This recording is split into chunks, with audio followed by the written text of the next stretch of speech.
should be everything. You two, stop by my lodge if you have the time. I'll put the kettle on, and we can have some tea. You don't need me to show you the way again, do you? Oh! It's Nicole's voice! Did she redecorate her home or something? Let's go take a look.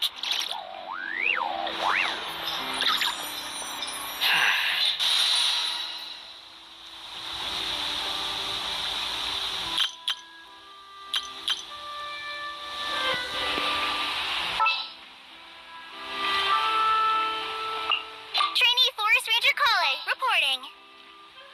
Do not be afraid, for I am with you.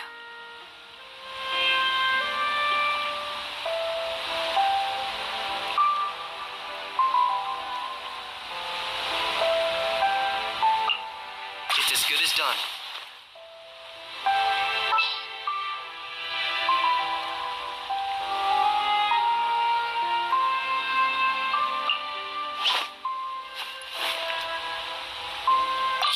You want me on your team?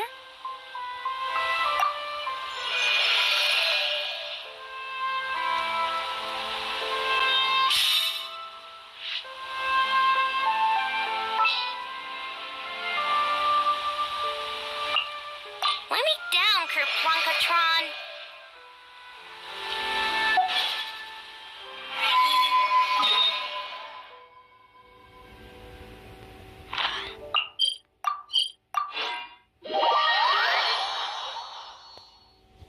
Alright, time to start the new Archon quest.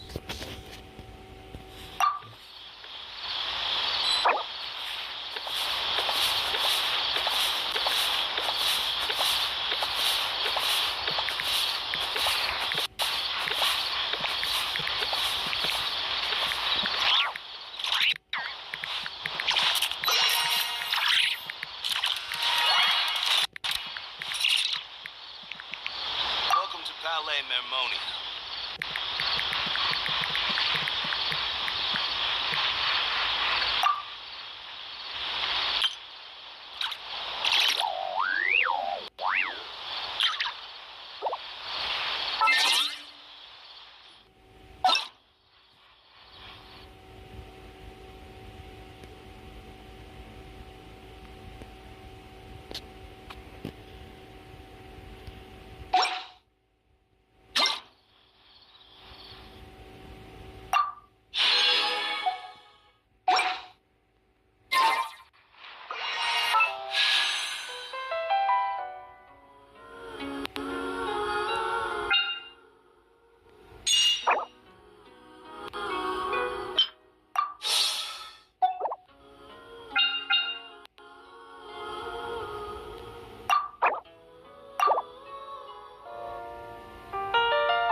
happens, there is a letter here for you. One moment. A letter? From who?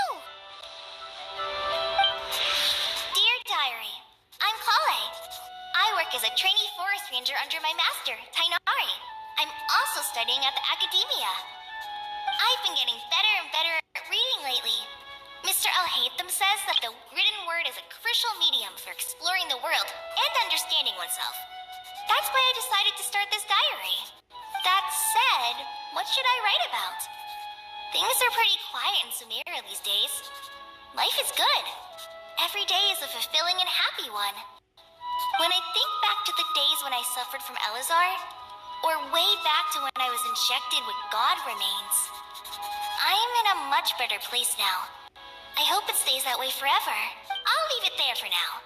Master said he'll take me shopping in Sumeru City today, which is great, because I've been meaning to visit the toy seller at the Grand Bazaar for a while now. Kale, time to go. Yes, Master. Huh?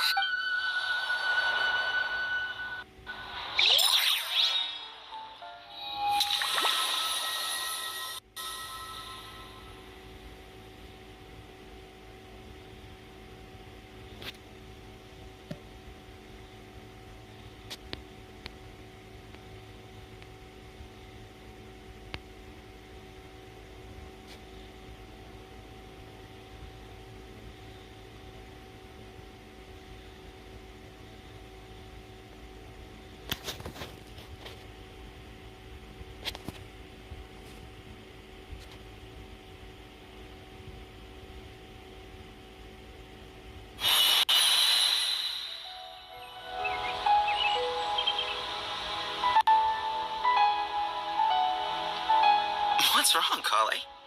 Is there something on my face? No, sorry.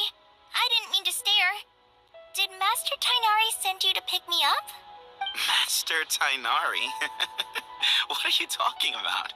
Tainari is the General Mahamatra. He's probably busy arresting criminals in Sumeru City.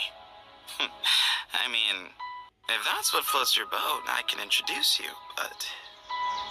Wait, Master Tainari is the General Mahamatra? But what about Mr. Sino? Sorry?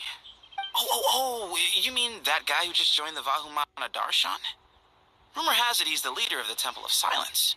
If that's true, it's pretty impressive. Sounds like you've been getting to know more and more people since you joined the academia.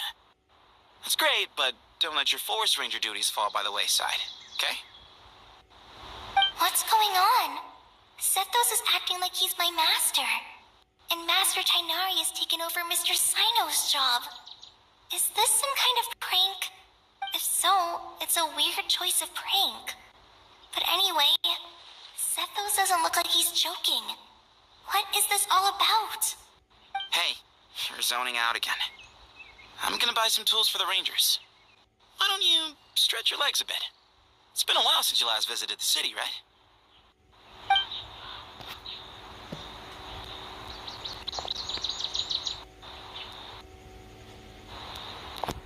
Wait! He's right. It has been a while since I last visited Sumeru City. Was it always like this? I mean, it feels familiar, yet somehow... something seems different. Is this really Sumeru City?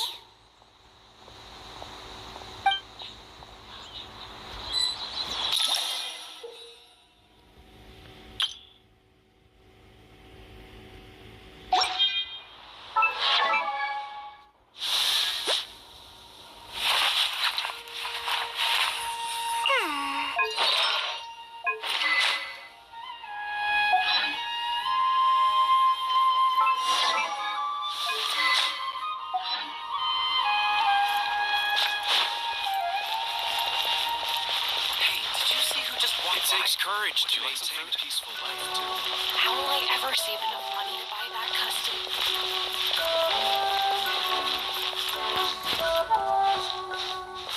I heard that the sage disappears without a trace as soon as...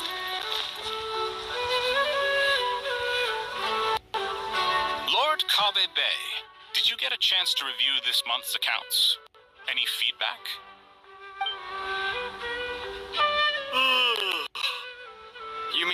The version you sent over a few days ago? Yeah, I took a look when I received it.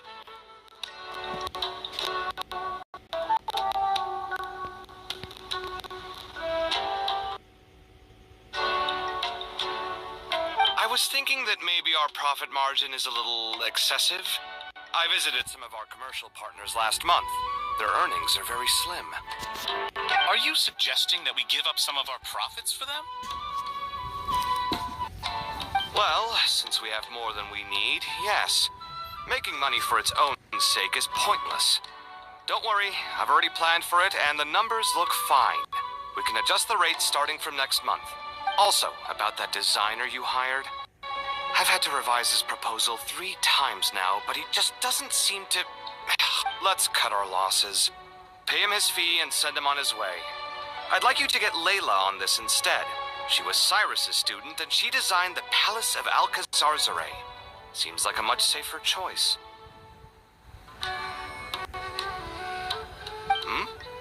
Who's sneaking around over there? Mr. Cave? Do you recognize this person, sir? Yes, it's all right. We've met. This is Kale, Sethos' trainee. He brought her along the last time I went for drinks with him.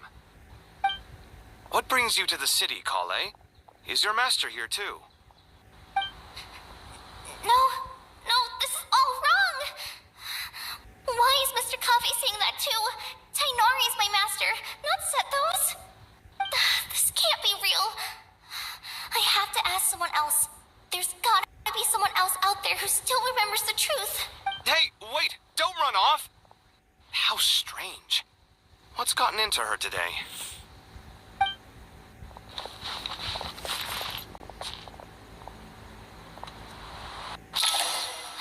It's like everyone switched places.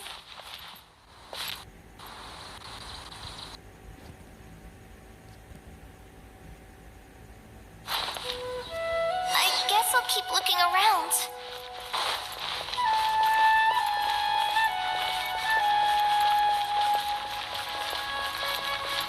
Students are under so much pressure these days. Lots of visitors today, I see. Welcome all. It's been a while. Hey, Rahman. You know that guy who sells face powder on Treasure Street? I haven't seen him around in a while. Any idea what happened to him? Oh, you mean a Hongar? Yeah, he got into a brawl with Shavirme on Treasure Street. He's been banned from setting up shop there for now. Seriously? Oh, well, that's a shame. I was planning to pick out some makeup for you. Oh, don't worry about it.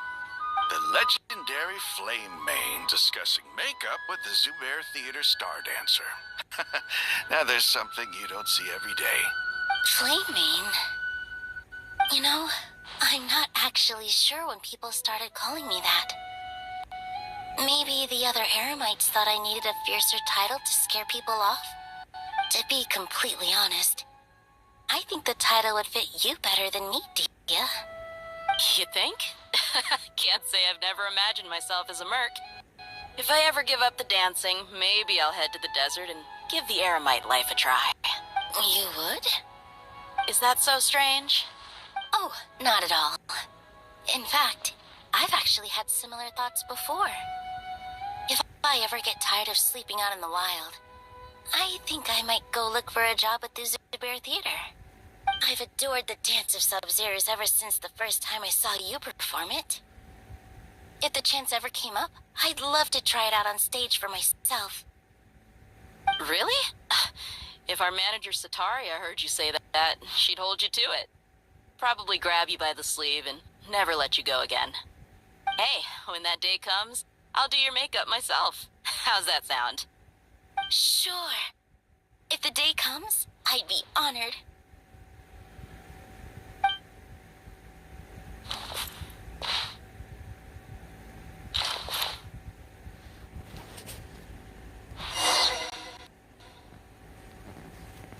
Everyone I know, everything I've ever known. Suddenly it's all a jumbled mess. The question is, who's right?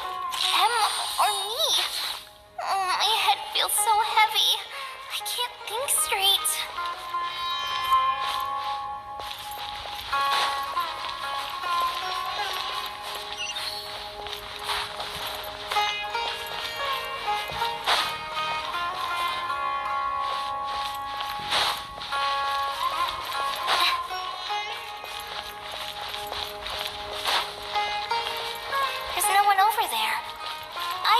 check out somewhere else instead.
Cleopatra Tainari.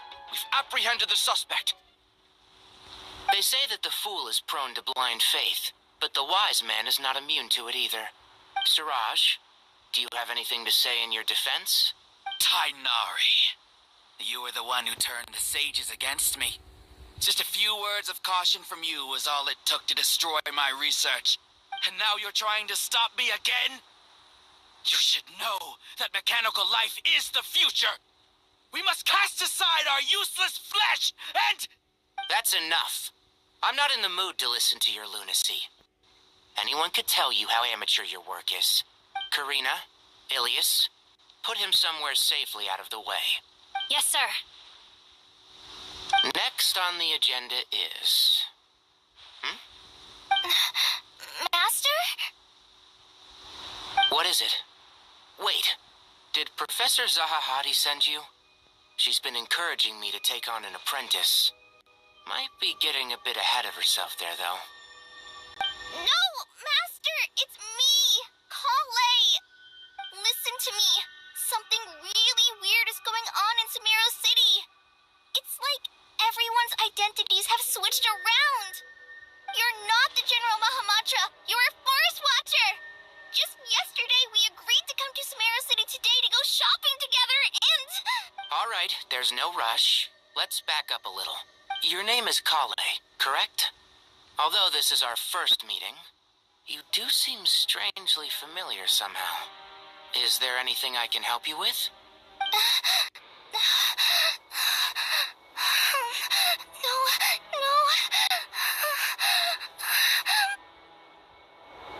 Master!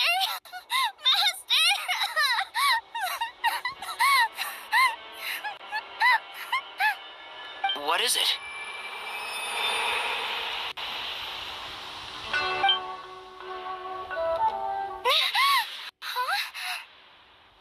Did you have another nightmare? I've told you before, when you're tired, lay down on your back in bed and get some proper sleep. It's much better for you than napping on your front. Poor posture obstructs your breathing, which can lead to all sorts of weird dreams. Now, we're supposed to go shopping in Sumeru City today, remember? Cheer up. I'll take you to Hushang's. I heard he's got some new toys in stock. Go wash your face, take some deep breaths, and when you're ready, we'll head out. Okay. Thanks, Master Tainari. So it was just a dream. And yet, dreams can sometimes be a warning of things that will soon come to pass. Who said that? That dream felt unusually real, didn't it? Here's my suggestion. Since you're heading into Sumeru City anyway, you may as well tell Lesser Lord Kusanali about everything that happened. And just to be on the safe side, I think you should also inform your two traveler friends who once helped save Sumeru. I'd write them a letter if I were you. Time is short. A storm is coming from beyond the bounds of fate.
Situation. No wonder Kali was in such a rush to write us a letter.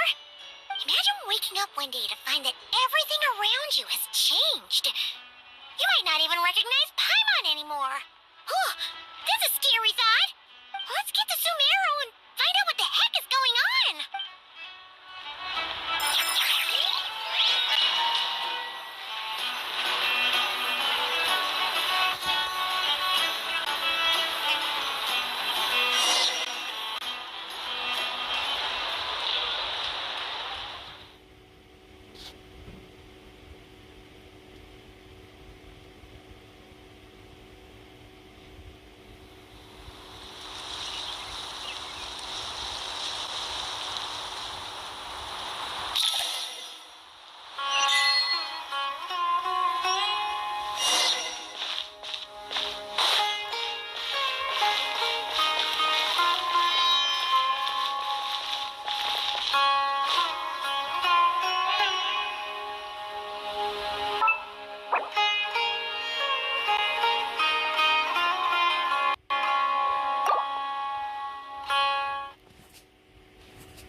people are moving or something.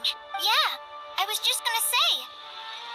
After I wrote my letter, Master and I went to Samira City and told the Dendro Archon everything that I experienced, from start to finish. She was silent at first. It seemed like she was deep in thought. Then the next day, we got told that she was ordering everyone to leave Samira City immediately and move to Caravan Rebot. The entire population of the city has to move? Not just Sumeru City. Hunter Beast Park. Well, on account of that dream Kali had. The Dendro Archon said that what Kale experienced was not a dream, but a warning. Spread panic.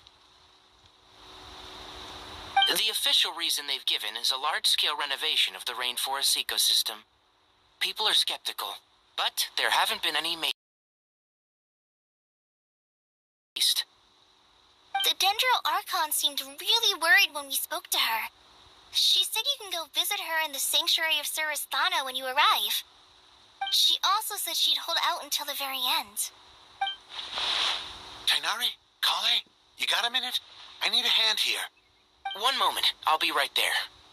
As a forest watcher, I've been tasked with assisting with the relocation work. There's a lot to be done, and they need all the help they can get. This will be the final group of evacuees from Sumeru City. While they're away from home, they'll be heavily reliant on outside help. Thank you for coming in our time of need. As you can see, another crisis is upon us. Excuse me. Sorry to trouble you, but...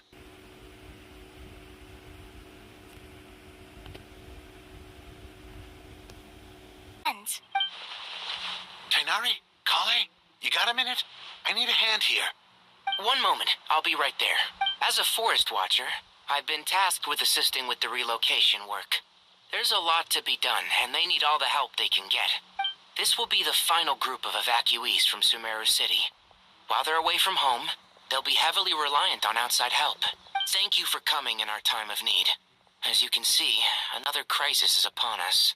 Excuse me. Sorry to trouble you, but could you help an old man find his medicine? It's buried somewhere in my luggage. Where's my mom?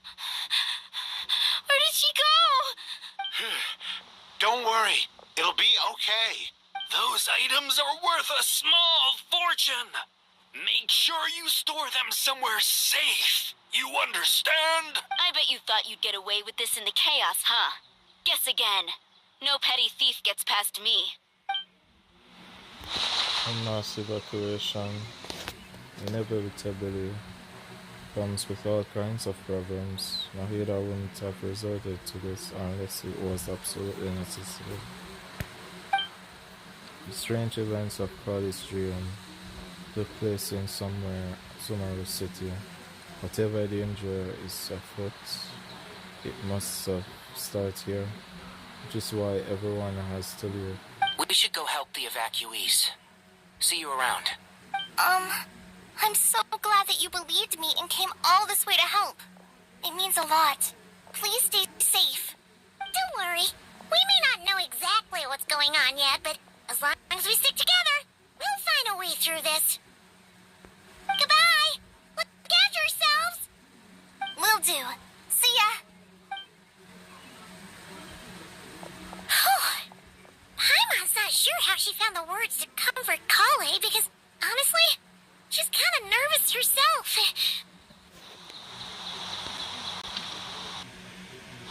Let's head to the Sanctuary of Surasthana and see Nahida.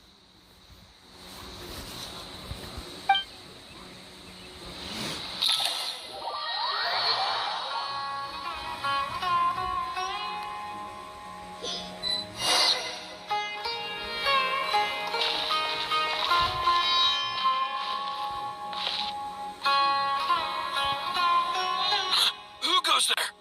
No unauthorized access to this place. By order of Mahamatra Sino. Are you blind? It's the Traveler and Paimon. Surely you've seen them before. Huh? Oh, so it is. I'm sorry, I haven't been sleeping well lately. My nerves are a little frayed. Not sleeping well, you say, what's troubling you? The Dendro Archon is in a very vulnerable state at the moment. Mahamatra Sino is concerned that our enemies might choose this moment to strike. So he's ordered us to strengthen our defenses. Just seeing you two again already puts our minds at ease. Please, enter. I'm sure everyone's expecting you.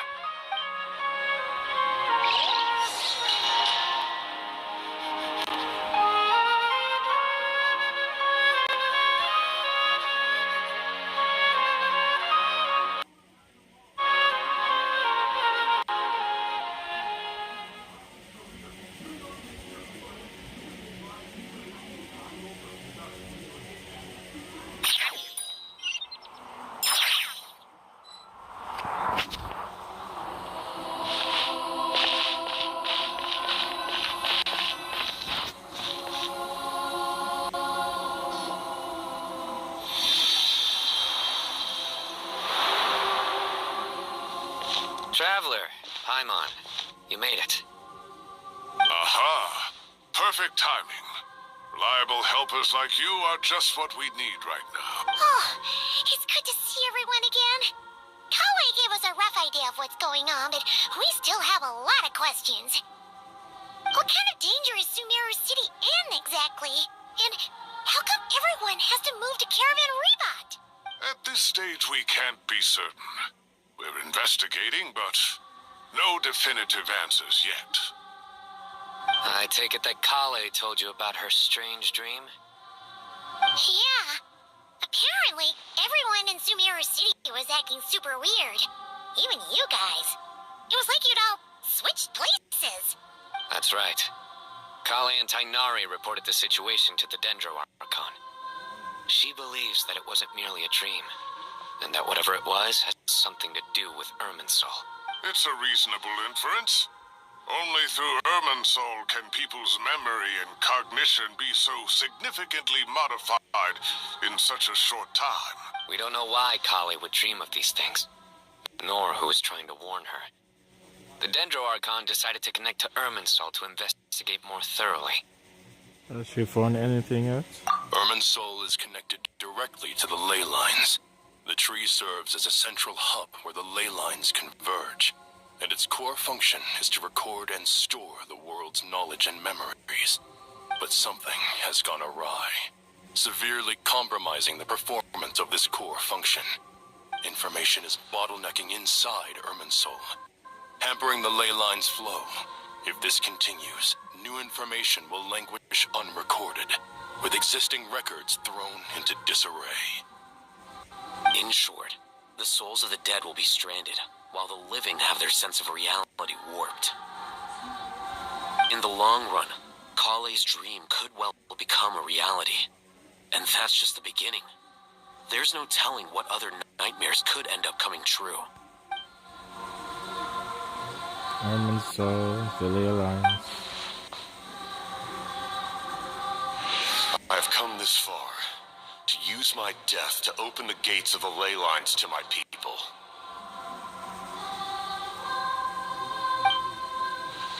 In Natlan, the captain was storing stranded souls inside his own heart. It was only after the rules of the Night Kingdom we amended that they were finally able to return to the ley lines. And that was just one nation.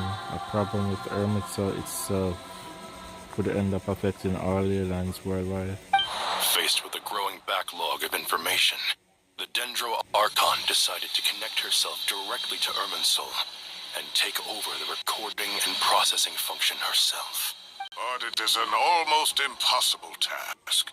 Individual brains aren't equipped to deal with the sheer volume of knowledge and memories involved. All that information flooding in at once would instantly fry any human mind. And for a god, even for a god, the suffering must be unimaginable. The Dendro Archon's power originates from Irminsul. Any issue with the tree itself takes a toll on her to begin with. On top of that, she's subjecting herself to the grueling task of processing all that data. It must be torture for her.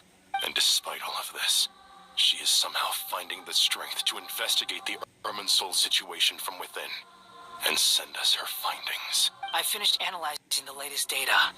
Looks like our working theory was wrong. There's no signs of Irminsul having been attacked from the outside.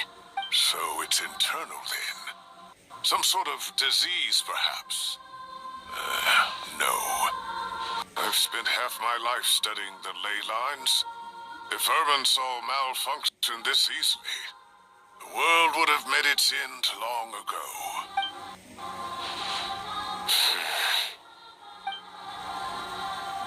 Sino? What is it?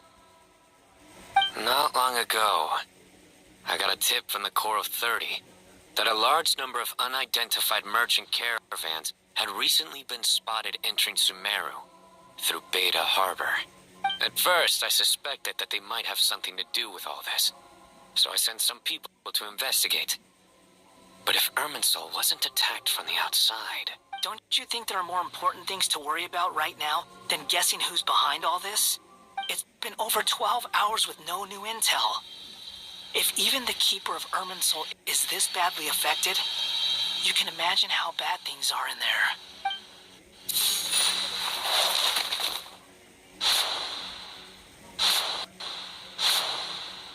Dendro Archon.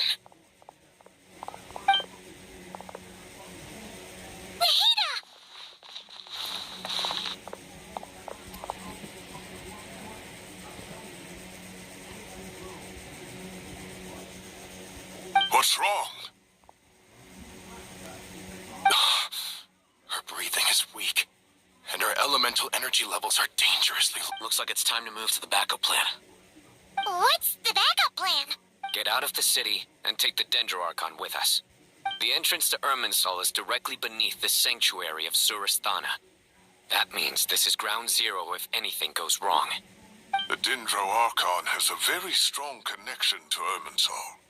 But theoretically, this connection should grow weaker with distance.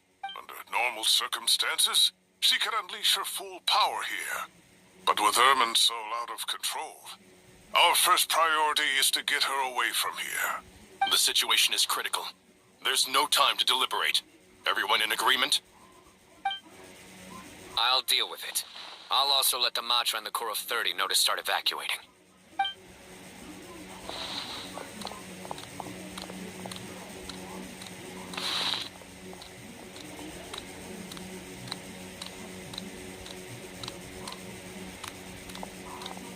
Let's go.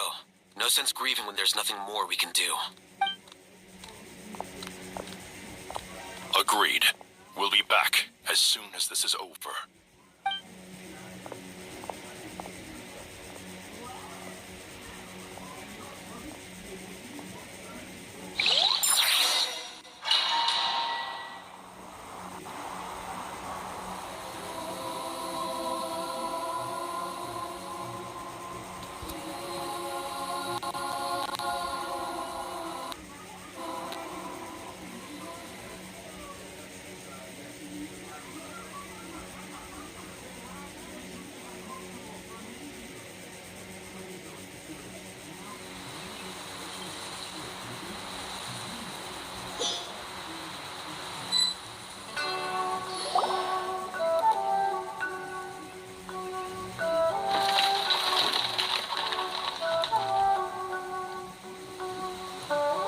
Group of civilians has been safely evacuated.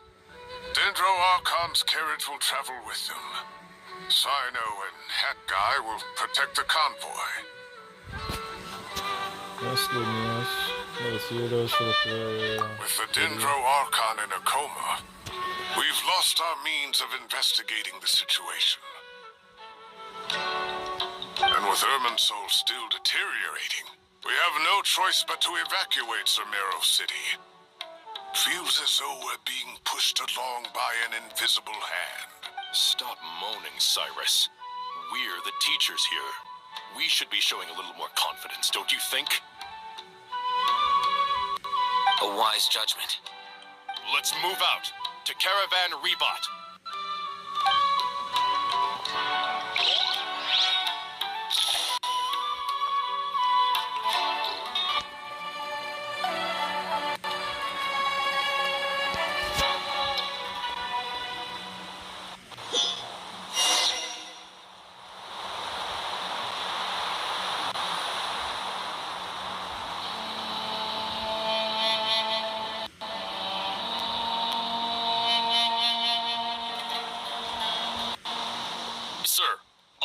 current position.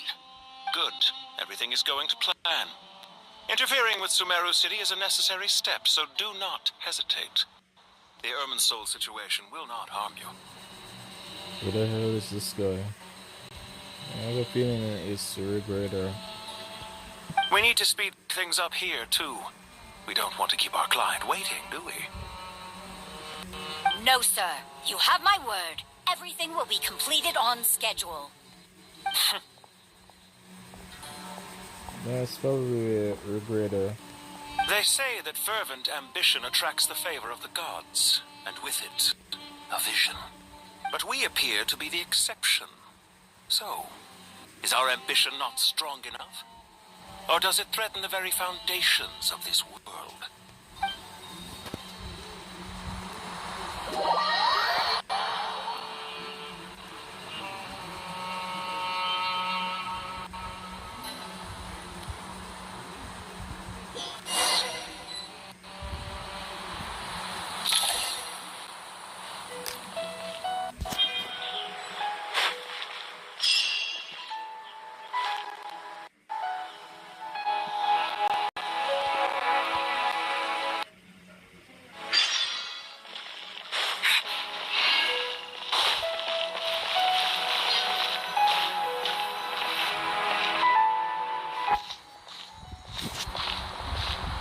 How is the Dendro Archon?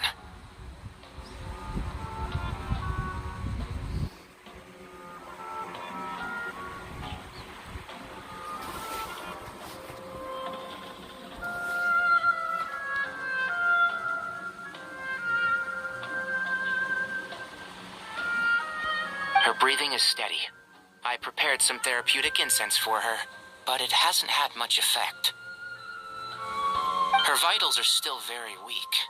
Based on the information you've provided, I have a working hypothesis. Her condition is partly due to Irminsul's influence, and partly due to a physiological imbalance caused by the rapid depletion of her power.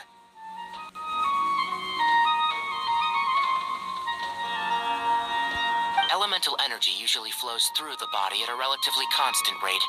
The body grows accustomed to this rhythm, so when it's thrown out of balance, physical symptoms will appear. Is this similar to the ley lines? Overloading and withering both directly affect their vitality, potentially causing irreversible damage. Correct. From a biological perspective, if you overexert yourself, you pay the price with your life. The Dendro Archon is not only drained of power, but her life force is at a critically low level. Is there any way to restore her health? I know the ley lines have strong self-healing abilities. As long as any blockages or pollutions are dealt with, they can quickly regain their vitality. But what about people? Well, gods. What's their capacity for self-healing? Before we think about that, there's a bigger predicament to resolve. Restoring the Dendro Archon's power requires us to heal Irminsul first. But that will be extremely difficult without the Dendro Archon's power. Paimon's already getting lost here. Another assignment are discussing the current situation. What appears to concentrate right to be for? Master Tainari and Sino look so serious. I've not heard Master speak in this tone for a long time. Tainari.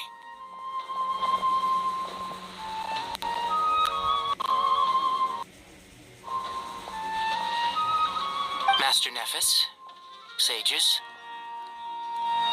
Tainari, haven't seen you in ages. Have you gotten taller? Or did your ears get longer?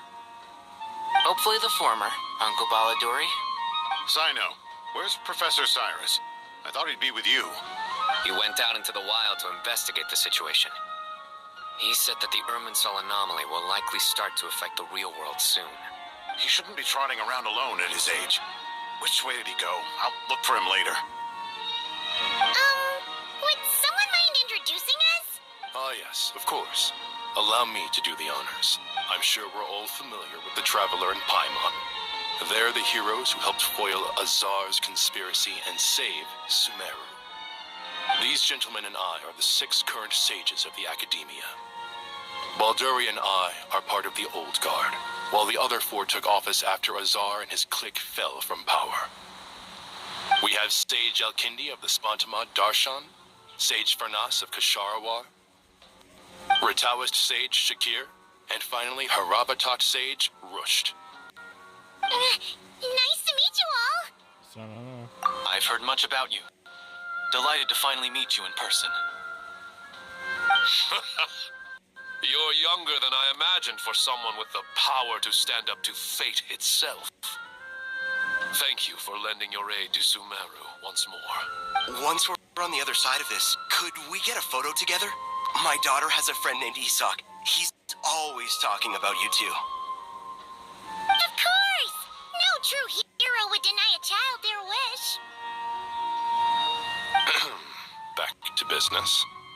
So with the Dendro Archon currently in a coma, the people have taken temporary refuge at Caravan Rebot, but they cannot stay here forever. We need to come up with a plan as soon as possible. Fernas, any thoughts? Well, firstly, having reviewed the data, I'm inclined to agree with your assessment. This doesn't look like an attack on Irminsul from the outside. Rather, it resembles a malfunctioning machine. Calculations going haywire and sparks flying.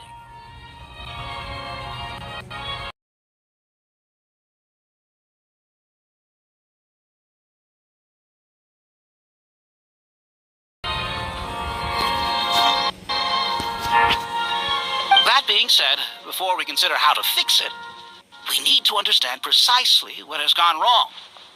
Furthermore, we somehow need to ascertain this without relying on the Dendro Archon's power. We have no direct access to Irminsul. However, we might be able to gather the information we need from the ley lines. Study the branches to learn about the trunk, in other words. Wait, is that what Cyrus is up to? No wonder he ran off to research in the wild. Curse is always one step ahead of me, isn't he? I heard that while in the sanctuary of Surasthana, the Dendro Archon had to serve as the central information hub herself. This is a clear sign the situation within Irminsul might be far worse than we can imagine. Irminsul is vital, not just to the safety of Sumeru, but to all of Teyvat. We must be the ones to bear responsibility for this world. To be on the safe side, I think we need to consider some backup plans. Are you saying we should consider a scenario in which Irminsul is completely destroyed? I'm merely pointing out that the possibility exists. You have a valid point. But until worst comes to worst, I believe we should focus our efforts on resolving the Irminsul anomaly and helping it recover. Kale, I understand that you were the first to foresee this crisis. If it's all right, I'd like to talk with you about it in more detail. Of course, but even I don't know how I came to have that dream. If there are no signs of external damage, could it be a stress fracture? Metals tend to suffer from this issue with long-term use, and Irminsul has existed for centuries, after all. It's possible, but surely a stress fracture would be more likely to cause a complete shutdown rather than chaos. Sages, General Mahamatra, sorry to interrupt, but something has come up. What happened? Some citizens didn't believe that Sumeru City was really in any danger. They slipped away and hid during the relocation, intending to return home. How many people are we talking? About a dozen. Sakura found them while on patrol, but they appeared to be suffering from psychosis. For whatever reason, they were trying to kill each other. By the time we arrived, there were only 2 survivors. One was unconscious from their injuries. The other tried to attack us, but was subdued. Where did this happen? Near Yasna Monument. That's not far from Caravan Rebot. Master. I know. The Irminsul anomaly is beginning to have effects in the world. I didn't expect it to spread to Yasna Monument so soon. It almost feels like we're being chased relentlessly, with no time to catch our breath. Sir Cyrus said the same thing. He sent me back to report in while he continues investigating. I'll go join him. We'll come with you. Count me in too. Don't let my age fool you. I can still fend for myself. Very well. Meanwhile, the rest of us will continue discussing our next steps. Get back soon. Take care of yourselves. It's getting dangerous out there.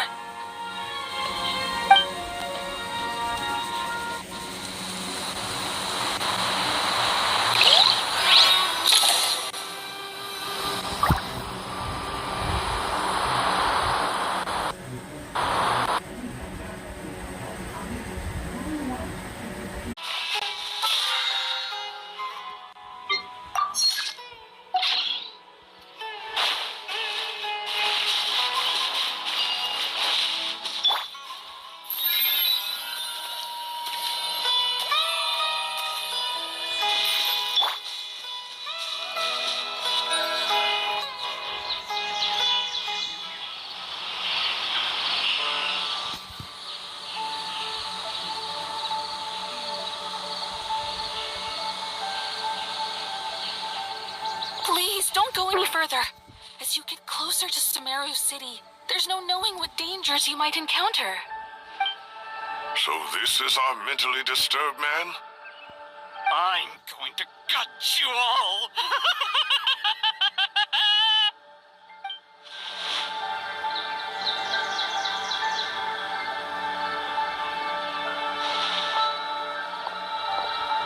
Cyrus, you didn't even bring a single guard? Do you think you're some sort of warrior? It's fine. Come here and look at this. Oh, it's... That's right. Flowers that bloom from openings in the ley lines, indicating some sort of anomaly. I don't believe I've ever seen a color like this before. Did you discover it nearby? Not just here. Way over there, too. They're everywhere. There's even more in that direction. How did you ascertain the situation further ahead? Didn't you just say that we can't go beyond this point? Yes. This area is relatively safe so far. But if you continue forward, delusions will start afflicting your mind. However, some vision-bearing mercenaries were able to maintain their sanity a little better. They're the ones who brought back news from further afield. Sino, do you remember the class I taught on dissecting leyline blossoms? I do, Professor. I received full marks in that course. Good. After all these years, it's time to put that knowledge into practice. There must be anomalous information hidden within these blossoms. Alkindi, I'll need your help as well. Been a while since we worked on a project together, hasn't it? Sure has. Well, what are we waiting for? Let's get to work. Anything we can do to help?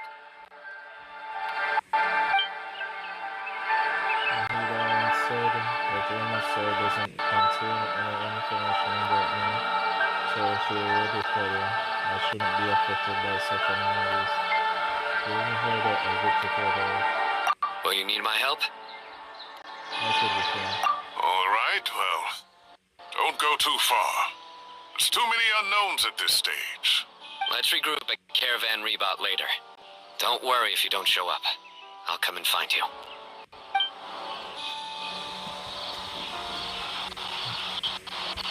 Because already anomaly himself, he doesn't belong in this world. So, anomaly shouldn't affect.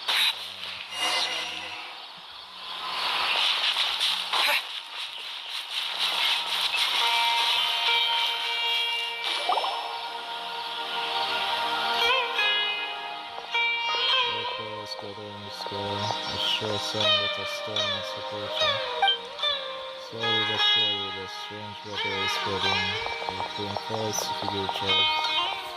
Must have sense that something is wrong, because they're beginning to feel too.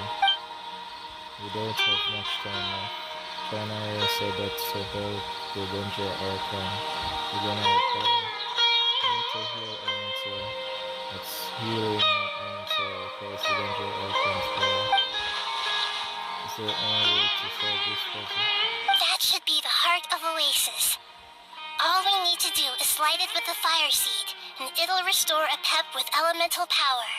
The damage it suffered internally will also slowly begin to heal. That's it. If I use a pep's heart of oasis, I might be able to help my healer potential last danger for both enemy Terra and Elemental. What is it? You thought of something? I know what to save my healer. Really? Then let's get back and tell the others!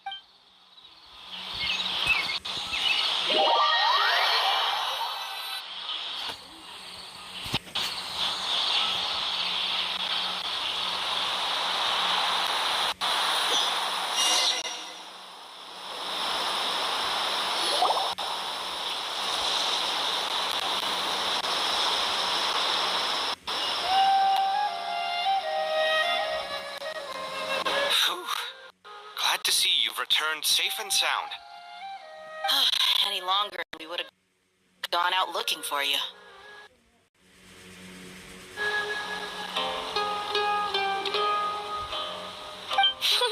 Well, this is a nice surprise. Paimon sure feels better with everyone we know here. It's rare to see you. We've made some progress, so let's start by giving you and Paimon a quick update.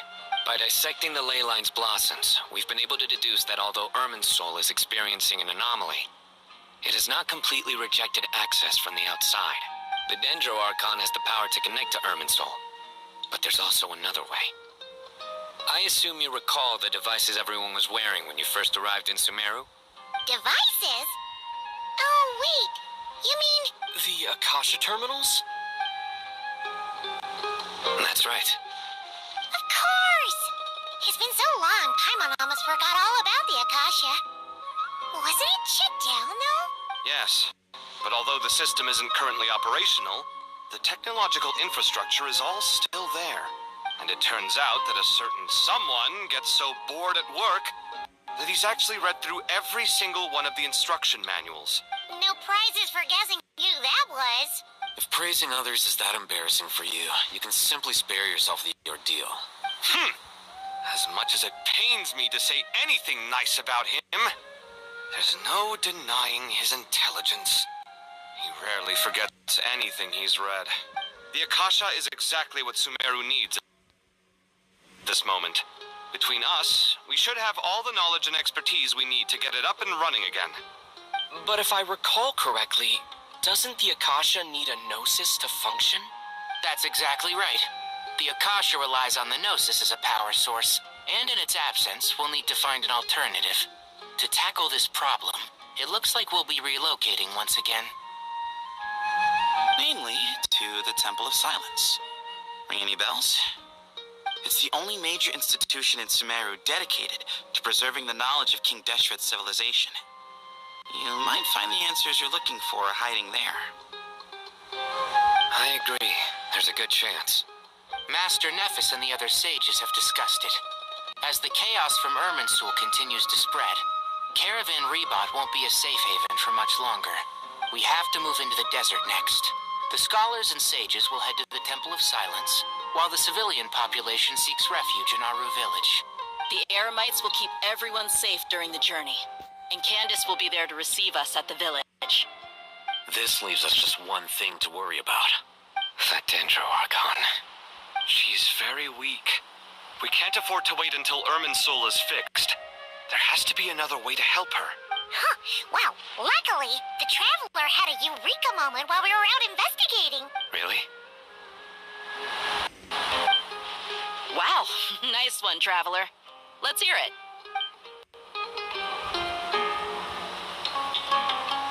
What say our Amorta experts? Theoretically, it's feasible. From what you're saying, although elemental life and elemental energy have their differences, the Dendro Archon has explicitly stated that she can imitate the power of the former, in which case, as long as a Pep is willing, she should be able to convert her own power into a form that the Archon can use. It wouldn't be difficult for her at all. The only problem is convincing her to help.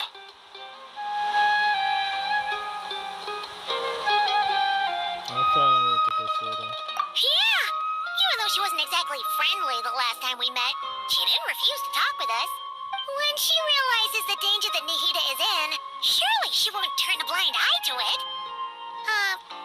Well, hopefully not.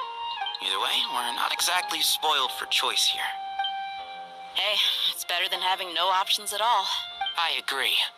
Without Irminsul's aid, the legendary Dendro Dragon Apep may well be the only living thing in Sumeru who can help our Archon recover her power. There's no time to lose. I'll bring this proposal to Master right away. If he and the other sages agree, we'll split into 3 teams. The academics will go to the Temple of Silence to look for a solution to the Akasha problem. The Eremites will escort the civilians safely to Aru Village, and the Traveler and Paimon will take the Dendro Archon to see Apep. There's still a long road ahead, and no knowing if we'll make it. But at least we have a direction now. I'll take it over floundering around in confusion. If there are no objections, then let's proceed.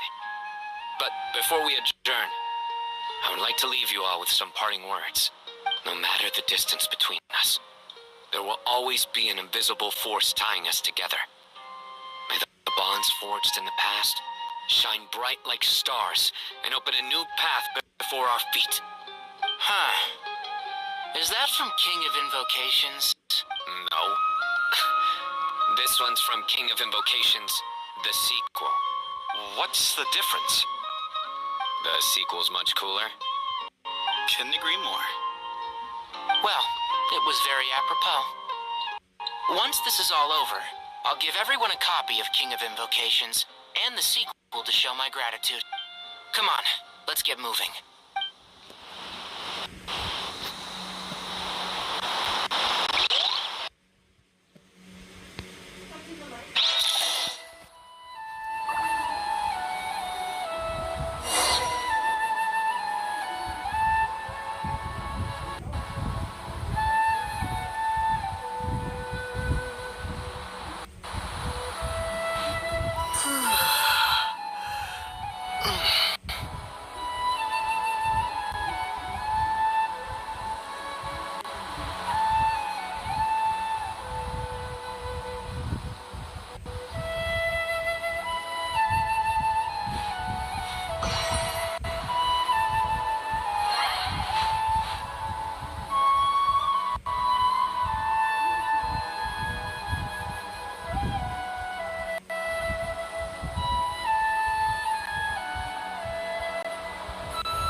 has brought me up to speed.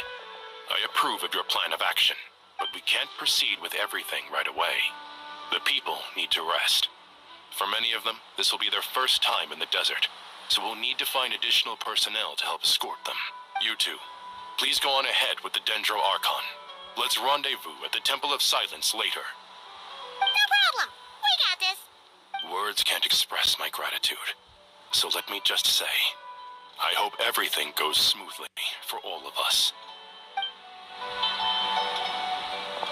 Alright, let's get going. If Paimon remembers correctly, the last time we saw a pep was in... Traveler, Paimon. Could I borrow you guys for a moment? Kale, what's the matter? Well, the thing is... Master Tainari once told me, after you raise a problem, you should think about how to resolve it.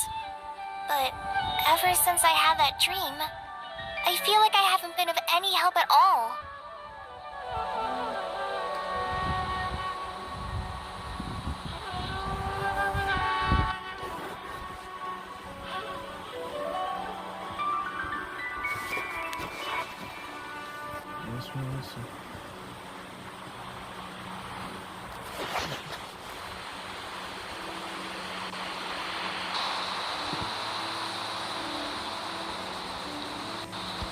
I tried my best to keep up with the conversation, but there was so much new information.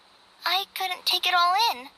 So, I just wanted to ask, do you have any tips for me there? Huh.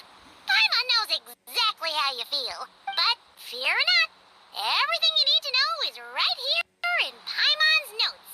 Sumeru chapter. It's got tons of info about all the things we've seen and heard on our adventures.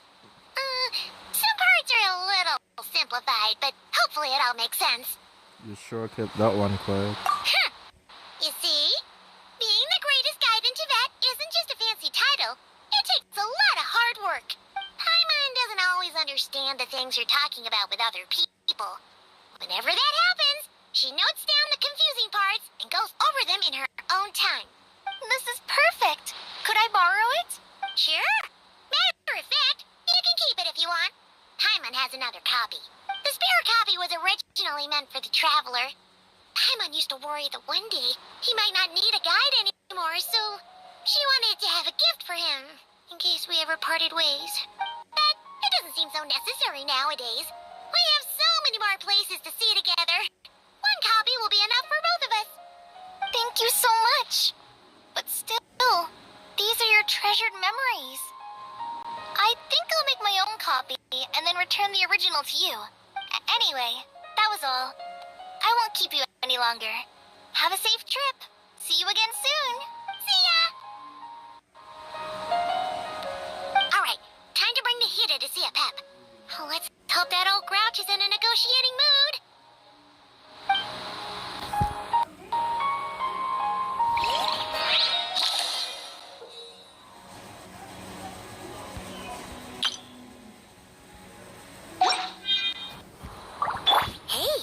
Here's a thought. If we brought Nervalette along, do you think he could help us persuade a pep to help? Actually, never mind. In a pep size, Nervalette's probably one of those dragons who's grown too close to humankind. They might end up fighting for all we know. That's your friend. I'm gonna fight him.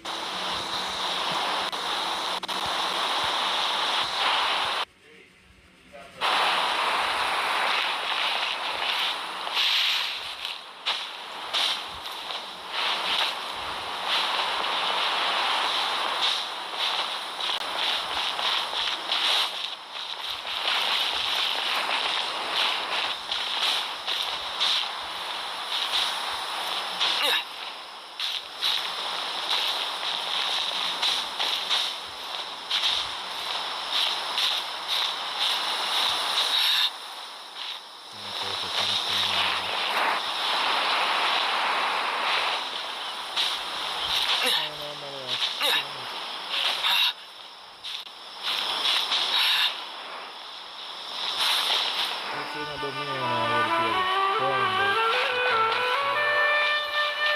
yeah, super is not in first place,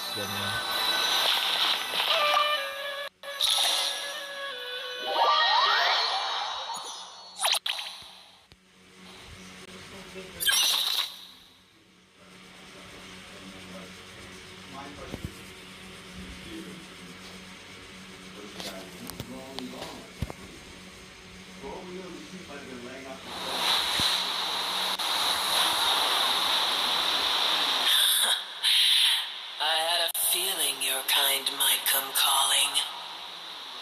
Yeah, we have to change one bit, okay. The ley lines are in disarray. Something has gone wrong with Irminsul, yes.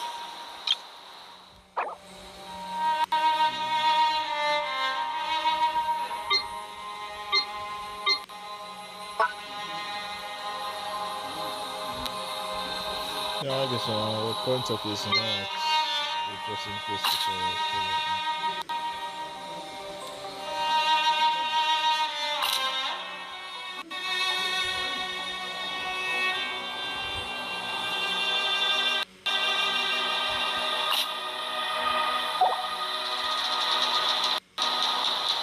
can just start here.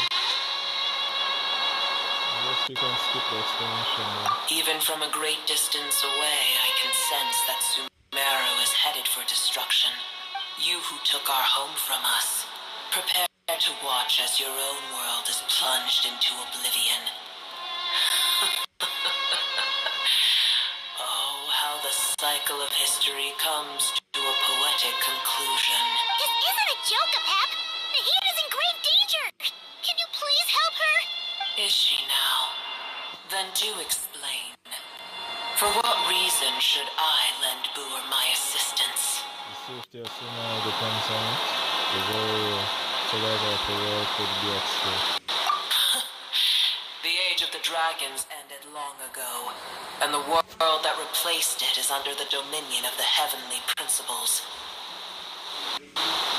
In choosing not to side with your enemies when the heavenly principles' rules began to relax, I have been merciful enough.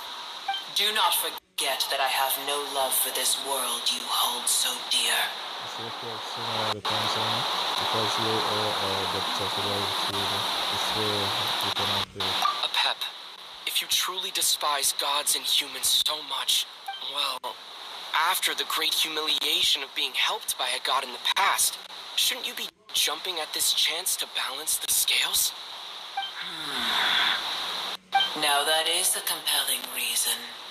When El Ahmar plotted against me and I was tortured by forbidden knowledge, it was Boor who saved me from agony.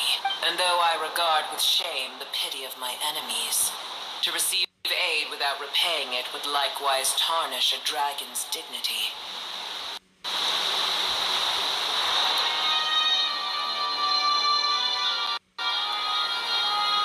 Oh, tiny Boor, puny humans.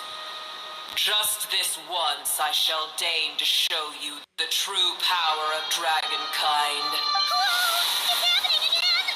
We're gonna get sucked in!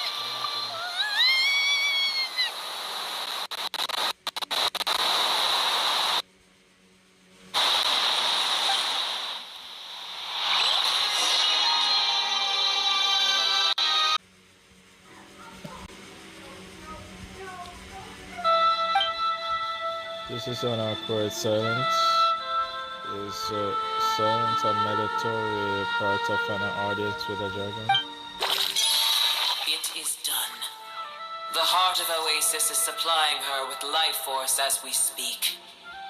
It shall not be long before she recovers. But I should warn you. Boor's existence is closely intertwined with Irminsul. Unless the issues plaguing it are resolved, she will never completely recover her former strength. Thank you. Spare me your words of gratitude. You're giving me a power to Nahida affect you in any way? You may also spare me your feigned concern. I just like last time, it's impossible to have an hour conversation with this dragon. A dragon's sovereign's power is far greater than you can imagine. While I was indeed weakened when the heart of Oasis ran dry, providing Tiny Booer with a morsel of my life force shall have little consequence for me. Oh, good to hear.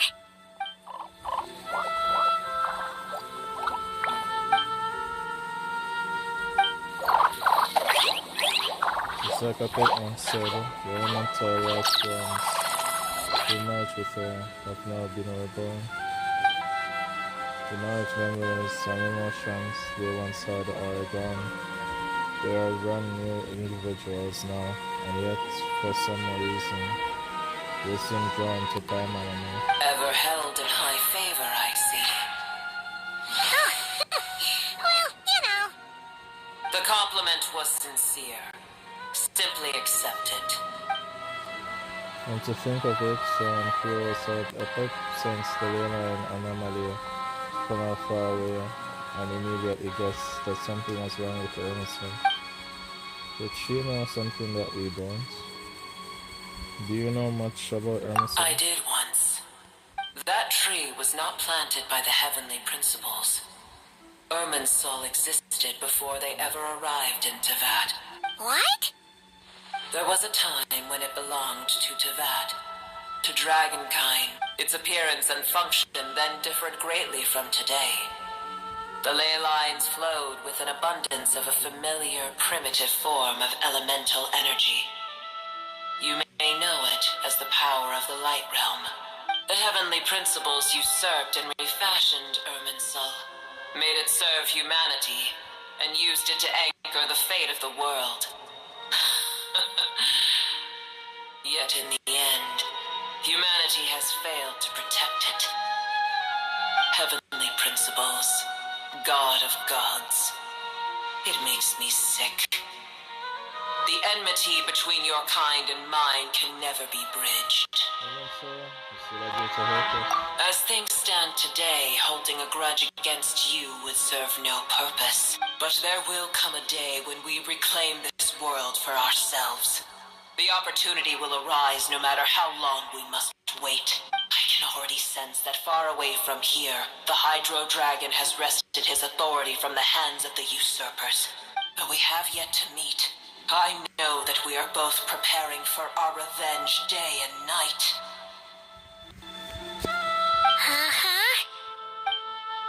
It's probably best if we don't tell Akeb that we're on such good terms with the Hydro Dragon.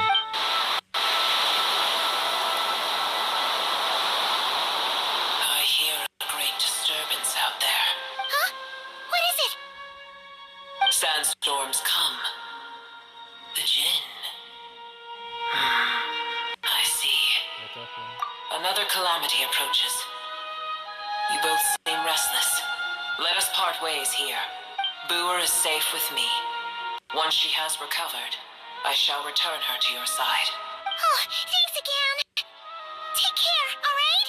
I told you already I have no need of your feigned concern. There she goes again. You've done what you came here for. Time to check what's going on. What's going on out there? Huh?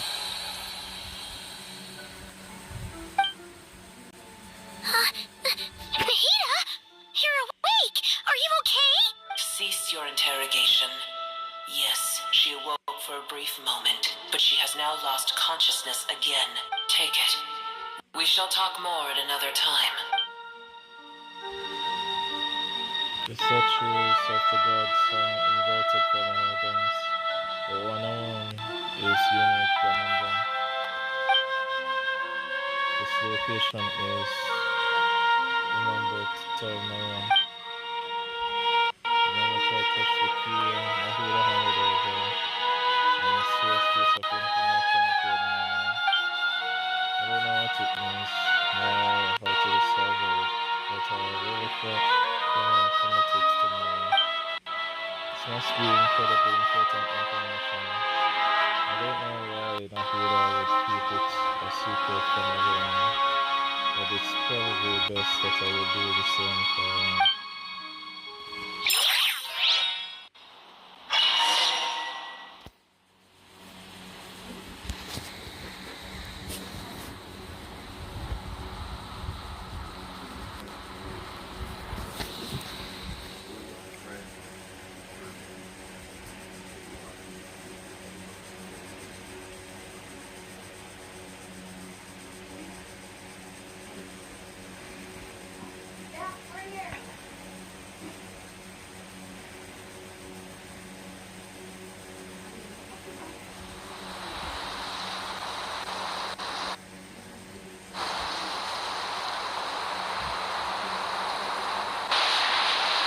Where the heck are we? Did you just jump us in the middle of nowhere? Wait. No. Paimon remembers now. The Temple of Silence is over that way. Come on, let's go find the others.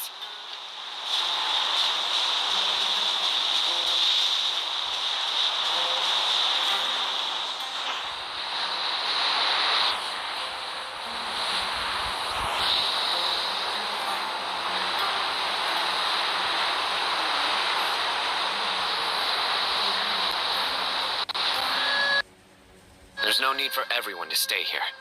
I'll protect the sages. The rest of you, return to Aru village. Yes, Mahamatra Sino.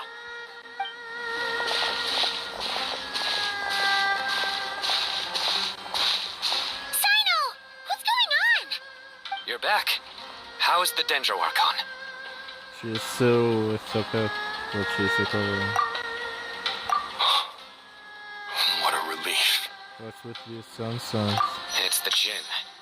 Countless Jinn have stirred up violent sandstorms across the desert, blocking our path to the Temple of Silence.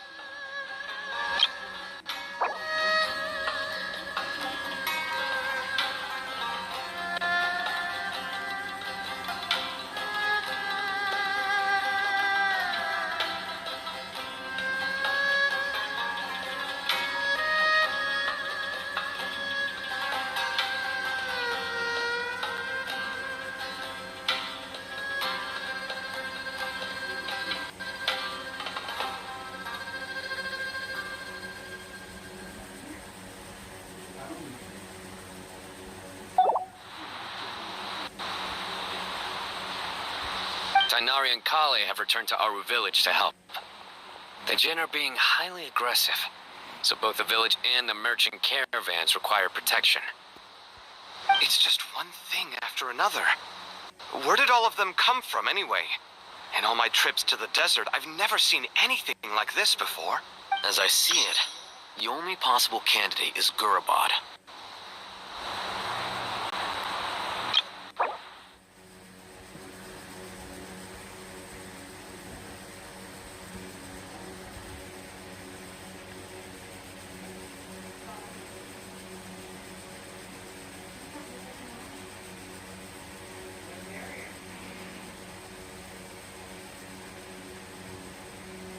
It was destroyed and rebuilt time and again, bearing witness to the rise and the fall of King Dashrat's civilization, until it was finally swallowed by the suns along with the Eremite leaders. To this day, many fables and legends about it still circulate throughout Sumeru, the most famous being the tale of Sirue and Shirin.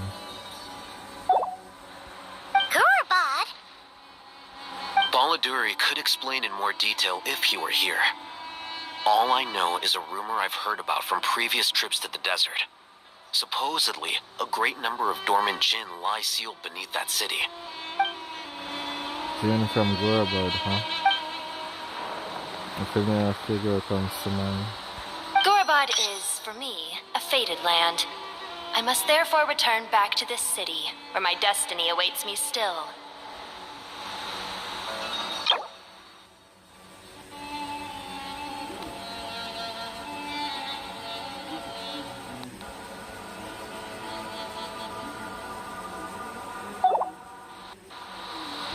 My master, I am sorry that I couldn't stay by your side for long, and that I could not have more time to get familiar with you. Lilapar.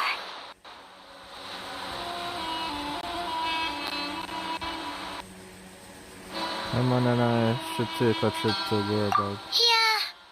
We once said goodbye to a friend there. Well, maybe not a friend exactly, but someone we met on the road anyway. She was a strange bottle. If we can find a way to wake her up, maybe she can help solve the situation in Gurbad. Well, be careful. You may find there's more than just the Jinn to worry about. You mean there are other dangers in Gorabad? It's a sensible assumption to make. The moment we arrived in Caravan Rebod, the Irminsul anomaly started spreading in that direction. Now we've moved to the desert, and suddenly we're plagued by Jinn and sandstorms. To call it a coincidence would be a stretch. Don't worry, we've gotten a lot stronger since our last stint in Sumeru. Ah! When did they show up? It appears the monsters native to the desert have been stirred by the Jinn's activity.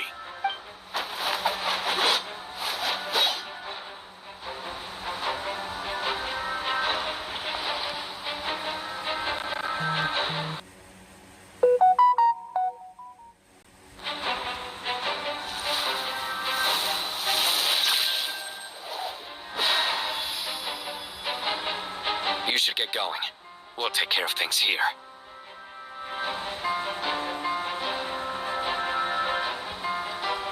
Be careful. You too. Don't do anything too risky. You got it?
Target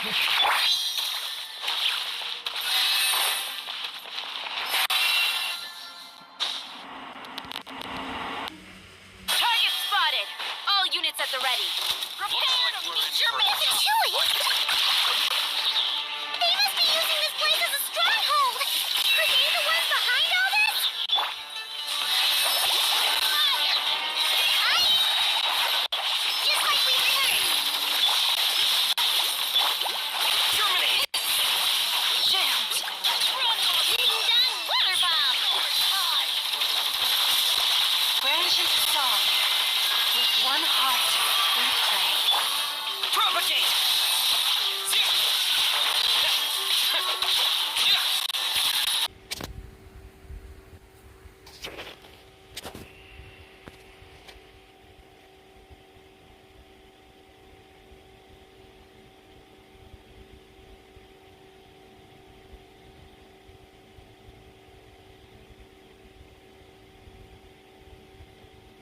Target spotted!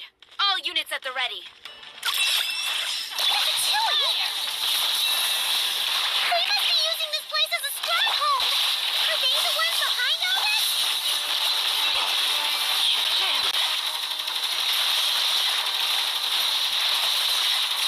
Didn't take too long.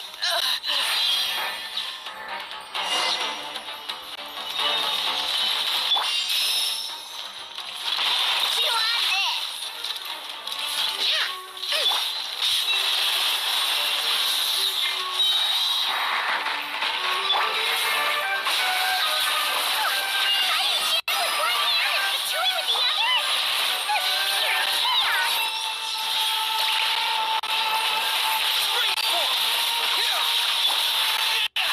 It all adds up.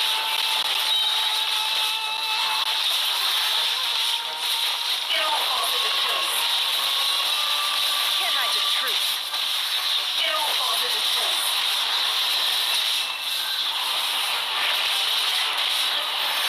Ding dong water bomb! The promise, the deception ends here. For the everlasting forest. No more lies. A future made us. The riddle remains unsolved. Look, a rainbow!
There's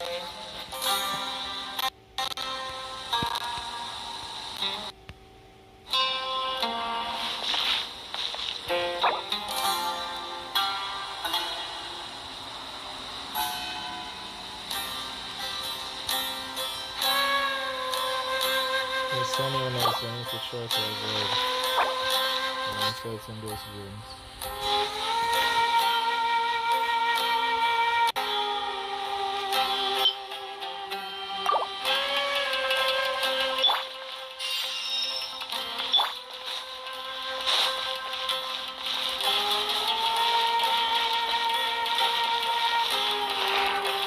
You see that strange machine?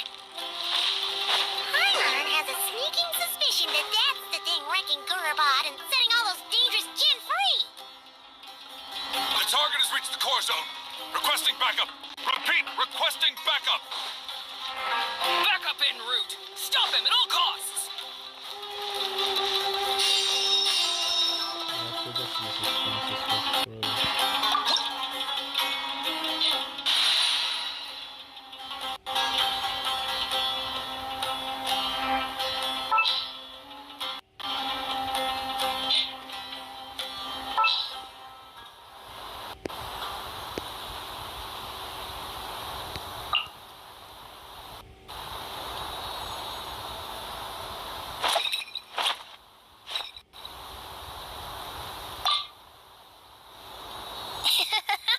I'll take good care of everyone.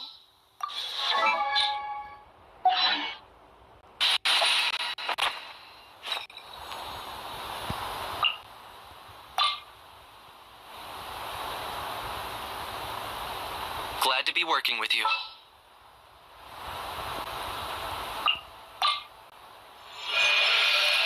I guess the housework can wait.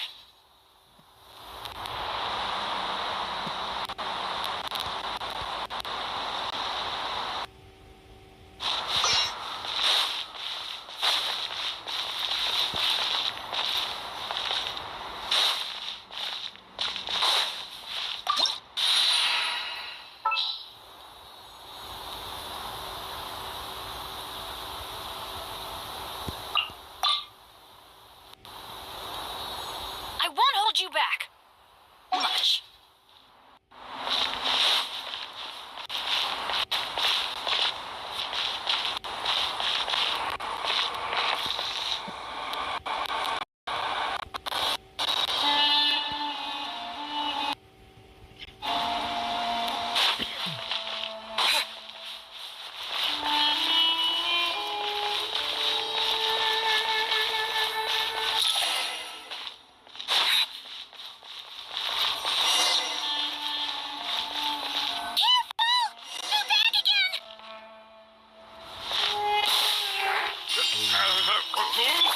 Check this out.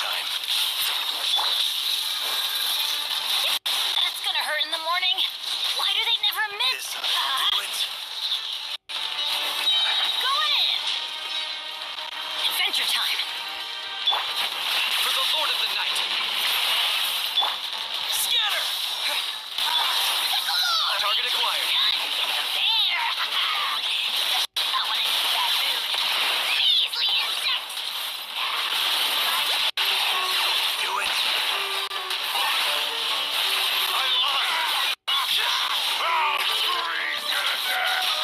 Terminate. Propagate. Fire that. Supporting fire.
seems my subordinates failed to stop you in your tracks.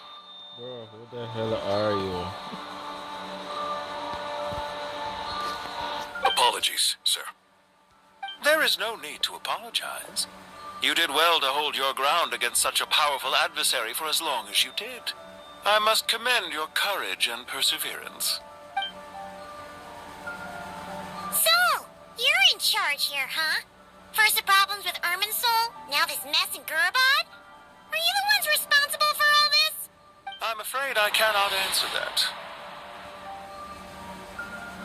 It's got to be Roberto. I assume you aren't naive enough to expect answers from an enemy. That's gotta be Roberto. Couldn't be anybody else.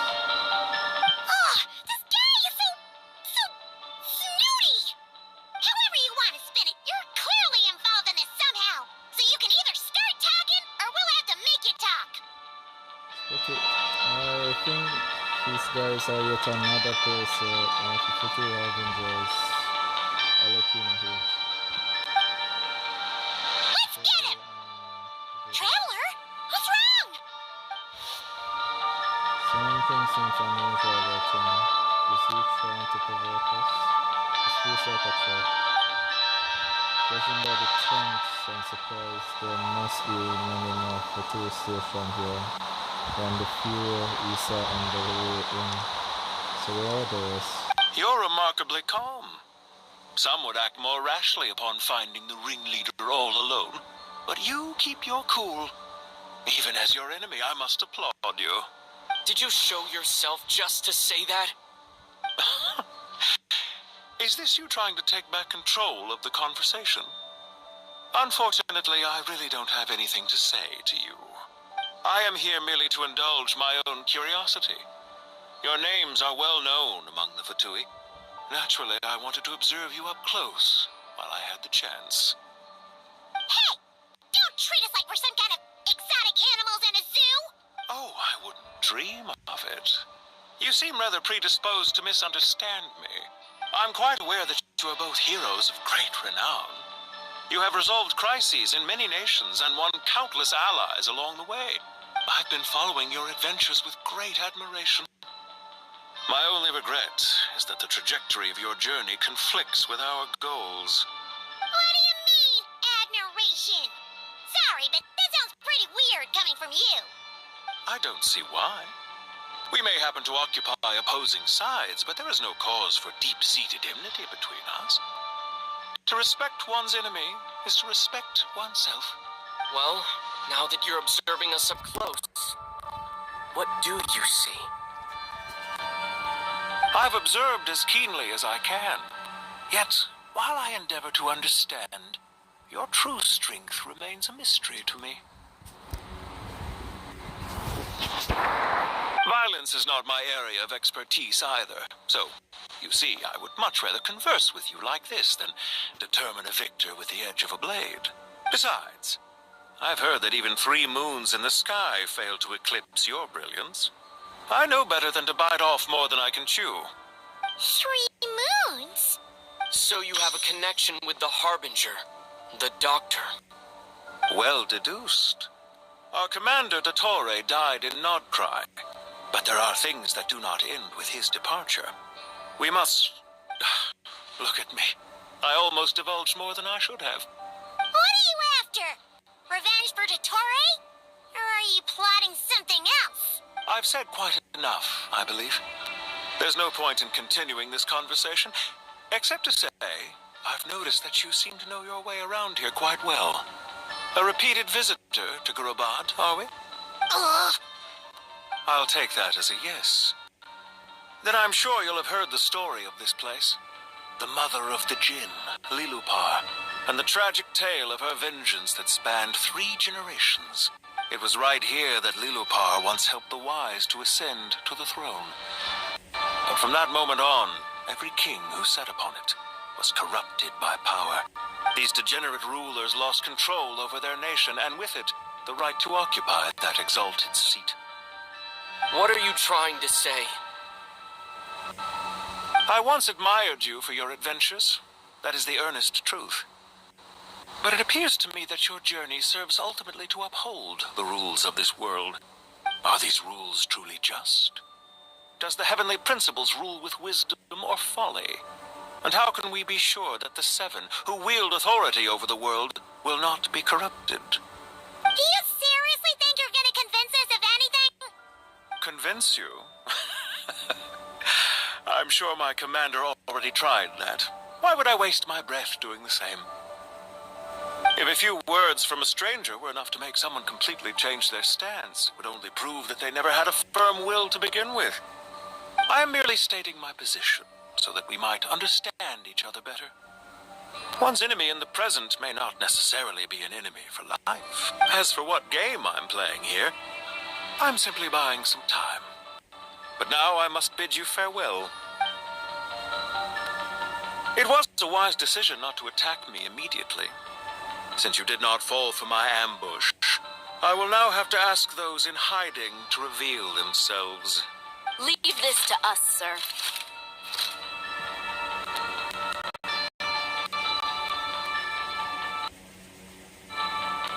Very well. I trust you to do what is necessary. Stall him while I execute the next step of the plan. Sumeru City, Irminsul.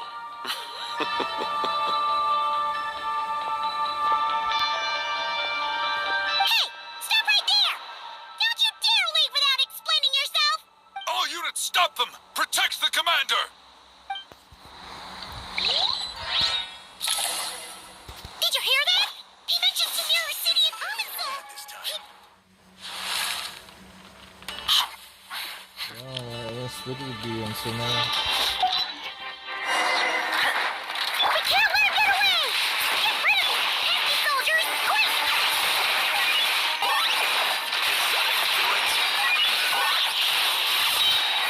Bow before your king! Fire it up!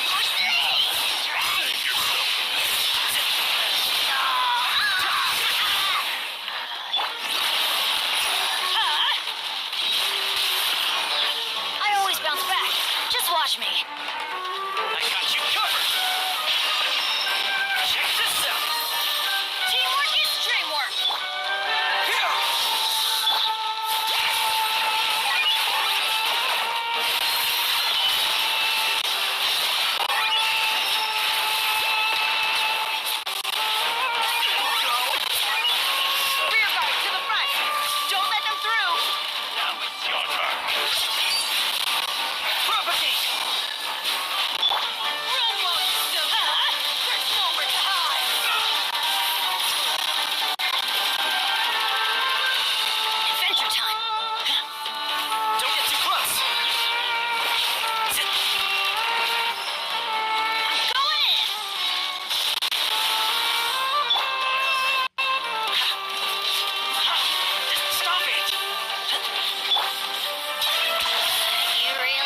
Any promising leads?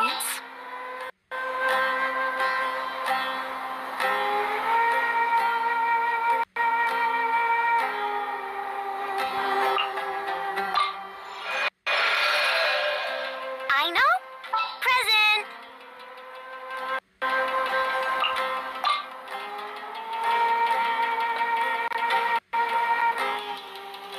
Wish me luck.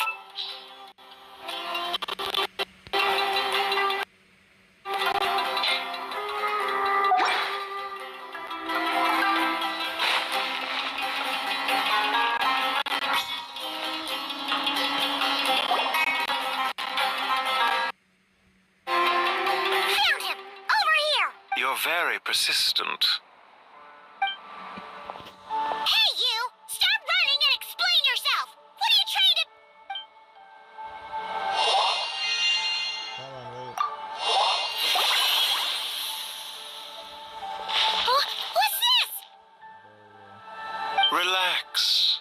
A small trap like this won't be enough to hold you. The sandstorms from Gurabad will die down soon enough, but this small window of time was all we needed to launch the next phase of our plan. So there was more than one ambush. I shouldn't have let my guard down. Don't be discouraged. I knew that someone would come here eventually, so I planned ahead. Where to chat with you, which door to exit from, even which mechanism to wait by for you. I thought through every detail. You, meanwhile, know nothing of who I am. So far, you've only heard my voice. And for all you know, it may not even be real. But not to worry. This is only our first meeting. It shan't be our last. Just answer me one last question. Why do you continue to follow Dottore? He has conducted countless cruel experiments, even on his subordinates. Follow isn't quite the right word. Let's just say even those you see as villains have their friends, even if they aren't the most sincere of friendships. When any set of rules is established, there will be those who benefit and those who lose out. People will do anything to justify what they have gained or escape from the hardship imposed upon them.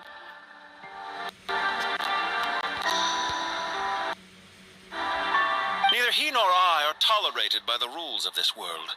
We were both searching for a new order. Our ideas of the final form that should take may have differed, but our journeys took a shared path. Goodbye, Traveler and Paimon. I wish you a timely escape, albeit not too soon. I will need a little more time to prepare, after all. Hey! Come back! Wait, this dark wall. We've seen these on our adventures before. It swallows people up. Oh. I remember that one. Came from my work. I'm sorry. She shouldn't have jumped the gun. It's not worth it, I mean. Let's just focus on getting out of here. Okay. He may have fooled us this time, but we'll get him back.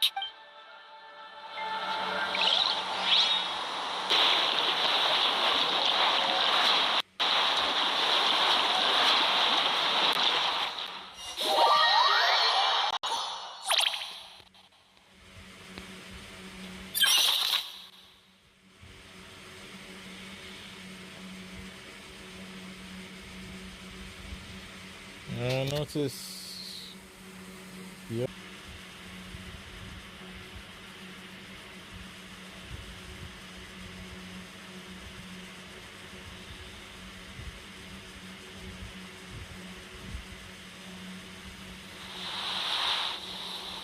Sino and his team are guarding the north.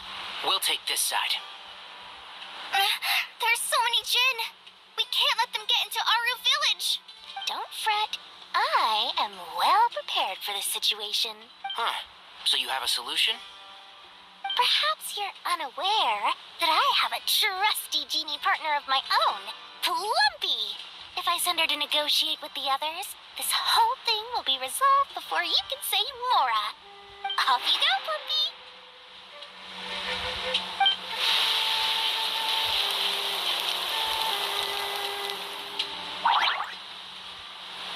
Come on, what's the holdup? 5,000 Mora.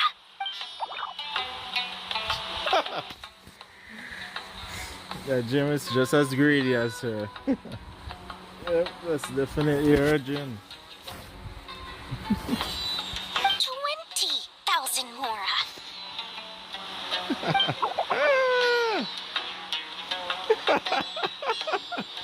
100,000 Mora. Final offer. Alright, looks like I'm satisfied with that. Ah, so she's a hired partner.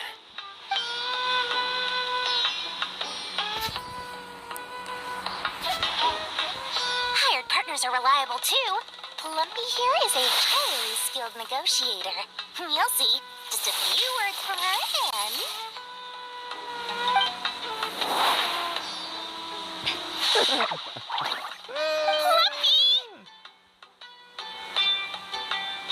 Negotiation with those rooms. Don't you, Jin, have any respect for the rules? This was supposed to be a negotiation. How dare you treat my messenger like this? You wanna play rough? You can play at that game.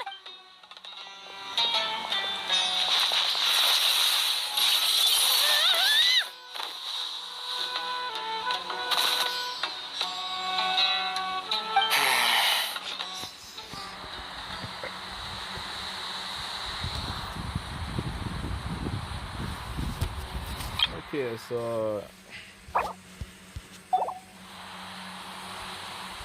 clearly, when it comes to negotiation, she's probably as good as nothing. But in terms of combat, well, you guys know an answer for that. Looks like it's up to us now. Be careful, Kale. Yes, Master.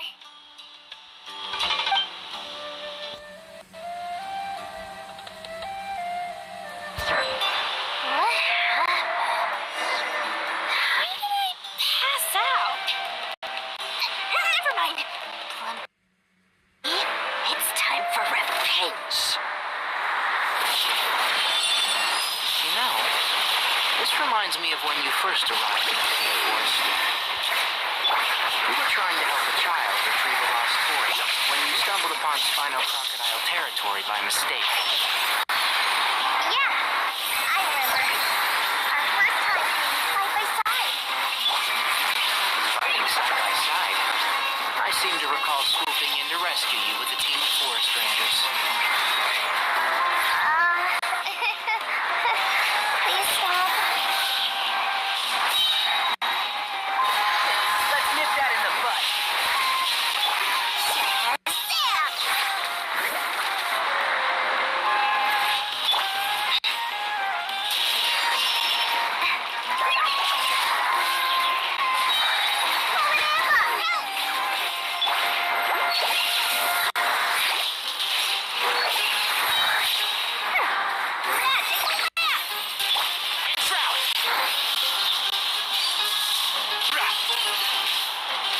One thing after another.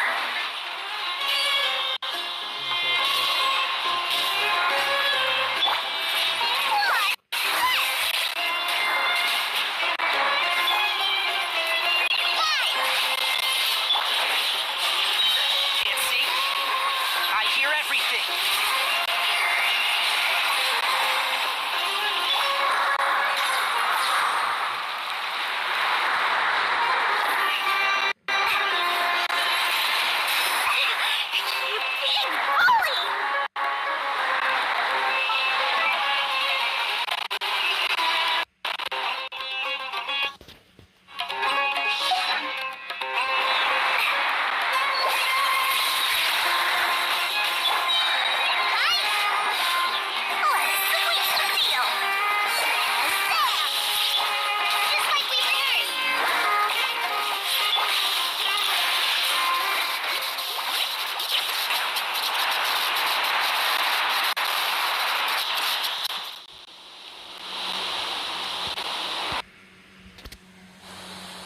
There's too many of them!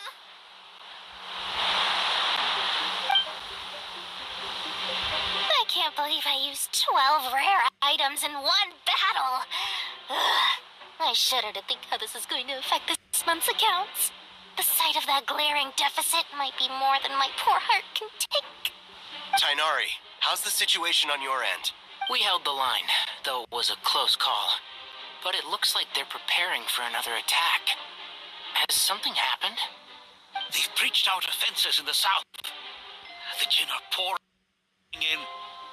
We're moving the villagers to the north as we speak. We're hemmed in. This is getting precarious. Our margin for error just got a lot smaller. That's why we wanted to confirm your status. We need to consider our next move carefully. Bad news. Another line of defense has been breached. Kale, go with them and assess the situation. Dory and I will hold the line here.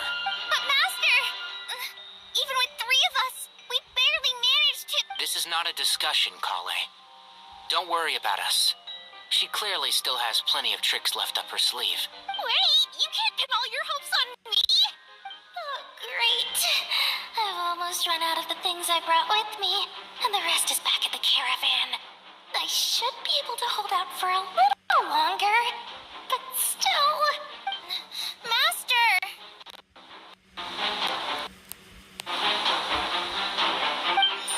Need any help? Yeah, now she decides to kill me. Huh? Things are getting chaotic. What is it, Kale?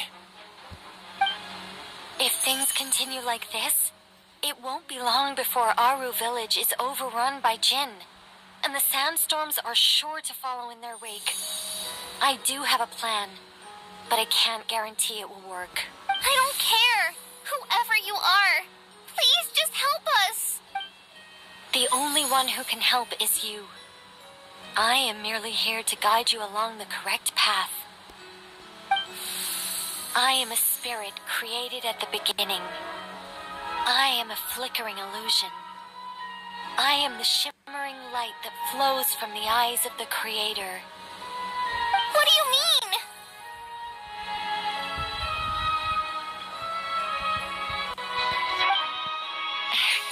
It doesn't matter.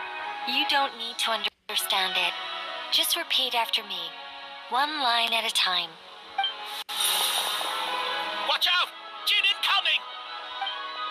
I am a spirit created at the beginning. Here goes nothing. I am a spirit created at the beginning.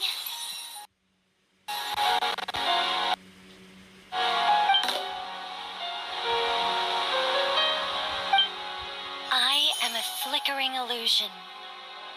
I am a flickering illusion.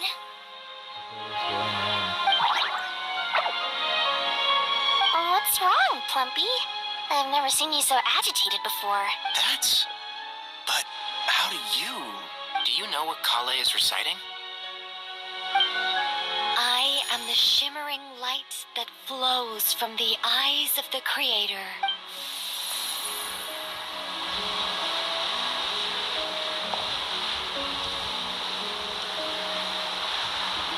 I am the shimmering light that flows from the eyes of the Creator.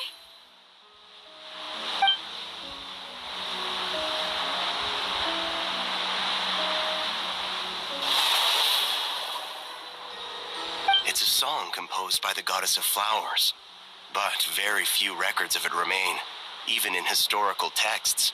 All we have is a few fragments.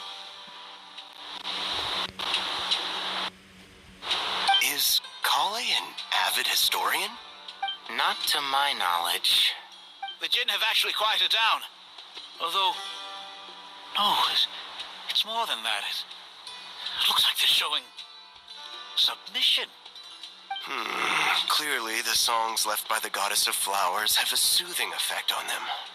At the very least, they're much calmer now. Really?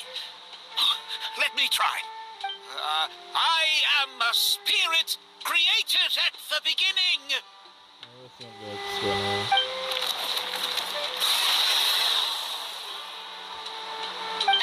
Don't stay away. I'll stop. I'll stop. It seems like the song only works when Kale recites it. But why? Kale.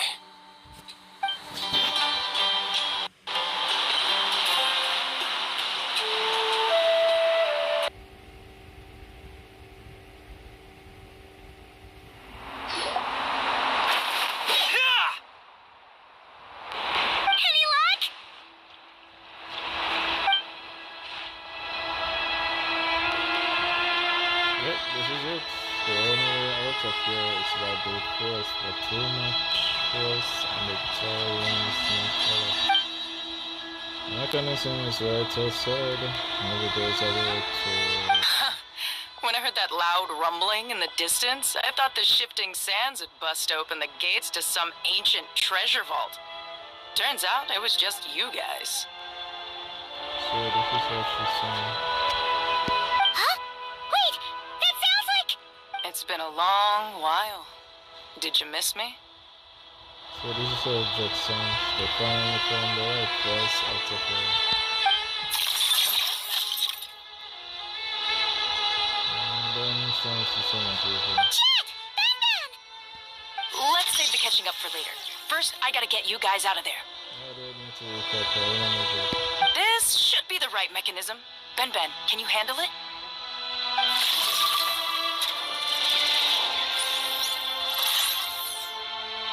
There we go.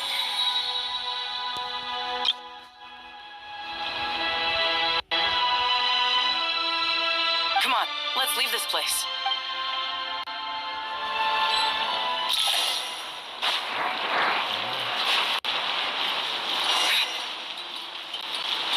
I don't believe I'm going to find this again.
They came to the desert again? Yep. No idea what they're planning this time. They were being very coy about it. How have you been, Jet? Well, since we last met, I've started my own band of mercs. We've actually made quite a name for ourselves. Oh, yeah. On a slightly different note, I have some good news. I finally took care of Masaira. Not much to write home about. It was just another day. Found his hideout. Dragged him out of his cozy little bed. He tried to talk me into seeing his point of view, as usual. But I'm way past that by now. There was nothing he could say to save his life. What about you guys? Bet you'd forgotten all about me and Ben, huh? Of course not! We're super duper best friends! Wow. Sounds like I should make time to visit some other nations too. Anyway, what brings you to Gurabat? Oh, right. I almost forgot. We're here to look for Lilupar. Oh, that bottle? Yeah! We need her power to calm the Jinn and stop the sandstorms. Here's hoping we actually managed to find her, after all the trouble we've been through. Surely, with everything's been going on in Gurabat, she must have woken up, right? Only one way to find out.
was.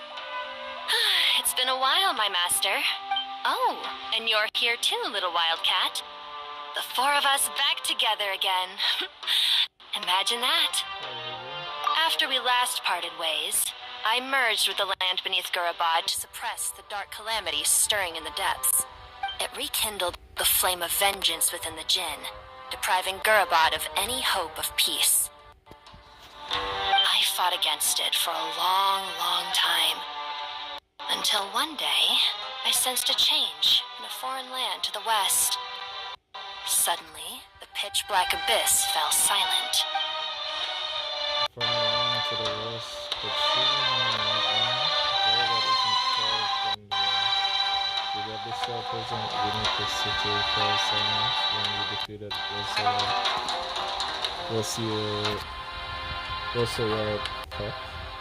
Once satisfied that that dark power could no longer bewitch the Jinn, I too fell into a deep slumber, from which I have only now awoken.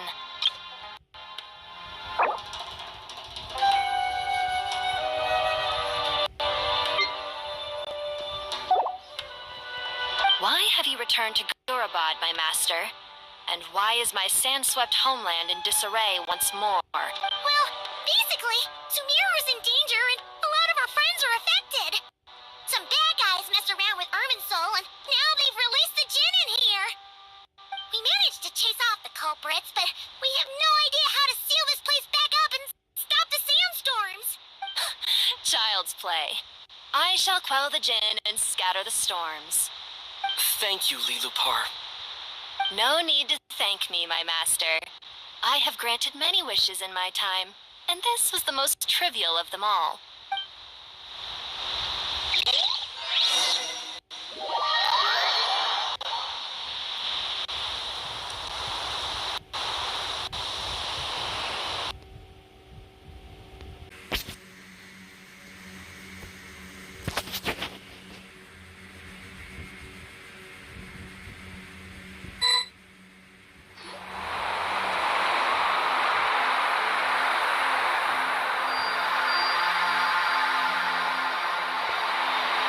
The sandstorm's gone.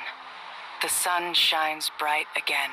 When I said that we'd meet again under a lovelier sun, this was exactly how I imagined it. Yay! Although, honestly, Paimon would love to hang out with you more, even if the weather sucked. Well, there shouldn't be any more Jinn breaking out, right? Are we okay to head back? To the temple. Sounds good. You can introduce us to your other friends. Another adventure begins. Lovely. The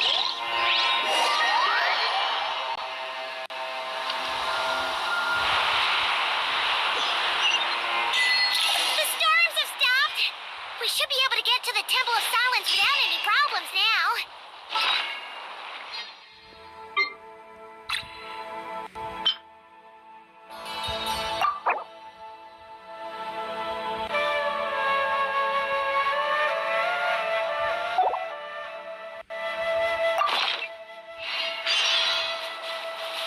Time to regroup.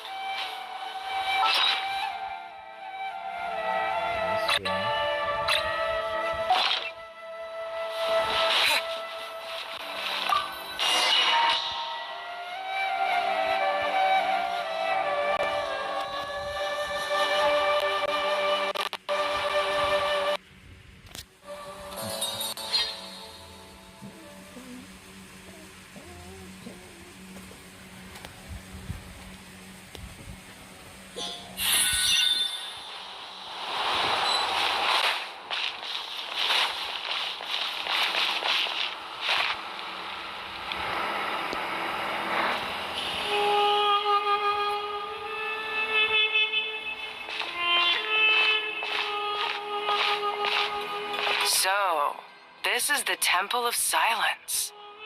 I've heard the Nagarjanites mention it in passing, but I never imagined it would be this big. It's colossal. I thought the temple moved to the rainforest ages ago. When did they scamper back into the desert? I don't know. This plan sounds a little too risky for my liking. Even in King Deshret's day, this was experimental technology. We have no idea what could happen if we activate it. Well, unless you know of another viable alternative for the Akasha terminal, I'm afraid this is our only option. The plan is sound, and the risks are manageable. However, if we are to proceed, we must act quickly. The scale of this project is enormous. Even with Kave, Faruzan, and every other scholar of mechanics working on it full-time, the proposed modifications won't happen overnight.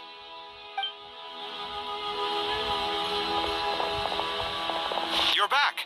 Everything all right?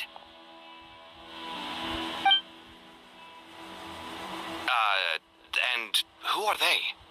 Friends of yours? Pretty much everyone in the Temple of Silence is. This guy's Kave, and the one next to him is Alhaitham. Hello, I'm Jet, and this is Lilupar. Ah, a famous name from the history books. Pleased to meet you. A friend of a friend is a friend of mine, as they say. Who's they? Huh? Do people not say that? Not in the desert. Friends you can trust, but friends of friends? Gotta keep an eye on them.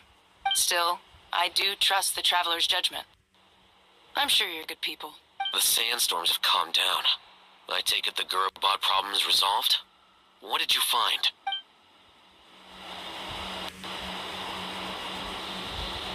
And after getting all smarmy with us, he trapped us there. Luckily, Jet used the mechanism outside to free us, and then we got Lilupar to put a stop to the chaos. Wow. Thanks for being there to help them. So, this mystery man openly admitted that he was merely a Harbinger subordinate. Yeah? Is there something weird about that? Now that you mention it, it is sweet to shame. Okay, yes.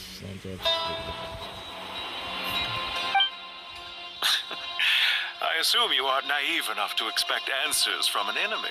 Well deduced. Our commander, Dottore, died in Nordcry. He was clearly unwilling to answer our questions when we requested him. So why would he need to be in the tourist subordinate order? Are you wondering about his true identity? Or do you think there's a big conspiracy behind all this? I wouldn't go as far as to call it a conspiracy. Just the simple fact that having someone to shift the blame on tends to prove useful, should trouble come knocking later. The most important thing for now is to solve the immediate problem. Perhaps that man knew you wouldn't have the resources to investigate his background and so didn't put much effort into disguising himself. This is all getting a little cryptic for me. I'll let you guys talk while I take a walk with Lilupar. Jet? Aren't you with the Blazing Beasts? What a coincidence. Didn't expect to run into you here. We're mercs. You can run into us anywhere. Who's this with you? So, did you find the solution you were looking for in the Temple of Silence? You bet we did. This place is incredible. It has everything. So far, we've discussed a plan and verified its feasibility. Building a new system from scratch is out of the question. So our only option is to modify the Akasha using certain resources we hope to find in the mausoleum of King Deshret. According to certain sources in the Temple of Silence, there is a core device in King Deshret's mausoleum known as Aru. Little is known about this device in academic circles, which suggests it was hidden quite effectively. If these sources prove correct, the energy contained within Aru may be sufficient to power our Akasha renovation plan. However, this raises difficult questions regarding technological integration. The sages are still debating it. Yeah, but I'm sure they'll reach a compromise once they've argued it out. The people of the rainforest are always cautious when it comes to desert technology. But times of crisis like this leave us with little choice. Wait, Paimon has a question. Is this the same Aru we've heard of before? It's sealed off, right? Some sort of prison where the Goat King, Ibis King, and Crocodile King are locked up. Well remembered. Yes, that's exactly right. According to our records, Aru was the most brilliant creation King Deshret ever conceived of. built by divine and mortal artisans working together. It was a miraculous accomplishment, and it lies hidden deep within the king's mausoleum to this day. That being said, what Aru actually does and why it was built, those are deep secrets we are not privy to. Until recently, I wouldn't have been optimistic that the place even exists. The only reason I'm inclined to believe it now is because we heard it from the Ibis King Thoth himself at his temple. The tale of how the 3 retainers of Al-Akhmar were imprisoned in Aru.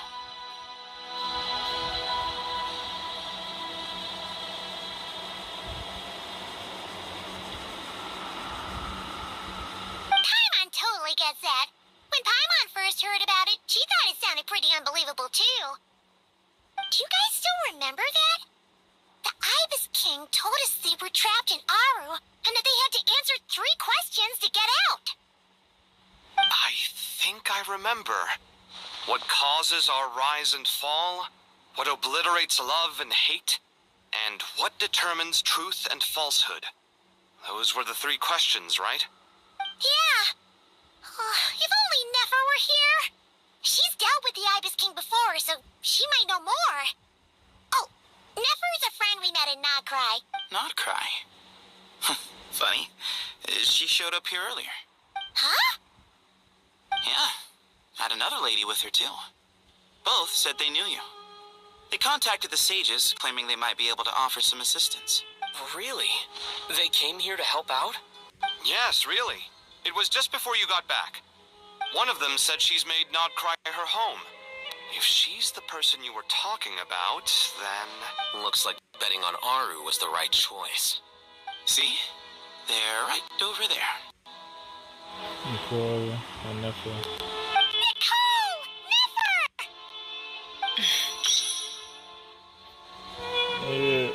You do know we just recently met Nefer this version out, so it's really no need to recap on him. Why, hello!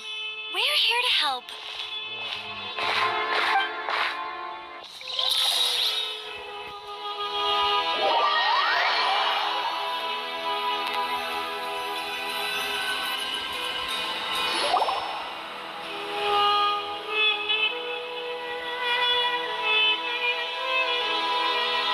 It's a good thing we left early.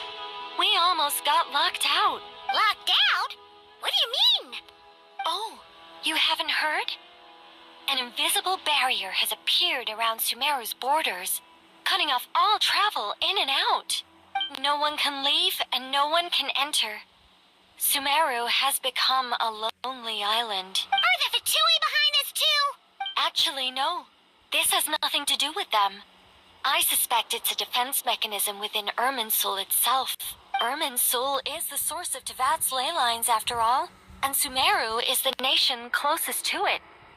I imagine this function was put in place to seal the entire region off in the event of serious damage, preventing the disaster from spreading to the rest of Tevat.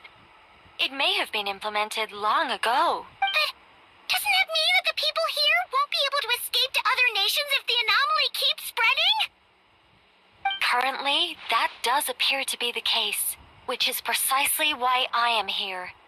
This is a critical moment for the world, and Sumeru is the eye of the storm. Paimon's surprised you managed to convince her to come back to Sumeru. Indeed. Even for someone of my wisdom and eloquence, this tested my skills to the limit. And why should it concern me that Sumeru's in trouble? Surely you don't think I still have feelings for that place? Judging by your tone, I suppose you don't.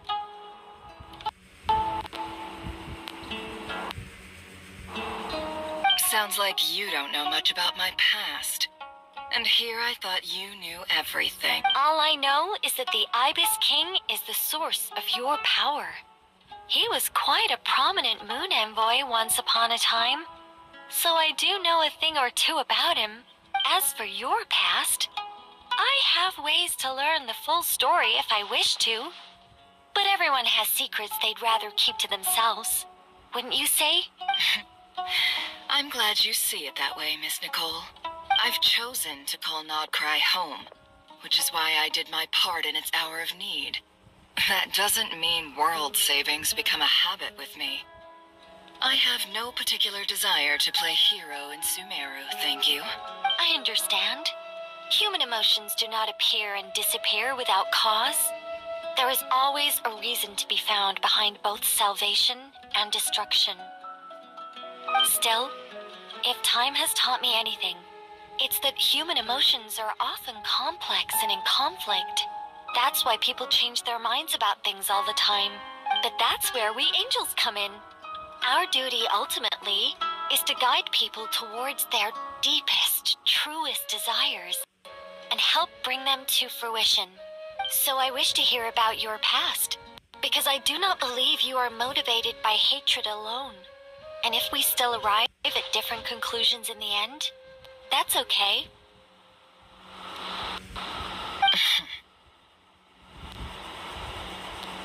I refuse. Wait, what? But I set the atmosphere and everything.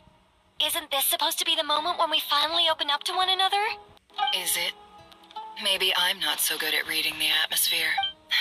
You're right, Nicole. There's more to me than just hatred.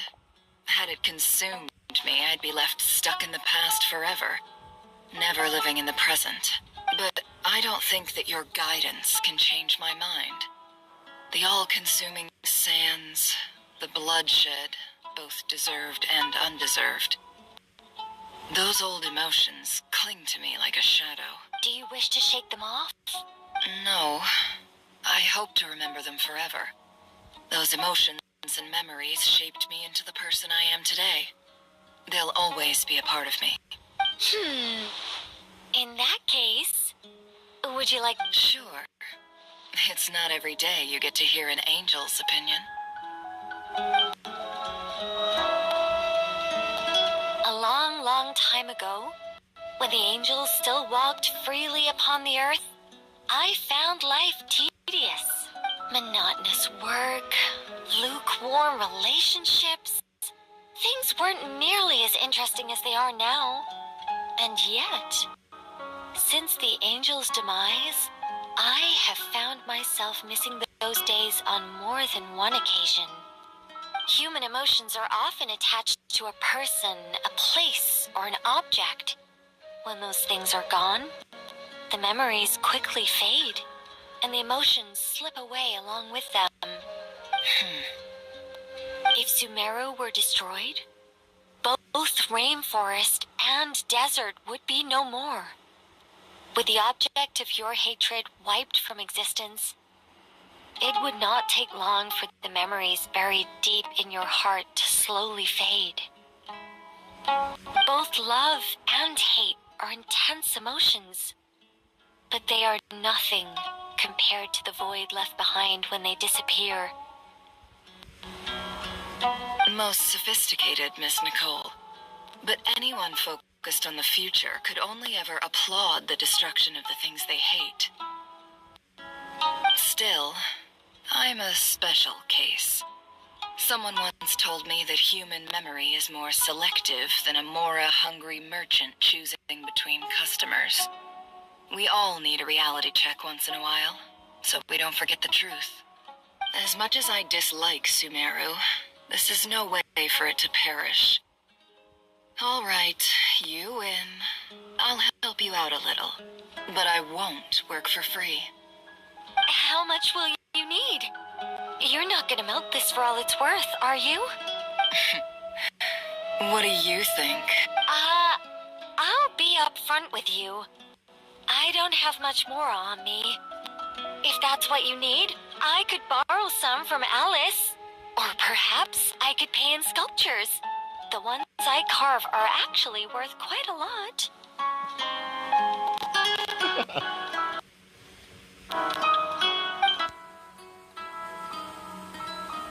Just cover my travel expenses. Huh? Is that all? That's all. Given all the people I owe favors to, I can just about justify a trip to Sumeru. Yehoda! Here, boss! What do you need? I'm going back to Sumeru for a while. While I'm away, you'll be in charge of the curatorium. Me? I'm in charge? Whoa. Don't worry, boss. You can count on me. And that was how the ingenious Angel Nicole brought you the perfect person for the job in your hour of need. Hip hip hooray! That was far more detailed than necessary. Not lacking in embellishment either. I never thought I'd return. Especially not the desert. But life doesn't always go as planned, I suppose. What's Candace up to? I don't think I've seen her yet. She's still taking care of things in our village. Should be joining us before too long.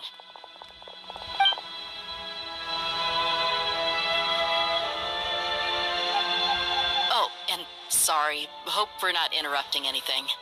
We have some good news, though. We're planning to go to the mausoleum of King Deshret to look for the legendary Aru, then use it to try and restore the Akasha system. According to records in the Temple of Silence, the mausoleum houses something called Aru's Chute, which can be used to establish connection with Aru. We still have some time before we leave, so there's no rush. By the way, who are these two new faces? Just call me Nefer. I'm based in Nogcry. Did I hear you mention Aru? Correct.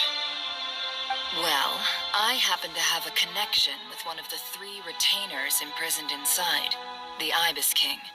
I'm here to get things done, so if you don't mind, I think I should come with you. That sounds perfect. Miss Nefer, are you from the desert by any chance? Why do you ask? I don't know. There's a familiar air about you. Plus, you mentioned Candace. Sorry, I don't mean to pry. It was just a random thought. I'm Dia, an eremite mercenary. My work usually keeps me out in the desert. I'm on good terms with Dory, and she's mentioned you all before. It's nice to finally put faces to the names. However, my associate here is probably less well acquainted with you. Why don't you all introduce yourselves? Actually, I'm a little better acquainted than you might think.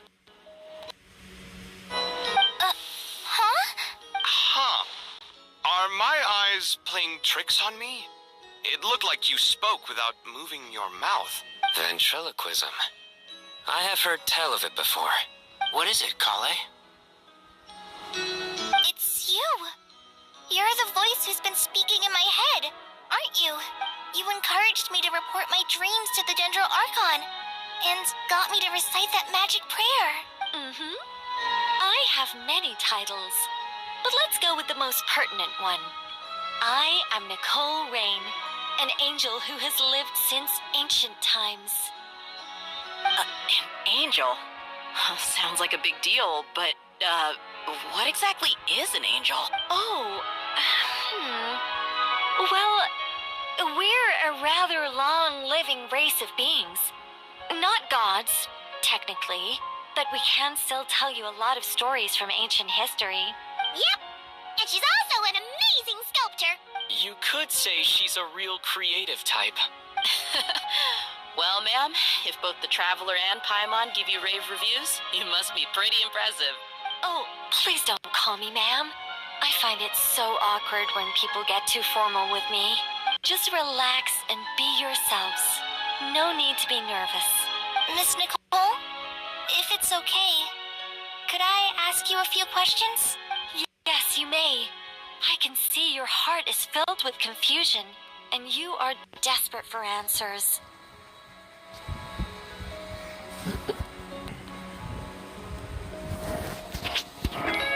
I also know which questions you want to ask me.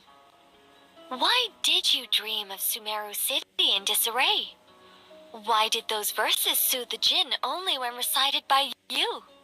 I can guide you to the truth, but it involves a personal secret of yours. I'd prefer to speak with you alone, if possible.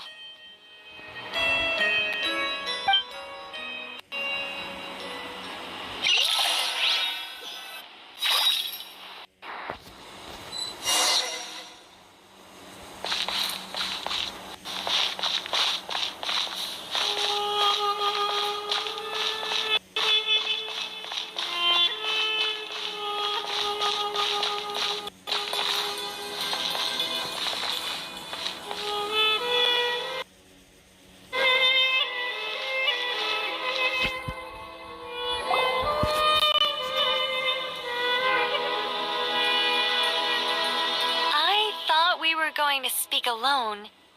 This is a lot more people than I was expecting. What's wrong with it? Even the doctors at Dar al-Shifa allow patients to be accompanied by family members. Well, if Kale doesn't mind her secret being revealed, I have no problem with it. Thanks for being so considerate, Miss Nicole. I don't know what secret you mean, but whatever it is, there's no need for me to hide it from my closest friends. Closest friends? It's so nice to hear that. We're here to support Kale through this. All right. In that case, I'll get right to it. Kale, are you aware that there are god remains inside your body? So what now? I am. When I was young, I got sick with Elazar. Nothing could cure it. The Fatui convinced my mom and dad that they could help, and I was sent to an unfamiliar place. There were a lot of other kids just like me there. This creepy guy injected us with some strange medicine, which I heard contained god remains. And the god remains that's inside of you would be the goddess of flower. I can still remember the pain like it was yesterday. But thanks to the friends who've stuck by me all this time, I've gradually been able to overcome those memories. Anyway, so you're saying that what happened to me has something to do with the god remains they injected me with? Yes. Those were the remains of Nabu Malikata, the goddess of flowers. What? Fascinating.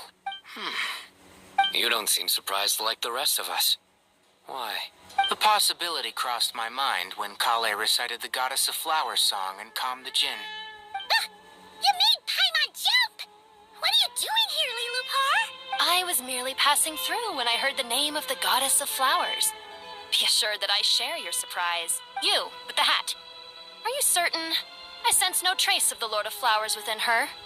Well, it is a very small fragment. Unless special methods are used to manifest its power, even her closest acquaintances would find it near impossible to detect. After the goddess passed away, her remains were scattered across the desert. King Deshret gathered all the pieces he could find and buried them in the eternal oasis. But some fragments remained unaccounted for. Eventually, the Fatui must have found a way to track some of them down. Presumably for use in some experiment. It's not an uncommon occurrence. You're more shaken than I thought. In one sense, you've been extraordinarily lucky. So many people who yearn for this kind of power never attain it, yet you have coexisted with her all this time without even realizing it.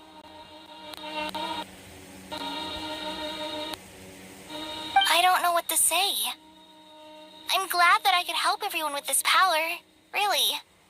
But knowing that a fragment of the Goddess of Flowers is inside my body is... it's a strange feeling. Well, people value their autonomy very highly. Even a well-intentioned intruder can shake one's sense of self. I understand how you feel, Kale. But once you get used to it, you'll find it's nothing to be concerned about. I guess you of all people have a good reason to speak on this. 2 good reasons, in fact. Incidentally, 3 is the maximum number of Hermanubis' Ba fragments that I could bear. Let me guess. Because 2's company, but 3's a crowd? Thanks for helping to explain the joke, Tainari. Not my intention. Goddess preserve me. I should take my leave. This boy in his wolf's head hat speaks much too differently from the Hermanubis I remember. Kale, all I'm trying to say is, no matter how many Hermanubis fragments there are within me, you wouldn't think of me as Hermanubis. In the same way, you are simply you. Yeah, I know what you mean. So about that dream I had, was it a warning from the Goddess of Flowers? Yes.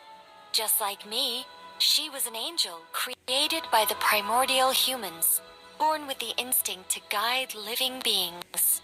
Though her body and soul have perished, her essence retains its natural instincts. Even her smallest remaining fragments would do their utmost to send you that warning. The mother of dreams, lord of flowers and oases, she must have had a premonition. That is why she gave that dream to you. We won't let our efforts go to waste. But I still don't understand. Why me? Yes. Why indeed? You weren't the only one injected with God remains, but only in you have her fragments persisted. I suspect it may be because of the firm will you showed in the face of suffering. She was likely assimilated by that will. Of course, this doesn't mean you have to shoulder any extra responsibility. As this young man said, you are who you are, and that will not change. All right. Any further questions from the family members of the patient? If not, we should head to the mausoleum of King Deshret. Let's move out. Time to put our plan into action. We all hope it'll work. But will we really be able to open Aru? And even if all 7 pillars of King Deshret agree to let us proceed, the scale of the work to follow is daunting, to say the least. Haven't you handled other big projects before? I mean, the biggest project I've worked on to date is probably the Palace of Alcazarzaray, I guess? But this is orders of magnitude beyond that. It's a total nightmare. Look on the bright side. At least this time you're actually here when Sumeru needs you most. You won't have to come asking me for details after the fact. Mock me all you want. But now that I'm here, things will be resolved far more quickly and smoothly than last time. Kave's self-doubt disappeared in an instant. Like magic. Well, this confidence is most gladdening. Now, go and pack your things. We'll head to the mausoleum as soon as you're ready.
You're a very talented sculptor. Is that true? Oh, I don't know. I wouldn't want to blow my own trumpet. Honestly, even though Kasharawar is best known for its focus on mechanics, plenty of Kasharawar scholars are quite serious about sculpting as a hobby. So if they rate your work, that's enough for us. We just have to take a look. Who's we? Myself and a few other scholars. Kashif, Daneshvar, come take a look. Oh, well, if you insist, I suppose there's no harm in showing you.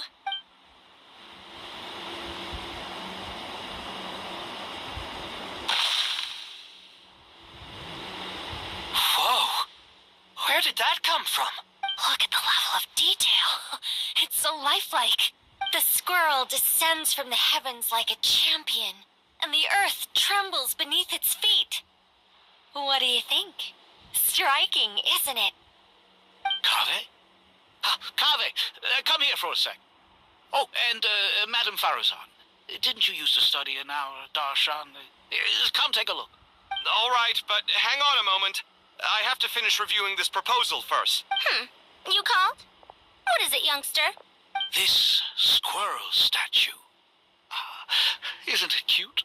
Oh, a squirrel. I wouldn't say cute per se. The The realism is what stands out to me. Were you trying to carve a statue of a hero, young lady? Oh, a hero? I suppose so.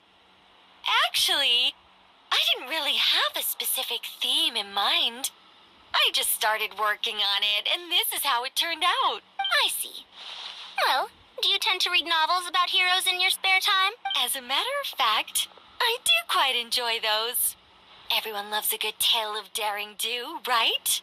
Then perhaps this statue represents the heroic tale you long to see deep down inside. Also on the subject of heroism, I feel that if the subject posed with a finger raised towards the heavens, it would lend a greater gravitas to the overall image. I'm sure some would call it cliché or old-fashioned, but not me. I think it would be a perfect fit. It has a certain classical beauty about it. Kaveh! Sorry, Madame Faruzan, I'm a little busy right now. Don't wait up for me. What a pity. That young man has excellent aesthetic tastes. I was hoping to ask him for his opinion. What a genius idea! Why didn't I think of that? Classical beauty is a great direction to explore. That's it. Once I get back, I'm going to sculpt a heroic squirrel pointing its finger towards the sky. Precisely. A declaration of victory. You understand my vision. Then place the two statues face to face. Yes! That's exactly what I was thinking. It'll be a masterpiece. Miss... I'm sorry. I didn't catch your name. Just call me Nicole. Madame Faruzan? Was it? What? Oh, no. That wouldn't be right. Why ever not? Madam is a state of mind cultivated from within. Anyone may call me Madam if they so desire. My dear Miss Nicole, once we make it through these trying times, should we have the pleasure of meeting again, I shall look forward to seeing your new work. In this day of age, it's rare to find people with an appreciation for classical aesthetics. Meeting you was truly a pleasant surprise. Honestly, I feel the same way. It's been a long time since I met anyone interested in this style of statue. Clearly, they don't call you Madam for nothing. Also, I have to say, you're a very good judge of character. Because when I think about it, I really am someone who likes stories about heroes. That must be why I've quietly kept watch over generation after generation of them. Sorry, keeping watch over heroes? What exactly do you do for a living? Oh, never mind that. Let's not tell Madame Faruzan about Miss Nicole's true identity for now. Good idea. Let's limit the conversation to aesthetics. Okay. So pretty useful.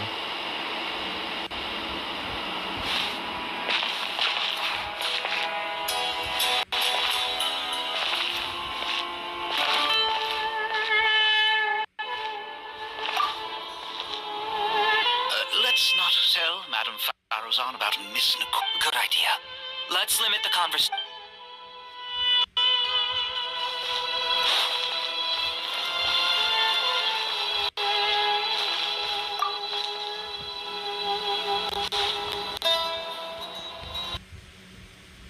What's wrong?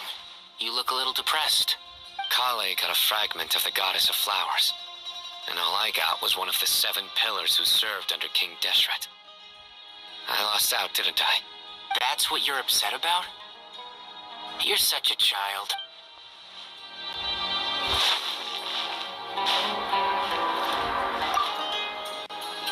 Oh, so many books.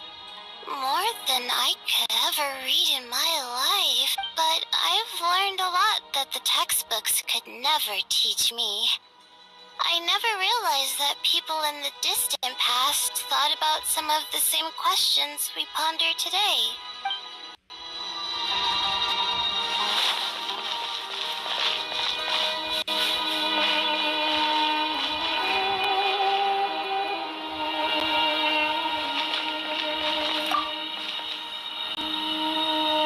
Good to finally meet you in the flesh. It's a little surreal seeing you here after exchanging letters for so long. In my head, the boss of the Curatorium of Secrets didn't look so young. Sounds like you have some history then? Any budding mercenary group needs a steady supply of intel. They, in turn, can prove an exceptional source of the same. The Curatorium of Secrets is happy to cooperate with friends from all over the world. If you're interested, you'd be very welcome to join our network too, Miss Dia. Can't say no to a solid partnership, especially out here in the desert.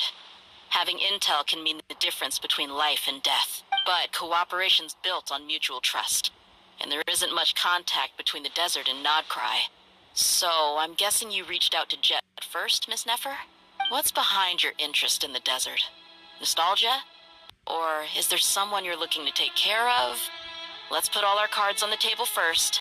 Things will go more smoothly that way. I like your style, Flame Mane.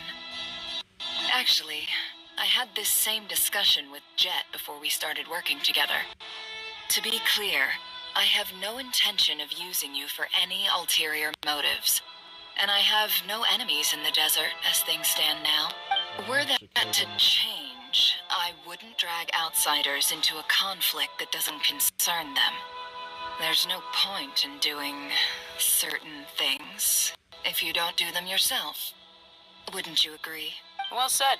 Taking responsibility for one's own affairs is the way of the desert folk. Huh. It's like you're one of us. You sure that's a compliment? Absolutely. I'll take it. Perhaps we can discuss our cooperation in more detail now? Sure. I love working with no-nonsense people. And you certainly fit that description. I look forward to a fruitful partnership. As do I, my friends.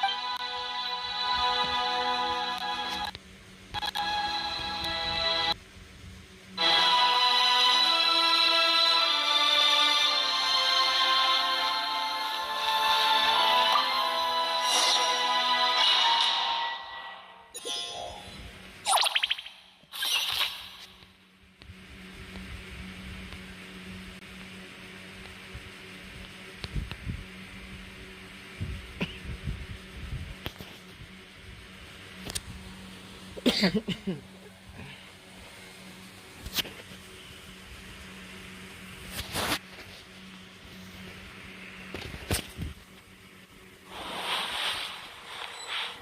hope everyone's ready. We'll be arriving at our destination very shortly. There we go.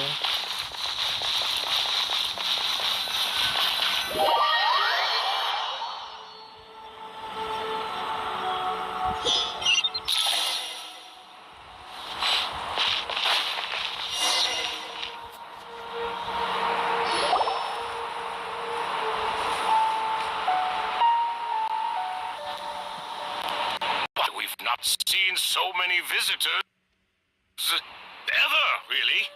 What is this place now, a tourist attraction? Closer inspection reveals many familiar faces. To what do we dusty old fellows owe the honor? Surely you're not just here to chat. You surmise correctly. We are here to carry out a rather enormous project. Oh, enormous, you say? How large, then? Larger than the gaping void in our lives? Why, you've even put a smile on Goatee and Crocco's faces. All this activity is making for quite the special day. I know that laugh. Lilipar, what on earth are you doing here? This is hilarious. Turns out good things really do come to those who wait. As long as you stay alive long enough. When did you three get locked up in here? And still you act all high and mighty, putting on a show for the younglings. Truly hysterical. Why, you? Yes, I know. No need to shout. You're right, Lilipar. Goatee, Crocco, and I all have the same problem. But didn't King Deshret seal you away? How did you break free, and how did you get in here? Who knows? Perhaps you can ask my master one day, should you ever get the chance. Behold, the executioners of old. Some have turned into fragments residing in human bodies, and others are imprisoned eternally, leaving not a single shard behind. It's almost tragic, watching lowly prisoners like you act all self-important.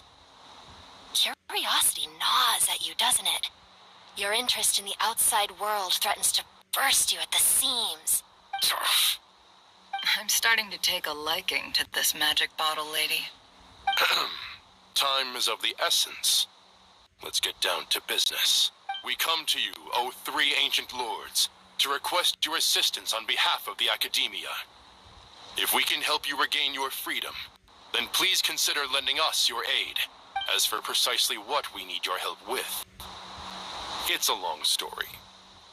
So, to demonstrate our sincerity, we are prepared to first resolve the problems that plague the three of you. All right, stop arguing, Croco. And Goatee, don't you start. What's the harm in letting her speak? It's not worth getting so angry about. Forget about her. The three questions are the crucial thing here.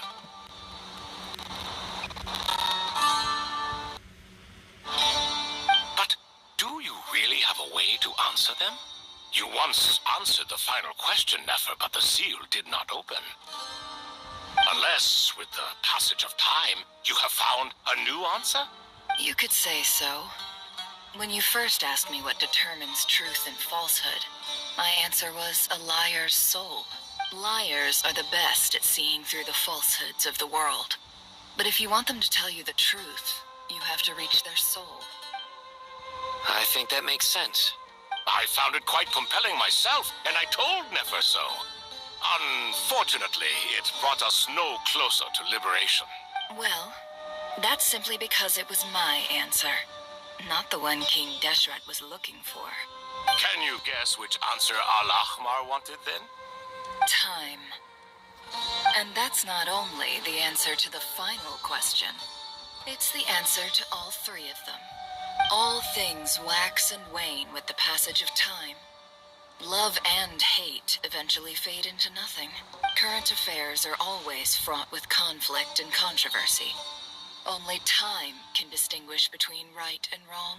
You once described King Deshret as a proud man. I'd say that the prouder someone is, the more inclined they are to believe that only time is qualified to be their judge. Time. Well. Indeed. Perhaps in building Aru, our king was in fact attempting to reverse time, to bring love and hate, right and wrong, the rise and fall of all things back to their point of origin.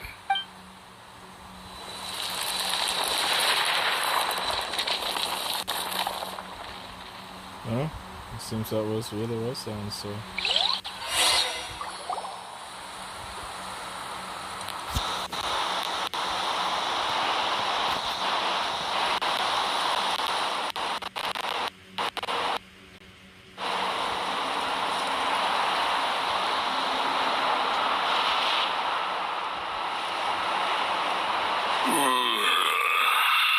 This is the most eventful day I have experienced in a long time. You have my sincere gratitude. Are those three of the 7 pillars? Turns out the statues were quite faithful to the source. You three seem to be in good spirits. Prison can help a person grow and learn to cherish what they have. Nevertheless, after everything you've done for me, I sincerely hope you never have to experience it for yourself. Hello, Nefer. It's good to see you, Thoth, the Ibis King. Nice. Definitely puts my mind at ease, seeing you two getting along so well. Should we maybe introduce ourselves, or... Sure. I'm Sethos, the current leader of the Temple of Silence. This is General Mahamatra Sino, and this is the former Spontamat sage, Cyrus. But I'm guessing none of that means a whole lot to you. Everything is equally new to us, in truth. We've been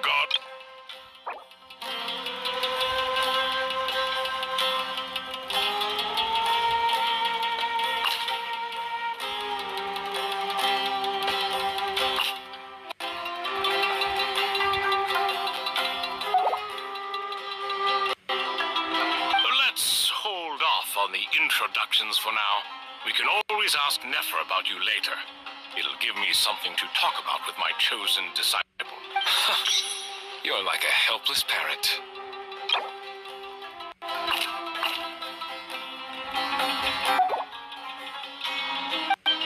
gods and people of yore are not necessarily welcome in today's world. Self-awareness is one of my finest qualities. I thought I ought to share its fruits with you two. Is that so? Well, I think we'll take it in stride, just as we did with the 3 questions. Let's not forget, it was my persistence that won you both your freedom.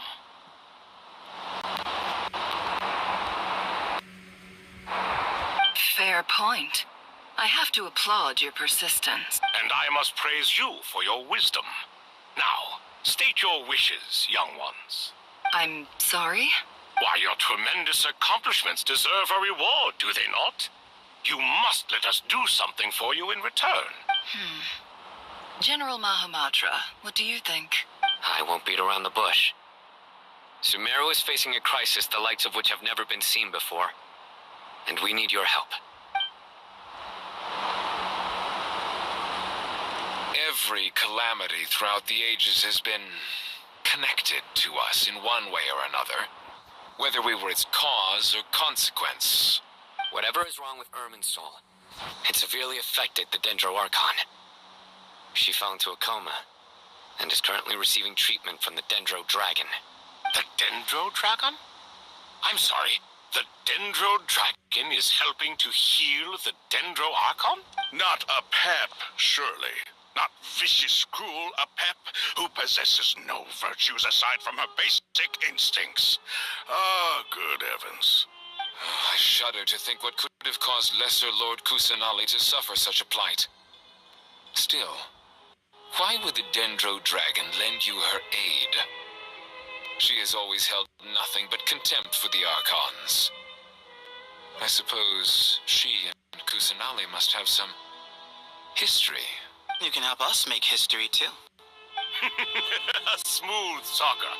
Well said, lad. Currently, no one can connect to Irminsul. We hope that by opening a Baru and making some modifications to it, we can use its technology to our advantage. Unfortunately, Aru is an imperfect creation. King Deshret never managed to realize his full vision before his death. Much remains to be done if it is to be pitted against Irminsul itself. Besides, I hear your reasons, but to give Aru up over such would be... The archaeological records clearly indicate that although Aru's construction took a long time, it was not beyond human means to achieve. Modern technology should solve the efficiency issues. We have no choice but to go all in on this. This is by no means a threat. But the only reason we helped you escape from Aru was to gain the necessary leverage to negotiate with you.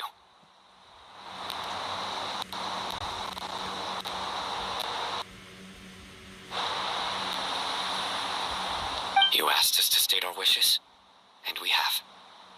Each one of us here needs your help, as do all the thousands of people living in Sumeru. They need you, and they need Aru. What do we think, my fellow old fogies? Shall we lend our support or not? Since you ask so nicely, naturally. Naturally what? Are you for or against? I simply mean we shall do what comes naturally. You claim that you wish to open Aru. Know you then that the golden slumber created by King Deshret is preserved within?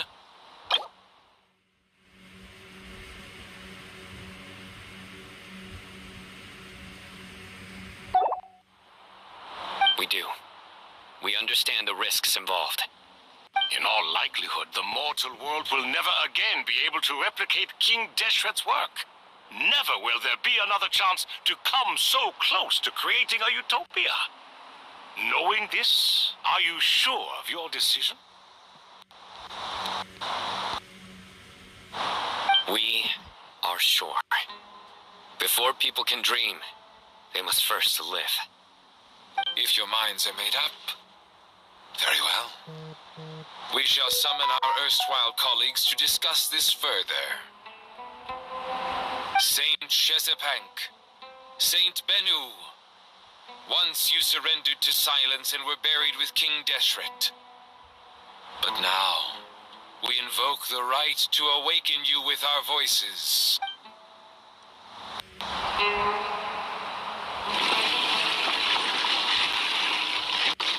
full strength sensation when channeling assist answering the call of the great king.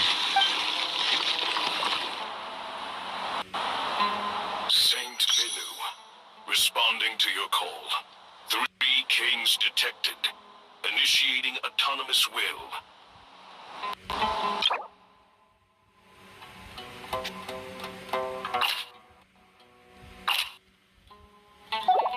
Saint Shezbank, responding to your call.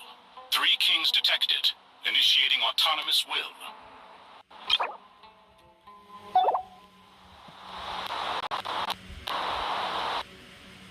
Ah, Lord Herreshoff. What a long time it has been. Then your trust in my well-being has long outlived your physical body. You have always opened with that same phrase, in life, death, and now even beyond. Al-Akmar is long gone. What is the reason for this meeting? You're awake. Good. We are voting on whether to give the people of present-day Sumeru access to Aru and permit them to perform technological renovations. You have the right to support or oppose the motion. Aru is the pride of Al-Ahmar. Opening Aru requires the unanimous consent of the 7 pillars. I hope you have a convincing reason to present to us. Sumeru is currently in the midst of a major calamity. Let us not forget that while Al-Ahmar was a stern ruler, he was also a teacher of wisdom. A god without his people shall cease to exist, and King Deshret's greatest wish was to provide protection for his people. Let us then honor our God King's wishes as we consider our decision. I do not mean to mock these proceedings, but what is the point of a unanimous vote when we know that the last of the 7 pillars, the Dendro Dragon Apep, will never communicate with us? This will no doubt surprise your mechanical mind, and I have no intention of trying to persuade you, it is true. But Apep is, in fact, healing the Dendro Archon as we speak. Huh? Can someone attest to this? Do we have any proof? I ask the 3 kings. Can any of you vouch for the truth of this claim? Naturally, the Ibis King, Thoth. What? It was Thoth's disciples who revealed the truth to us. We need not debate its veracity. Simply let Thoth bear accountability. That way the rest of us may have a clear conscience. Hereshef, you diabolical fiend. I awakened our former colleagues for you, supported your opinion, and backed your decision. What sort of fiend would do that? I miss the days when Hermanubis was still around. At times like this, he would offer to take accountability. What are you trying to say? Is my word worth less to you than Hermanubis's? Hypocrite though you are, Lord Thoth, you are humorous in equal measure. How could we bear not to associate with a character such as you? I, Saint Shezbank, approve the Goat King's proposal. Since King Deshret is no more, we shall receive no reprimand for acting beyond our remit. Nevertheless, I sincerely hope that those before us understand the significance of what they intend to do. Remember, the moment that Aru is liberated, the myriad souls residing within the Golden Slumber will return to the ley lines. And once the ley lines flow again, these souls shall in turn be received by Irminsul. To take this step is to bring the perfect afterlife created by our king to a permanent end. We understand that well, and we have decided to proceed regardless. Furthermore, the contemporary human perspective would contend that confining souls in this way is no act of benevolence. The deceased have a right to rest in peace. King Deshret's creation is clearly a place of rest and peace. It is just that many do not see it this way. But no matter. Saint Binu approves. Hermanubis' representative and the Dendro Dragon Apep made their choice ahead of time, while the Goat King, Ibis King, and Crocodile King have also granted permission to liberate Aru. By the grace of His Majesty, guided by his wisdom and will, let the gates of Aru be reopened.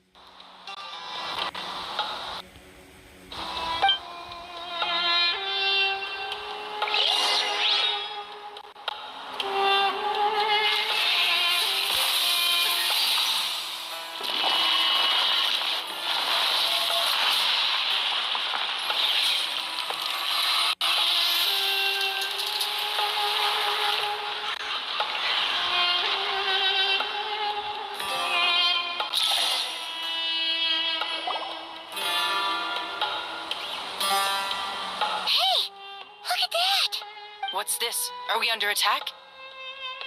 No. Wait, it's... These look like souls still out to approach us from within the light and pass through our bodies like wind through a veil. Here you are. Through the sands of time. I see you. Father. Father, is it really you? It's Jed's father, Jibriel. That's right. He entered the golden slumber, didn't he? I smell blood and sand on you. You've grown. Strong as a wild beast, and without shedding a tear. You have to leave, don't you? Please, just answer me this. What should I do for you? This meeting is a blessing from the gods. My soul, once imprisoned along with that of Samael, is finally free. I am truly grateful for the chance to see you again. That the dead should meet the living is itself a miracle. One brief, precious moment is enough. Enough to set my heart at ease. Do not weep for me, Jed. I know you will accomplish many great things in your life. You will go further and climb higher than I ever did. All I ask is that you take good care of yourself.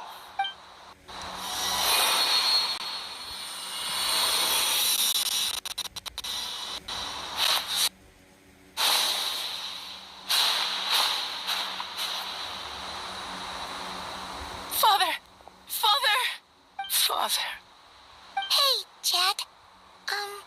Do you want something to eat? Maybe it'll help you feel better. Poor choice of words, Paimon. I'm fine. Thanks, Paimon.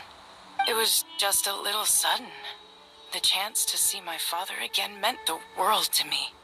He was trapped in the golden slumber for our sake. And now, after all this time, he can finally rest in peace. I'm glad. It's a huge relief. You've grown strong, Jed. More than enough to fend for yourself. Yeah. I'll leave the past in my memory where it belongs. My family, the good times and the bad. Goodbye, Father.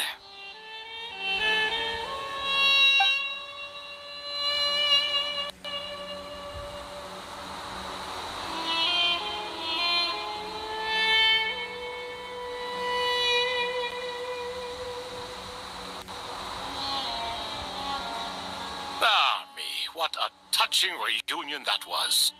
It seems we did a good deed today. We three retainers, once imprisoned for our iniquity, are surely the least qualified to judge whether this deed is good or bad. Either way, Aru is open. Now you have your opportunity, and with it, whatever trouble may ensue. Although Aru was created by a god, human craftsmanship was nevertheless required to build the gate that connects it to this world. Perhaps the relationship between gods and humanity follows a similar principle. As for your proposed renovations, we cannot determine which functions to keep or discard. Proceed as you see fit, but please entrust the task to your most accomplished scholars, or Bennu will be most displeased. It matters not. The Ibis King shall be accountable if any problems arise. Ibis, you chose to take on disciples, and so it follows that you must accept the risks of associating with humans. If I'd known you'd be like this, I would have locked all of you away in Aru, never to leave again for all eternity. All of us? What does this have to do with me? Vilify me no further. Scholars, since you have liberated Aru, allow me to present you with a gift.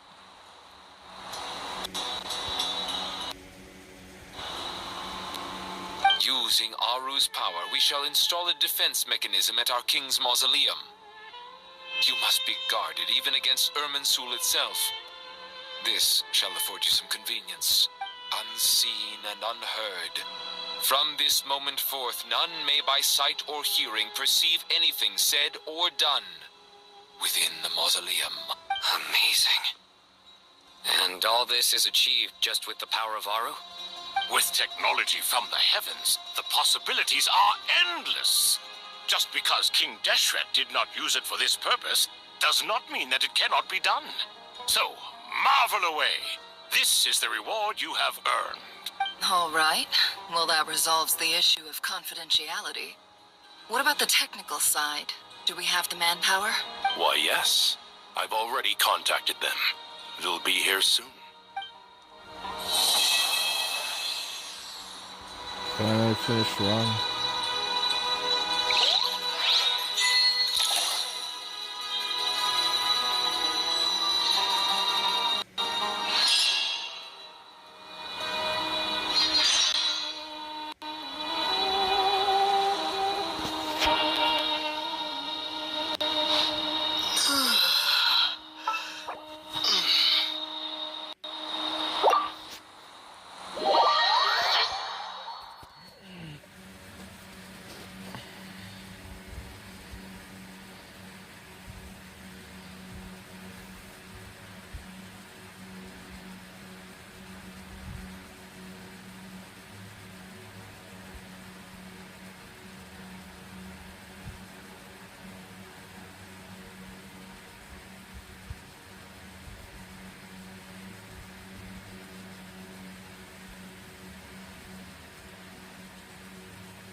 Fresh air.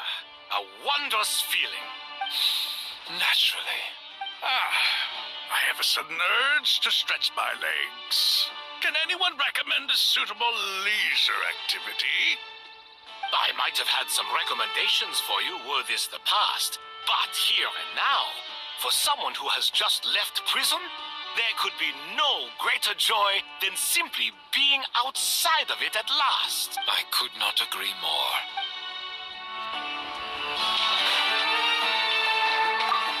As I thought. The so-called 7 pillars of King Deshret are as underwhelming as ever. What do you mean? Not a fan of the boys' club? As men, as individuals, and even as gods, they are entirely undeserving of my attention. Al-Akhmar once commanded me to select a king from among the people. So naturally my eyes will open only for one who is worthy. Ugh. Can we talk about something else?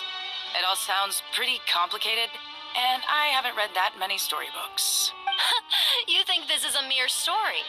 Well, many would also say that the journey you shared with your father is not but a tale. My life, your life, they are nothing but stories. Little girl, it appears that you really have grown. In the past, you would have flown into a blind rage at my words, but now you are unperturbed. Oh, it's nothing. I just feel like you're right. Getting all pissed at someone for telling the truth is pointless. It only makes me look petty. This alone is proof enough of your growth. You're doing well, my dear girl. You're becoming ever stronger. Strong enough to defend the people and things you hold dear. You think so? I hope you're right.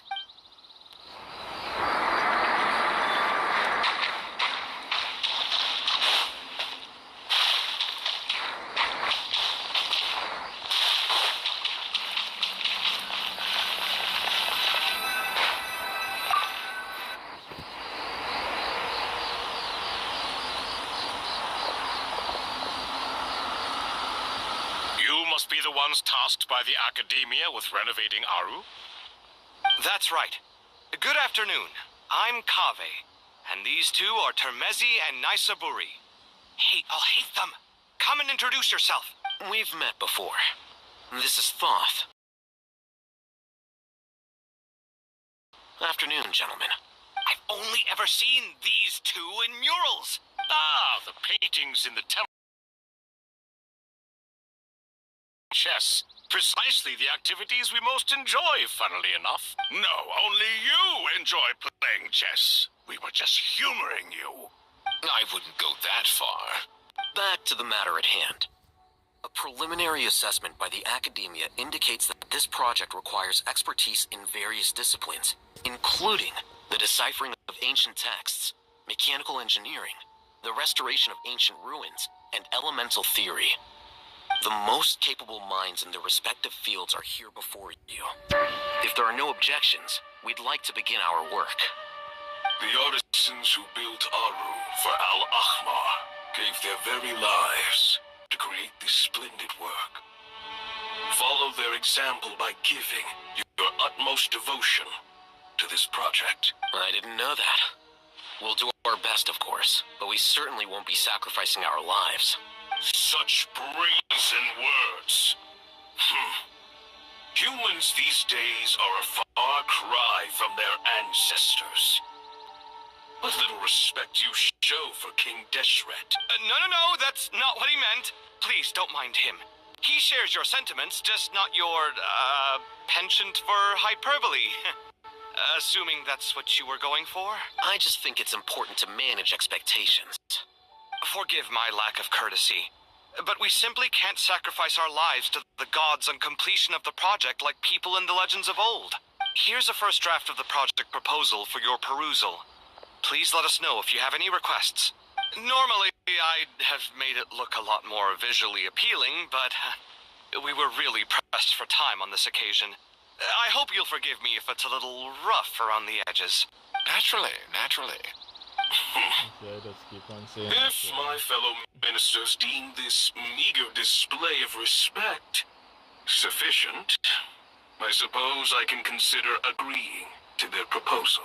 Why are you so preoccupied with the ostentatious displays of respect to Al-Akhmar? We should be trying to make things easy for them. You never know. We might have to rely on these young people to look after us in our old age. Exactly. This is Aru's mainframe. Be reminded to use it with great caution. We certainly will. Thank you for your assistance.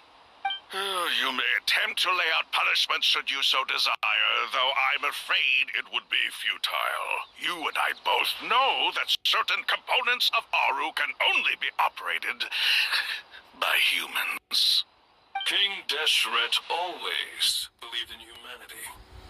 Still, the reason that Aru's modules are designed that way is not so much because he trusted them, but more because he was wary of you.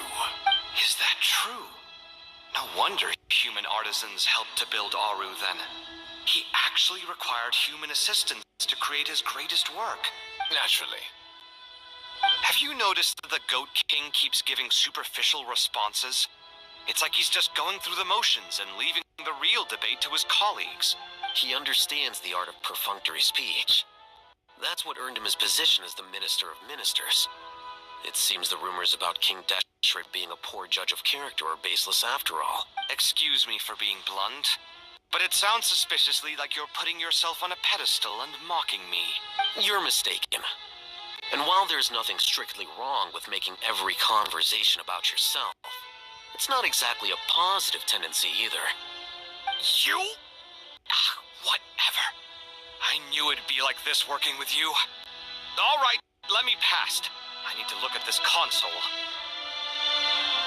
It's your job to activate it after all. Let's begin. Everyone, please proceed with the external checks and preparations as per the procedures outlined in the engineering plan.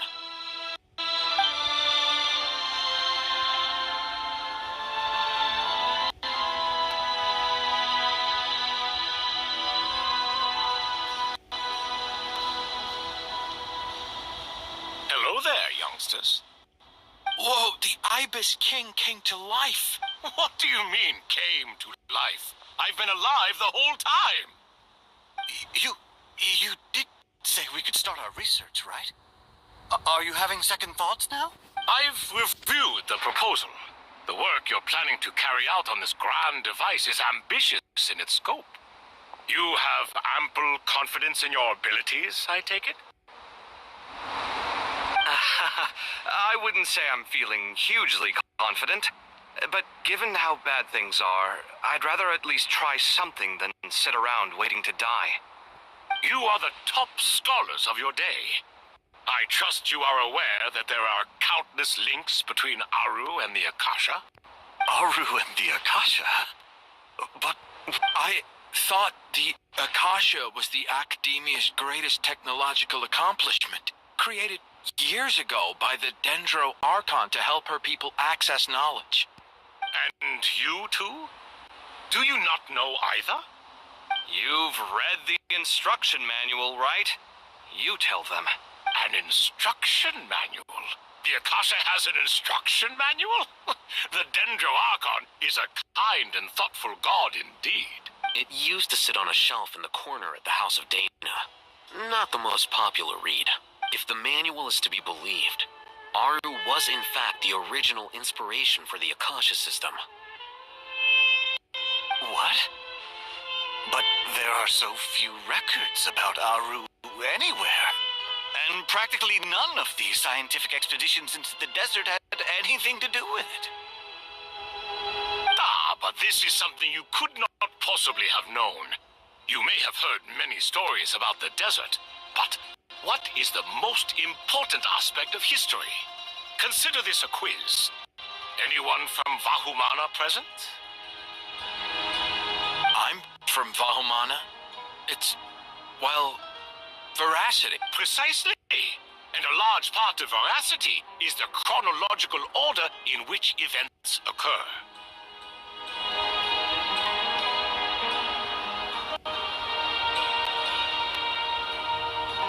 I may as well tell you. In the beginning, Nabu Malikata, the goddess of flowers, descended upon Sumeru. The glory of the heaven was within her. She brought life, oases, and knowledge to this land. Then she created the Jinn, enlightened them, and ordered them to serve her. Two other gods also walked upon this land, where wisdom flowed in abundance, and the three met beneath the great green trees. It was the first and greatest alliance. We should speak with reverence of this covenant between the three, which transcended both time and life. For they promised that in Sumeru it began with the goddess of flowers. For King Deshret's sake, she pried into the secrets of Celestia, and for this was burned to ashes by the flames of wrath. So grieved was King Deshret by her passing, that he lost all interest in state affairs and devoted himself instead to the knowledge that she had brought back. It was after learning of the technology from that floating island in the sky that he first conceived of Aru. And so, the Akasha was inspired by Aru, while the basis for Aru itself came from Celestia's technology. Well, if the two share a common technological origin, then connecting one system to the other is an entirely feasible idea. Unbelievable. Have you no reverence at all for celestial technology? No, I do, but there's no time for that. The schedule is too tight. Blame it on the deadline. Perhaps you could try coming up with our cutoff dates. You know what it's like having to turn around 5 different drafts in one day? I wouldn't wish it on my worst enemy. Yeah, also, Sir Ibis King, you don't plan on getting directly involved at all, do you? Yes, well, you strike us more as having come to give a popular science lecture. Or, wait, does this count as more of a first-hand witness statement? Neither. Anyway, this sounds like far too much work for me. Still, if Aru is so powerful, why didn't King Deshret use it for more ambitious ends? Because it was never fully completed. King Deshret had grand plans, but he perished before they could come to fruition. Something that could rival the very world itself. The Lord of Flowers sacrificed everything for that ambition. What he desired, she bestowed, and thus was knowledge brought into the world. Her courage and sacrifice had to be honored with the most splendid of monuments, or King Deshret would surely have deemed it a grave injustice. And that monument, built from knowledge and technology, etched with a sacrificial and courageous love, even in its unfinished form, it deserves to be treasured. At that time, King Deshret said the following to the Lord of Dendro. Since we share an eternal covenant, I shall never be your enemy. Hence, the fruits of wisdom from the heavens is not to be devoured. Remember, it is not that I lack the power to become the enemy of wisdom, yet you and she have taught me much and shown me kindness. For this, I cherish you both. In the end, Aru was only used to store a portion of the souls. It was but a primitive form of the masterwork the king had envisaged. His final hope for Aru was to return to the past, when she yet lived. So the point you're making is, King Deshret was both powerful and ambitious, and he only ceased his imperious ways out of affection for the goddess of flowers and the Dendro Archon. You could see this as an act of mercy, but you could also see it as the sentiments that lay between these three gods placing constraints on him. This was, after all, the foundation of the alliance between them. This explains why Aru was both a prison and a monument, and why the answer to the 3 questions was time. You have to be careful who you get involved with, or you invite all manner of misfortune. This is as true for gods as it is for humans. Love is the same. It is both a prison and a monument. All right, let us pause the story here for now. Seeing as you've been so diligent, I'll offer a little help. Who's in charge again? Is it you two? Ah, yes, me and him. Now then, close your eyes. wisdom hides in the space between the tangible and the intangible. It is to convey the incommunicable through the simplest of mediums. By the power of King Deshret, I shall grant you a glimpse into the unseen secrets that lie at the threshold of existence.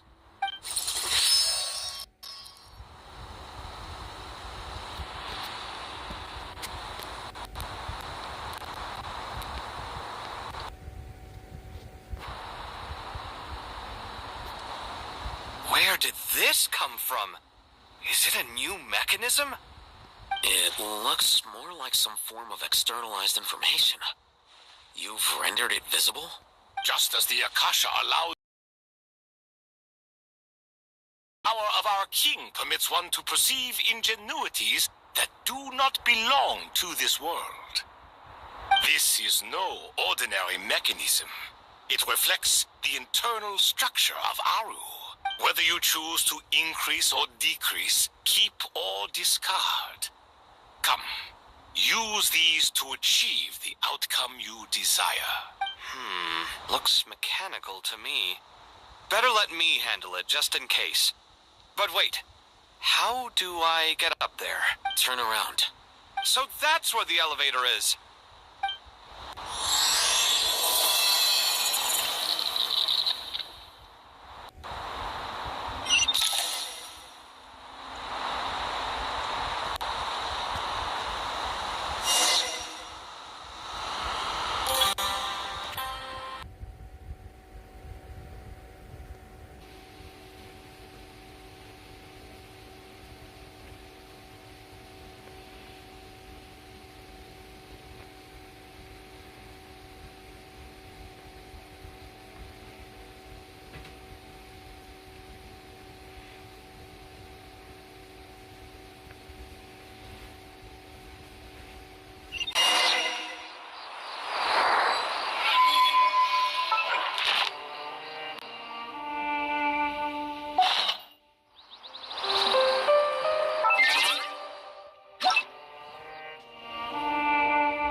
obelisks were used to record important information in the ancient desert civilization. Hey, Alhaitham, there's some writing here I'll need you to decipher. I've sent it to your screen. Do you see it? Got it. It's a little blurry, but I should manage.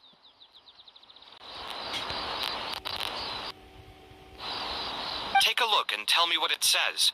Oh, and I'll send any other similar text directly to you from now on. Let's start with this one.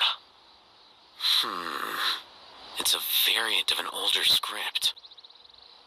Herein lie verses written for the Yellow Sands. Looks like cultural information from the age of King Deshret. If so, I suggest you delete it. Words thrown together merely for fun.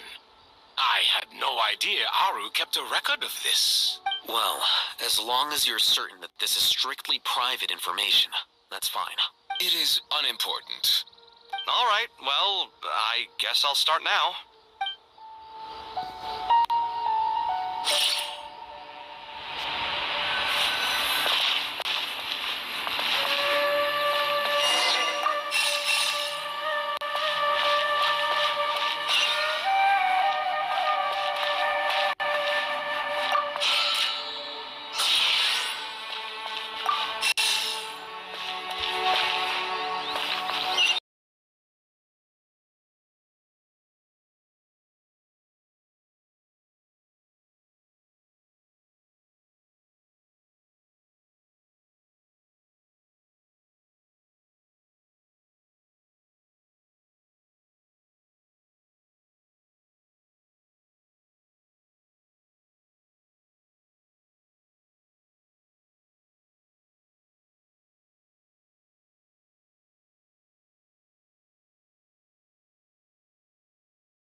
now?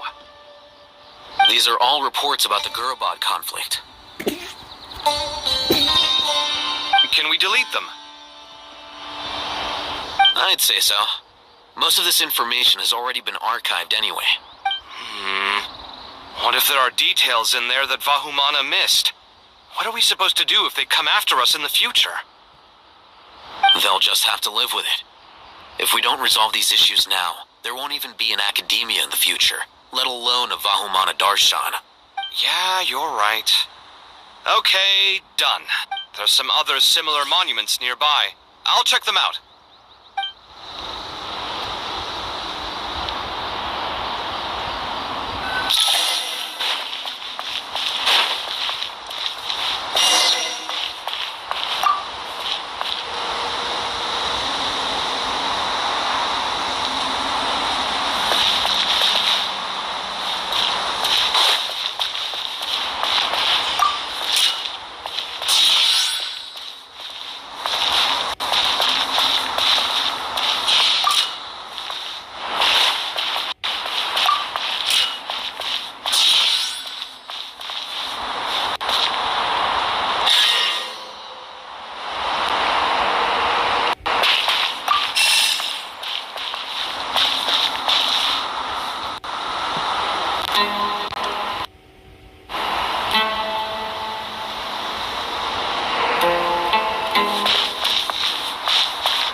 Another monument. Hold on.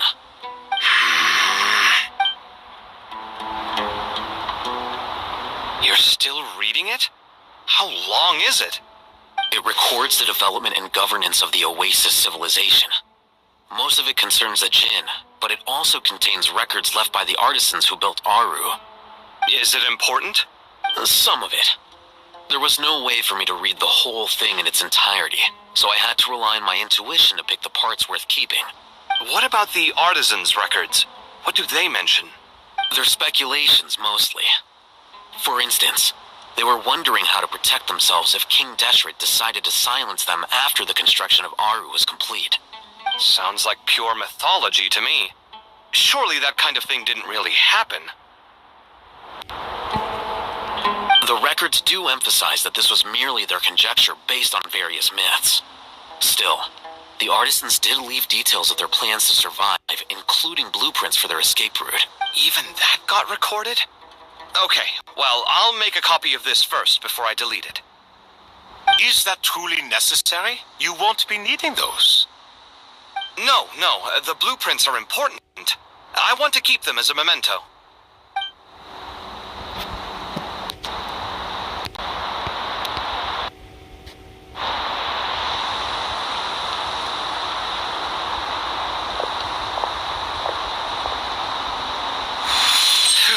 I think that should just about do it. It meets the requirements of the contingency plans, so we should be good. I gotta say, it's the strangest feeling. This cross between reality and the intangible. It's like drifting between life and death. Or in and out of a dream. Using my own hands to manipulate illusions that are forever out of reach. Chasing dreams in the most literal sense. Definitely a novel experience. What happens if my spirit just floats away? That won't happen. Anyway, I wouldn't celebrate just yet if I were you. There's likely to be a phase 2 of this project. All right. I'd better keep my wits about me then.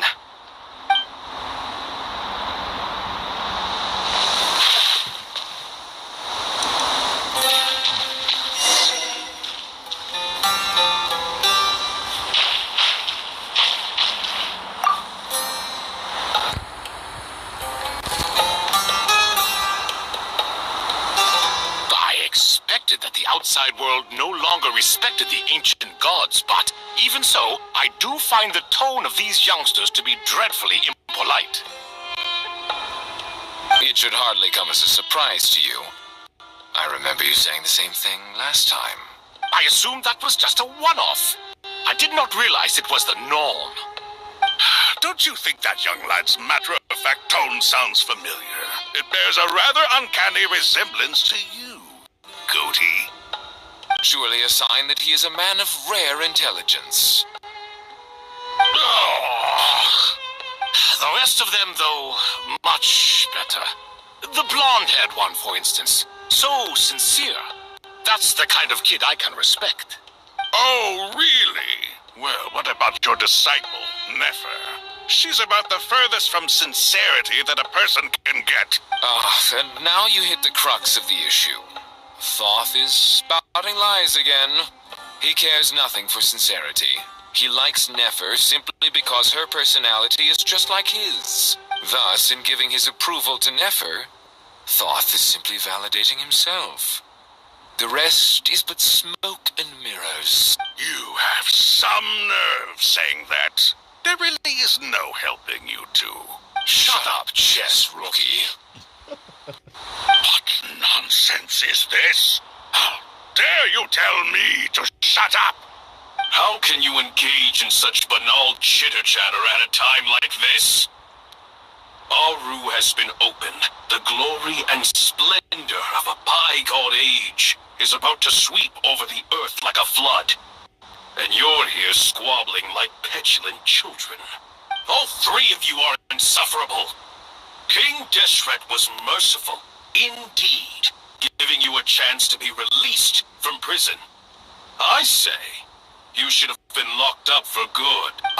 But Bennu, look on the bright side. Had they not been released, we would not have been awoken. Oh. You've been here this whole time. You should be scolding them along with me. I miss Hermanubis. It's not a real reunion without him here. And now you're avoiding the topic and talking to yourself. Why King Deshret designed your personality like this, I will never understand. Isn't this simply proof that our king supports my free will? Oh, look at those two rust buckets. Suddenly, you two do not seem so bad after all. Here. If being stuck together for thousands of years fosters no friendship, I cannot say what would. Naturally.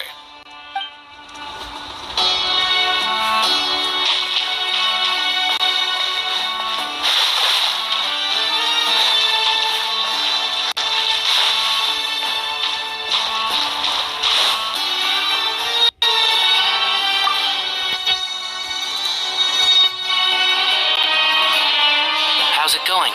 Are things progressing smoothly? Well enough, I suppose. You know how it is. The work itself is only half the problem. The other half is having to work with Al-Haytham. I'm sure the feeling is mutual. Honestly, though, I thought you two had already worked things out. As if. Turns out working closely together is the best way to expose any tensions lurking beneath the surface. Besides, I just think that some people never change. Agreed. Case in point, you didn't make sure I was out of earshot before you started complaining about me. Old habits die hard. Actually, this is for your own good. Maybe if you spend a little more time listening to what other people have to say, you might actually realize that you're the problem.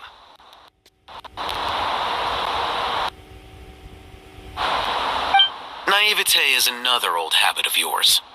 I had assumed that you both volunteered for this project like us forest rangers. But now I'm getting the sense that wasn't the case. Definitely not. We were assigned to it by Lesser Lord Kusanali and Nephis. As much as I'd love to be doing normal work for normal clients, these Titan projects are all that's on offer right now. Though I'm sure they wouldn't be roping us in if they had any better options. Just goes to show how short-staffed the academia really is. I'm sure you've prepared yourself mentally, but I still feel the need to advise you to lower your expectations. It might make the process of working together a little less intolerable. I know! Same to you! But if you already understood that, you should also know not to say the quiet part out loud. Why don't you come help me with my forest patrols? Might help you avoid any further disagreements. Good suggestion, but unfortunately, differences of opinion will always exist. Changing the nature of the work won't get rid of them. For once, I actually agree. There is zero chance of us ever resolving our differences. Zero!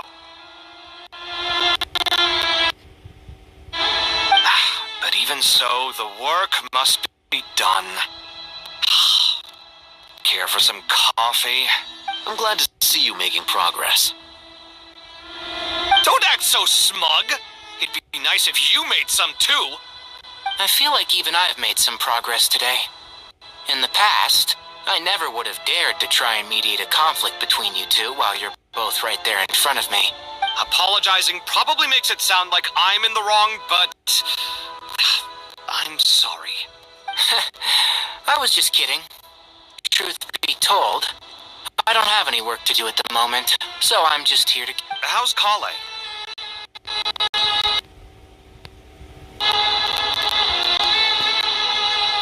She's studying with Nicole. I'm not sure how she's getting along, but she seems to be in good spirits at least. I wouldn't worry.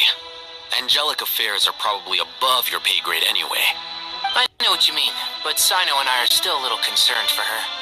He said he'd go keep Kale company after he's finished training the mercenaries. I'm planning to join them myself shortly. Kale will be okay.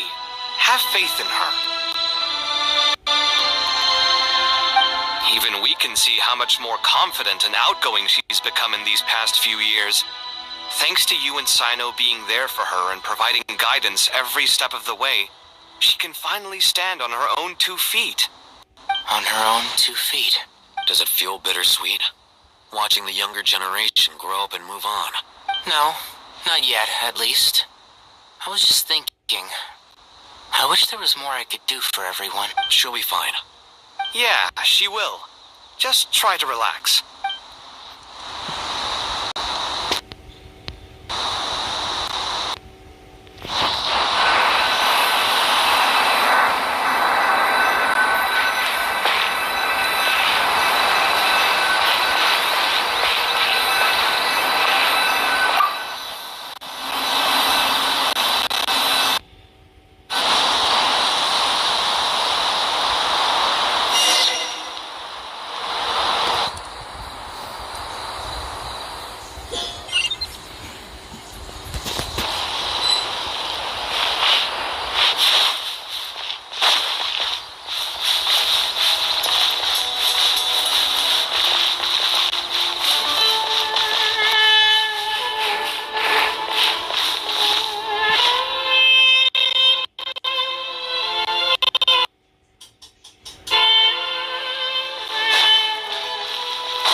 Traveler from a Sumeru as well. Whoa! It's so big the Crocodile King! Greetings, Crocodile King.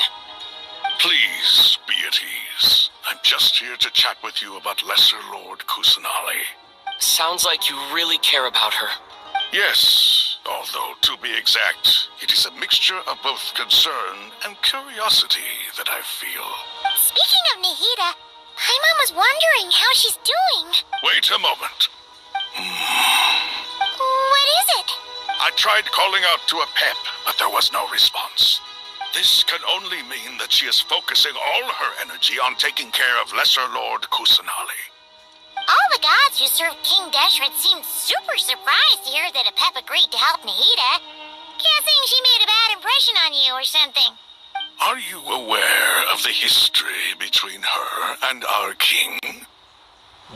The story begins a long time ago. Al-Ahmar was always a wishful thinker where the Dendro dragon was concerned. Without consulting her, he decided to list her among the 7 pillars and declared his own power to be far superior to hers. That was when our king was at the height of his power. Ibis Goti and I were no match for him, and so we chose to submit and serve as his ministers. But not a pep. No, she never thought much of him. To a pep, Al-Akhmar's pride and sense of superiority were nothing but ignorance and hubris. In fact, they fought numerous times, but usually the battle ended in a draw. In the end, King Deshret coveted the power of Celestia, only to end up corrupted by knowledge. His final act was to trick the dragon into swallowing him whole, leaving her to bear the torment of his sins. The Dendro Dragon stands for the glory of a bygone era. She hated Al-Akhmar and what he represented. All the gods, all the power they wielded. And so, her willingness to help the Dendro Archon through this crisis comes as a great surprise indeed. It makes one wonder whether, perhaps, the Dendro Archon assisted her in the past. Yep, Nahida did her a huge favor.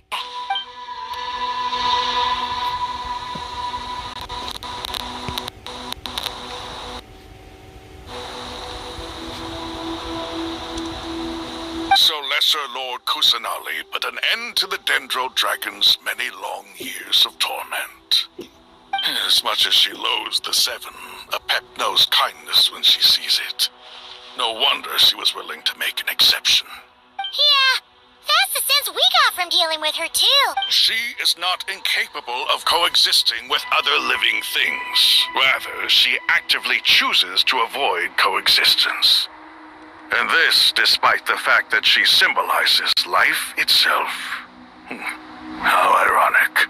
All of this being said, I wouldn't expect too much from her if I were you. Nothing will change her hatred towards humanity and gods. We'll keep that in mind. Anyway, how much longer do you think Nahida needs to stay with Apep? We should go and pick her up. For all we know, the Fatui might still be in the desert. Just to be on the safe side, why don't we grab anyone who isn't busy right now and go look for her? I'm alright, Paimon. Huh? Was that Nahida's voice? It seems the treatment was effective. Since when do my deeds require your evaluation?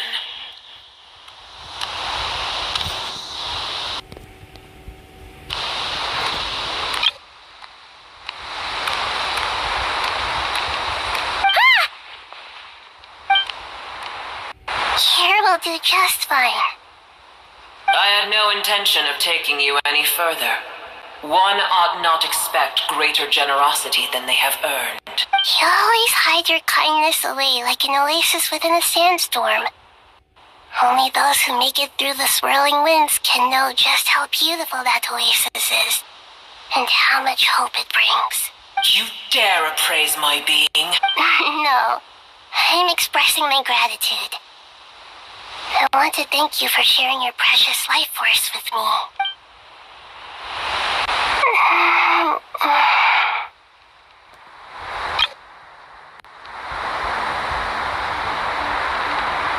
Awake already?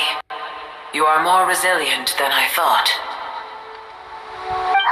Pep, I feel much better. Thank you. Gods and their gratitude mean little to me. I would rather you give me your assurance that the situation with Irminsul and Sumeru's ley lines will be competently managed. If I suffer any ill effects from the ley lines, you, as the god of this land, will be held responsible. And you would not enjoy being held to account by me. I understand what you require, but I would assume this task even if you did not demand it. Sumeru is my responsibility. I must resume my duties as soon as possible. A farcical notion. God of Sumeru, I hope you realize how unextraordinary your strength is. And yet, maybe it is precisely what defines me. A god of wisdom is not meant to rule by force. Then hold steady. We go forth. Well, I'll be. Is that a pep?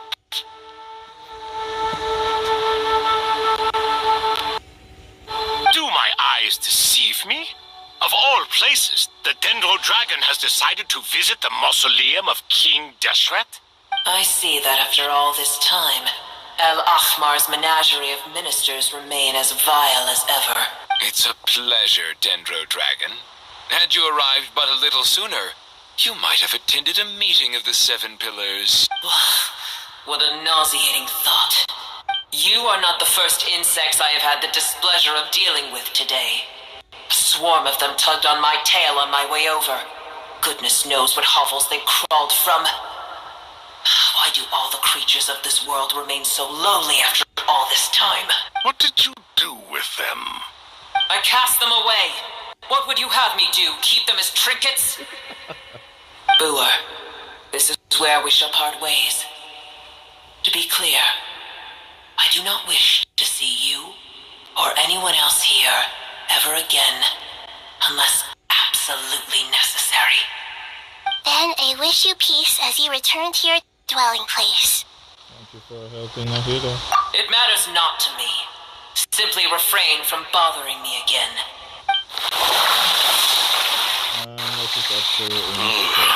A force to be reckoned with. At times like this, I feel glad that she has no interest in any of this. Hold on. Just hold on, okay? We're almost there.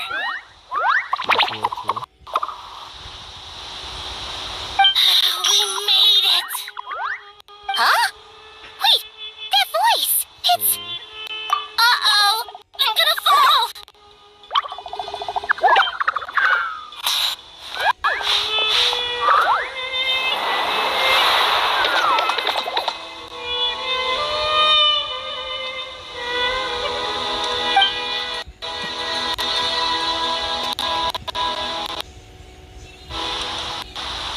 Well, that's a relief. A pair of safe hands indeed.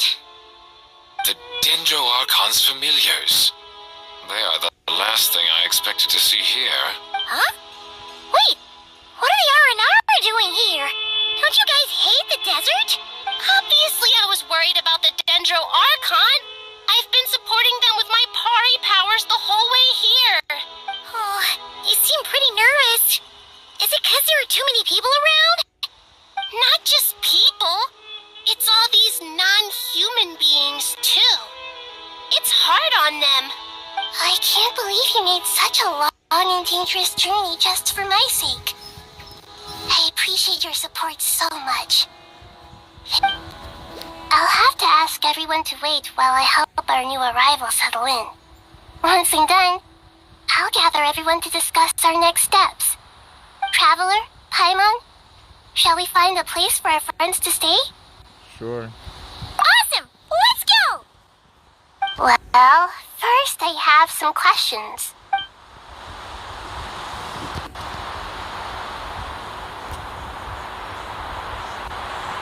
Okay, I think that covers everything. Thank you. We can get going now.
must be very tough for you coming all the way out here, especially since you don't like the Voluka.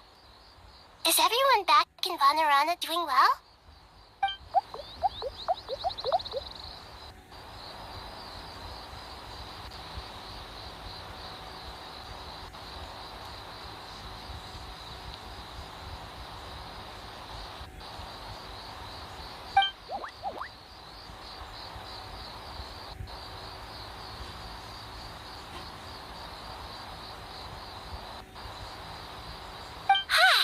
Everyone's here. Good. Are you okay? You look like you were about to pass out back there. Then you're forgetting who I am. Don't underestimate me.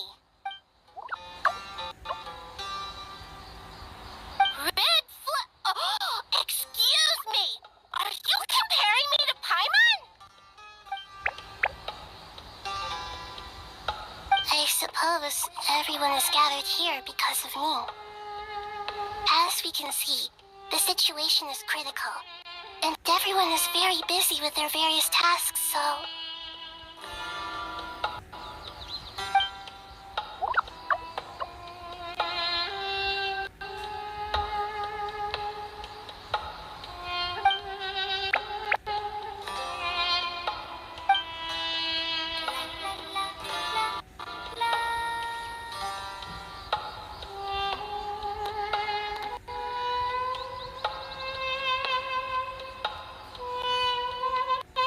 I can't thank you enough. Right now, we're focused on restructuring Aru, processing excess information, and helping restore everyone's confidence. I'm sure you'll find it all very straightforward. I can help too. Just let me know where I'm needed.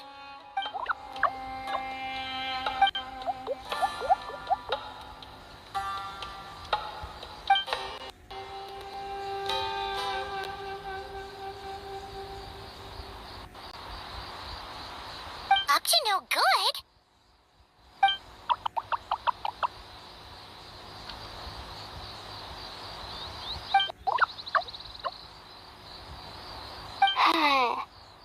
That definitely sounds suspicious. Traveler, Paimon, I have other work to attend to here that needs to take priority.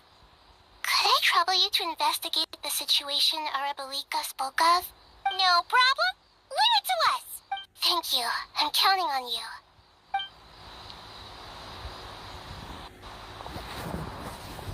There's one other thing.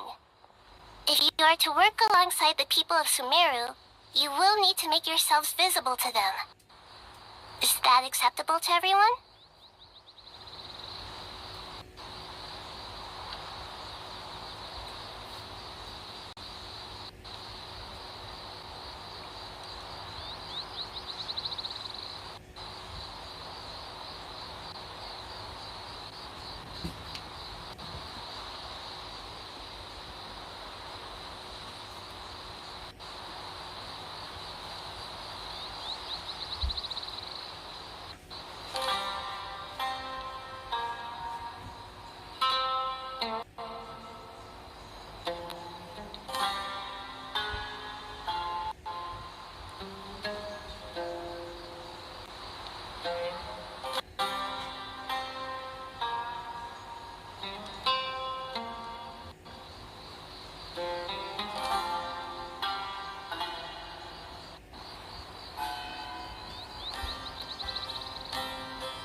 Nothing to fear.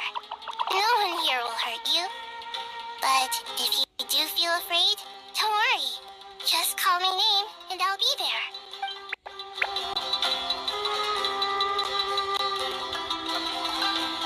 Very well. Now, I shall bestow a small blessing upon you all. Whenever people see you and interact with you, from the moment their gaze meets yours, they will experience the most beautiful of dreams.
will face it together. This too shall pass.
Everyone's here.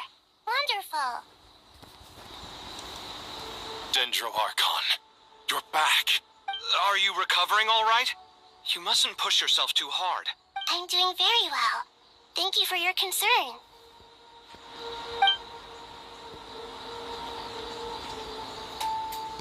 I see. Using the power of Aru to reboot the Akasha and gain access to Irminsul. It's a sound plan. I regret to be the bearer of bad news. But with the state that Irminsul is currently in, it's impossible to access via traditional means. Even the Akasha won't change that. Alas, we had feared this may be the case. What about non-traditional means? Non-traditional means? Are you saying? Desperate times call for new measures.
It's you. Is there a situation? The Aranara have good intuition when it comes to people. In other words, there may well be a traitor among us. Given everything that's going on, I'd be more surprised if there wasn't. Miss Nefer, As a professional intelligence broker, I trust you have a solution? Not one that I'm willing to volunteer. What's in it for me? Let's say I'll treat this as a pilot project aimed at expanding your intelligence operations. Whatever business you're in, an avenue to demonstrate your abilities could never hurt. I like the sound of that. Glad we're on the same page. Given that you rarely set foot in Sumeru, practically no one at Caravan Rebot knows who you are. I take it you've read the files on everyone in the area? Yes. I also skimmed a list of evacuees, and are more or less up to date on where everyone stands. Any initial suspects? Limiting the scopes to males whose recent activity could be viewed as suspicious. I've identified 3 names. The Aranara saw 2 people talking, but currently we only have 1 suspect. The other person was probably just a messenger, and in all likelihood has already left Caravan Rebot. Everyone is heading for the desert per the evacuation order. Anyone willing to turn back at this stage is almost certainly with the Fatui. There's no way it was a spur-of-the-moment decision to act at a time like this. This spy must have been planted long ago. We need to smoke him out from wherever he's hiding. Sounds like you have the beginnings of a plan.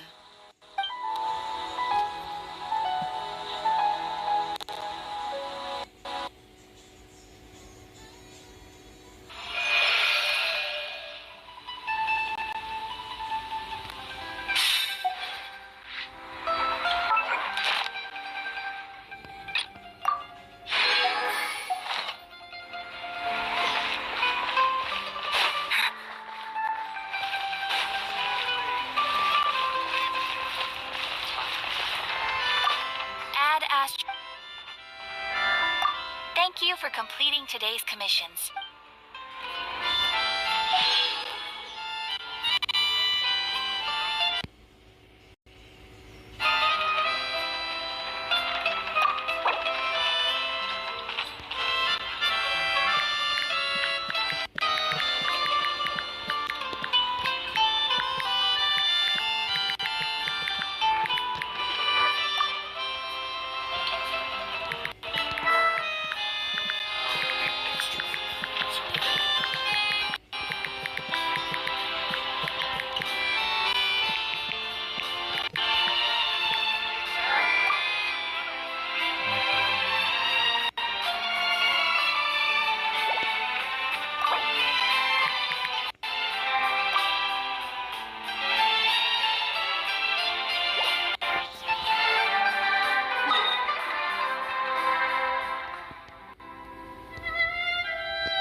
Almost certainly with the Fatui. There's no way it was a spur-of-the-moment decision to act at a time like this. This spy must have been planted long ago. We need to smoke him out from wherever he's hiding. Sounds like you have the beginnings of a plan.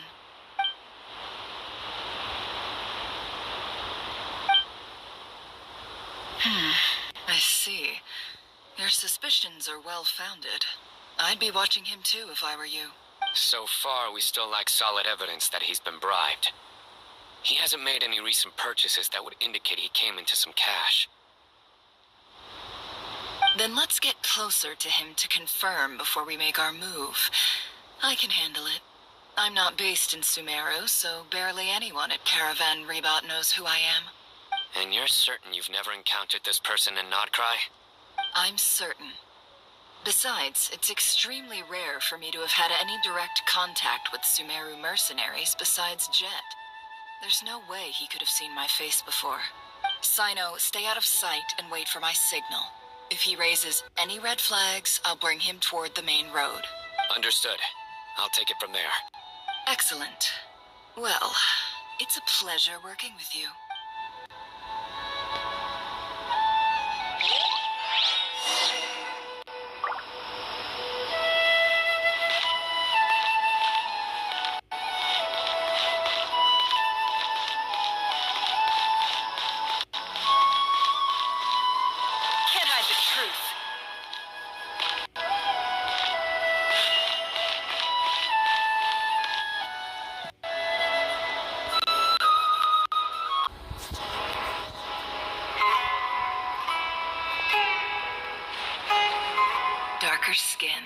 scars, frequents the desert, and has ample combat experience.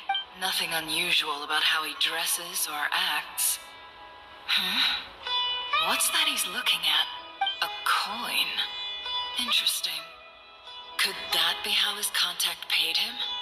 Conveniently discreet for someone trying to hide any unexplained income. And yet it could be highly valuable. Sorry to bother you. Has everyone here already left? I don't suppose you happen to see a lady wearing a hat? Ma'am, what are you doing in Caravan Rebot all by yourself? The main group evacuated some time ago. Didn't you pass them on the road? My friend and I lost some of our cargo along the way. I didn't want to miss out on potential business, so I told her to go on ahead and meet the client while I retraced our steps. I didn't think it would be so late by the time I found it. And then there was a terrible sandstorm. I guess I must have taken a wrong turn, because I didn't see any large groups on my way here. Forgive me for asking, but just to be on the safe side, could you describe this friend of yours? Sure. She has blonde hair, and she was wearing a hat and a white dress. You'd definitely know if you'd seen her. Yes, I think that does ring a bell. Ah, my apologies. During this exceptional time, the Corps of 30 are under orders to be extra cautious when dealing with unknown people, whoever they might be. I understand. Well, sir, is there anything else you need to know? If not, I'd better try and catch up with them. Hey, wait! They left a good while ago now. You'll never catch up with them on your own. Why don't I give you a ride? I'm here to collect the last few people anyway. We have plenty of carts, so one more won't be a problem. That would be amazing. Traveling with a group will be much safer. I'll have to pay you for your trouble. Hey, let's not worry about the money for now. Wait here a moment. Once I'm done packing up, I'll take you to join the rest of the group. All right, thanks. Let me know if you need a hand carrying anything. No need for that. I'm strong enough for both of us. Okay. Well, I wish there was some way I could repay you. Guess it's my lucky day, running into someone who knows what they're doing here. You might have just saved my life, you know? You're not wrong there. I mean, what kind of cargo is so important that it's worth risking your life to get back? I hope for your sake that it's priceless. Actually, I suppose I can tell you, since you've been such a big help. But be sure to keep it to yourself, or we could both be in big trouble. Oh, really? Sounds mysterious. We're in the antiques business. You understand? Some of our goods aren't acquired through the most legitimate means. We have to be very discreet when we're selling them. That's why I had to go looking for the missing cargo alone. Ah, no wonder. Well, ma'am, in that case, it turns out that maybe there is something you could do for me. I'm all ears. But to be clear, our commission isn't cheap. Think carefully before you ask. We don't want to ruin our relationship before we even hit the road. I'm sure that won't be a problem. My issue is, I have something that's a little difficult to sell on as well. Take a look at this.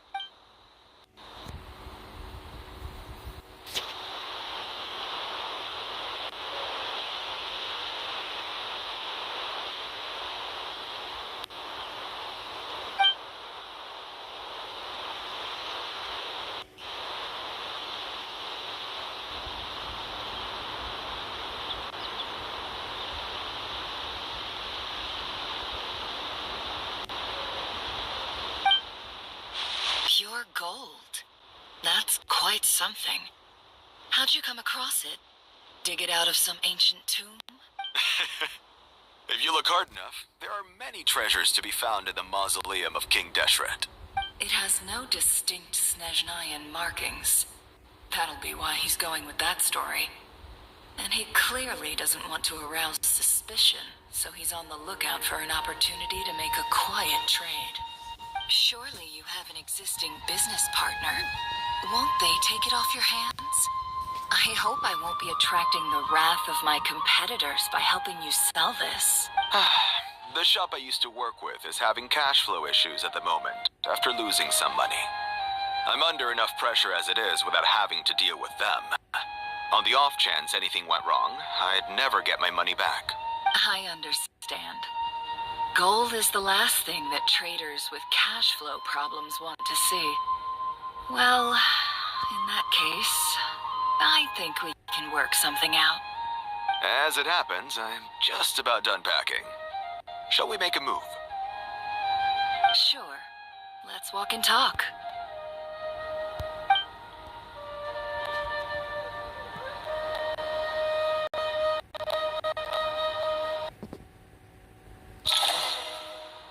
This evacuation was a huge operation.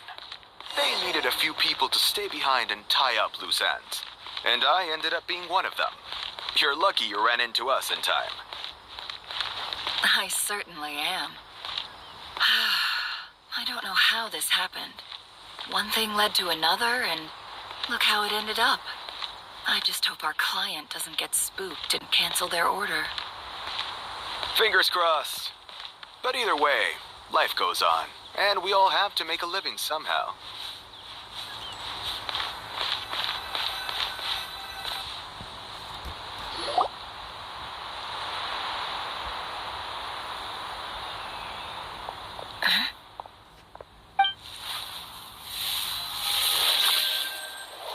Hands where I can see them. General Mahamatra! No, wait! What are you doing?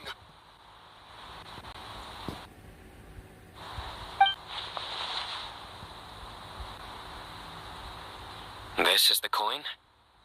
Good. Sadly, you won't have the chance to spend it. Nicely done. Looks like Sumeru's mantra are a well-oiled machine nowadays. Unmarked gold coins are quite difficult to trace. Thanks to you, we have secured the evidence. Here's what's gonna happen.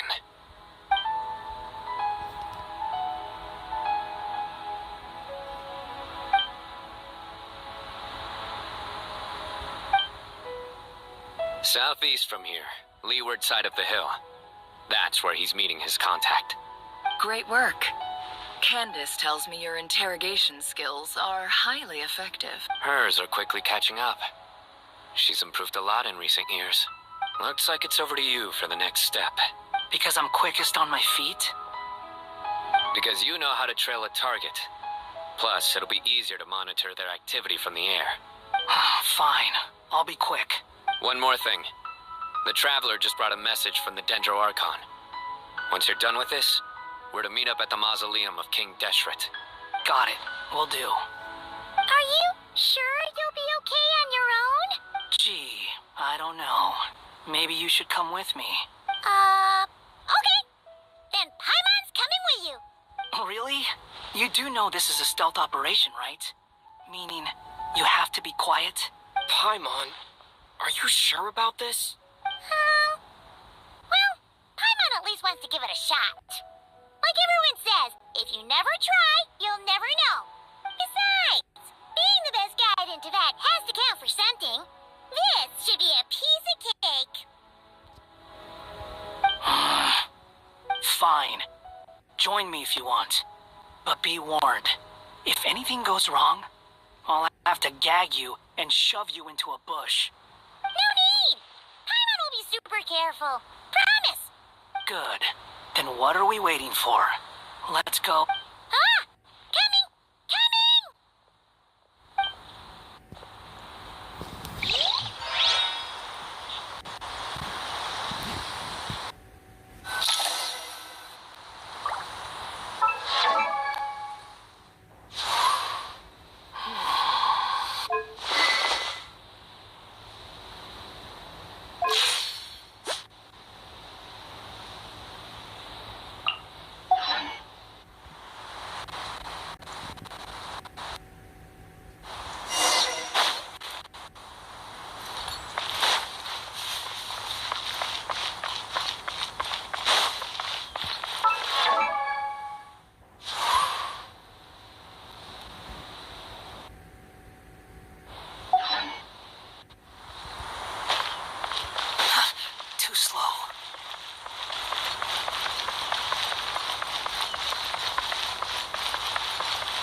here. Now, we wait. Okay, yeah, cool. Cool.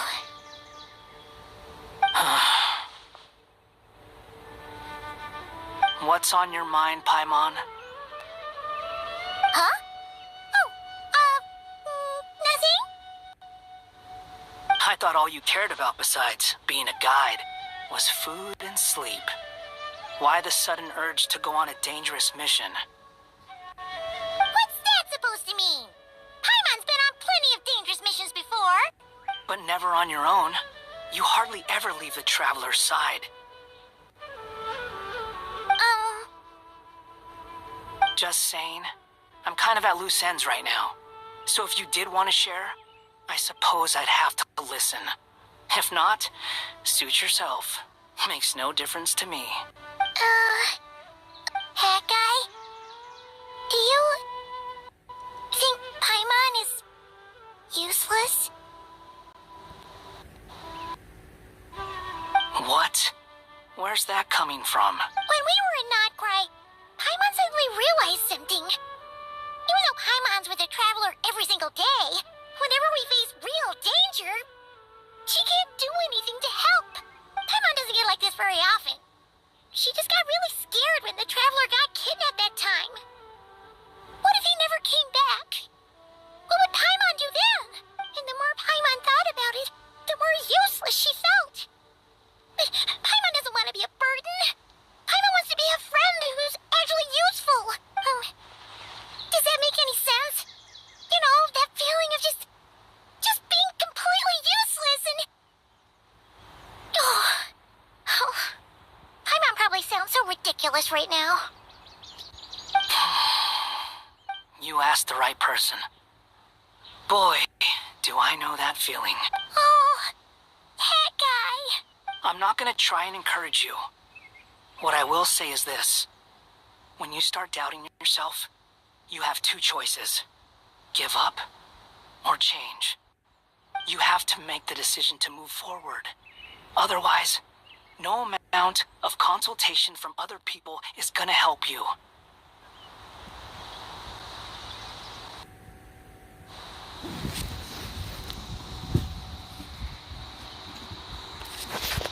So ask yourself, what do you want?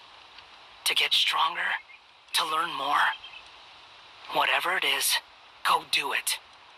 You won't have any regrets if you can at least say that you tried. All right. Something's not right. Shouldn't they be here by now? Paimon, is it just me? Or is it a little too quiet around here? Should Paimon take a look? We'll give it another hour. If nothing happens, we head back. Okay.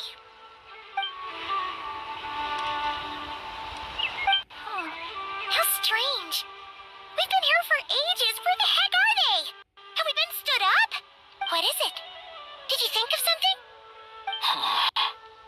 Something feels off about this whole situation, but I can't quite explain why. We know for sure that the guy Sinocot had something set up, yet somehow his contact is a no-show. So, either the handler got caught, or, more likely, they decided to cut our guy loose. But how would they know to do that?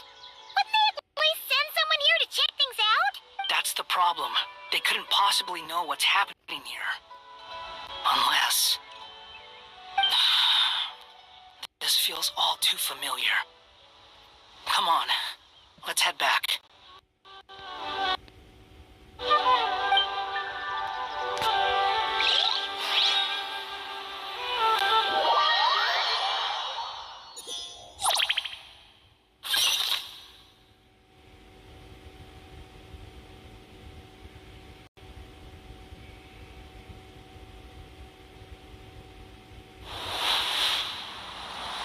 Even though this isn't a formal meeting, I'd still like to start by saying how grateful I am to each and every one of you. Thank you all for coming here and standing by our side. Chesapeake and Bennu are currently assisting the scholars with the maintenance of Aru. Please forgive their absence. As for Hermanubis, may he rest in peace. We remember him with great fondness.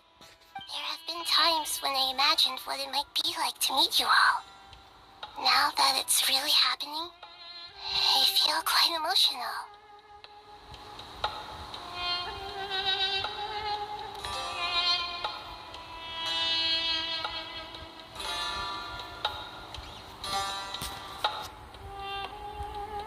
Time has taken many things away, but that which remains is all the more resilient.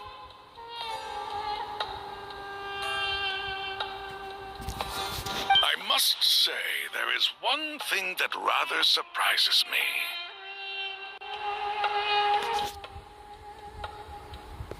You appear to be in good spirits, Lesser Lord Kusanali.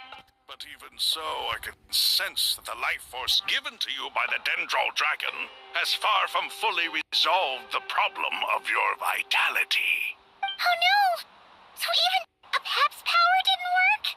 I'm pretty sure Pip did mention she could restore like super. Don't worry, Paimon.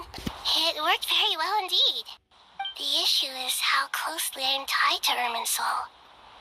Until the problem with it is resolved, there is no way I can fully recover. Sumeru has undergone tremendous changes during your absence. When gods pass away, inevitably, people's faith in them grows weaker. You must have sensed it already. Your power is not what it once was. Regrettably, this is true. I too have grown weaker due to the effects of Irminsul. Right now, we're all in quite a sorry state. Then what do you suggest? We take all the help we can get. Sumeru is our shared home. You and I, gods and humans alike, we must unite all our strength in this moment. Though Al-Ahmar is no longer with us, the alliance between the three gods remains in force. Regardless, as subjects of our king, we have a responsibility to support Sumeru through this catastrophe. Not to mention that it was the people of Sumeru who released us from this prison of Aru. Times have changed, and the people of today possess greater wisdom than those of the past. You really know how to give a rousing speech, Goti. Now then, let us learn more about your plan. The brightest minds of the Sumeru Academia are busy opening and renovating Aru. They claim it has something to do with Irminsul? Correct. Irminsul has existed in Teyvat since the very beginning. But during the age of the dragons, it did not possess the significance it holds today. After the heavenly principles arrived, the power of the Light Realm was divided into elemental energy, and Irminsul was refashioned as a device that records and preserves all information.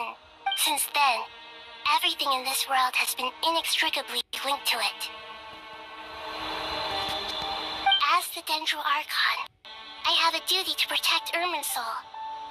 To Sumeru, it is both a national treasure and undeniably a major threat. Teyvat has seen many upheavals in the last few years. The most recent of these was a major crisis in Notcry, which forced Sumeru to be even more vigilant than usual. I made sure to monitor all the pathways through which an outsider could potentially transmit themselves into Irminsul.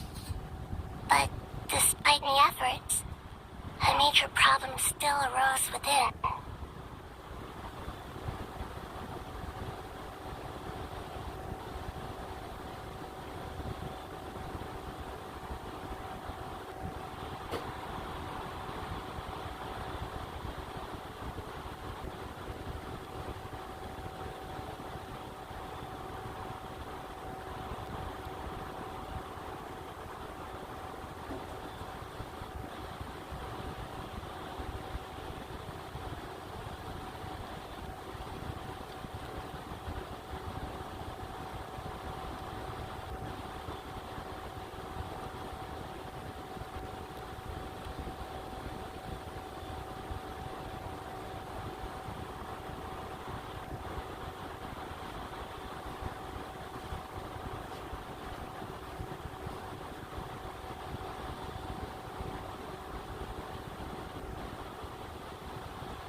still believe that someone has actively invaded Irminsul. But rather than taking any of the pathways I referred to, the intruder chose instead to utilize the most direct route. And the only by entering Irminsul through death. I see what you mean. You cannot simply stop all deceased souls from returning to the ley lines because of a potential invasion that could occur at any time. That's right. As important as it is to guard against external threats, I couldn't allow myself to stop the souls of the departed from finding peace. Please, understand how difficult this predicament was for the Dendro Archon. Defense has never been an easy task. After Irminsul was invaded, my authority was quickly restricted. Soon after that, the tree began denying access to any connections. I'm sure you feel responsible, but you are not to blame. No one can predict every possible disaster. There will always be trials and tribulations for the world to endure. But the people of Sumeru should not have to endure this. We must find a way to break through the lockdown and connect to Irminsul. And this is why you need Aru. Yes. The only thing in Sumeru capable of rivaling Irminsul in terms of overall function and performance is Al-Akhmar's legacy, Aru. All I managed to do before falling into a coma was make some minor adjustments to Irminsul. Using Aru is a last resort, and a move that comes with enormous risks. The scholar's initial plan was to borrow Aru's power to reboot the Akasha, then use the Akasha to connect to Irminsul and investigate. Unfortunately, Irminsul has suffered far greater damage than they first thought, rendering that plan futile. To rise to the challenge, we had to resort to more extreme and far costlier means. This has to reclaim Irminsul. Our brightest scholars have made further modifications to Aru with multiple goals in mind. I thank you all for giving them your blessing in this endeavor. Human wisdom has clearly improved over the millennia. You have not only our support, but that of the Jinn, the Aranara, and the Pari. Together, we will do everything in our power to save Irminsul. By the way, when you spoke earlier of an intruder, it almost sounded as if you knew who you were dealing with and what they were capable of. Well, since you ask.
Going on inside? Luckily, we managed to evacuate everyone. What in the world was that? That was terrifying! And here it is, so this is the Victoria. She's been fighting against herself. Oh my. I understand now, Dendro Archon.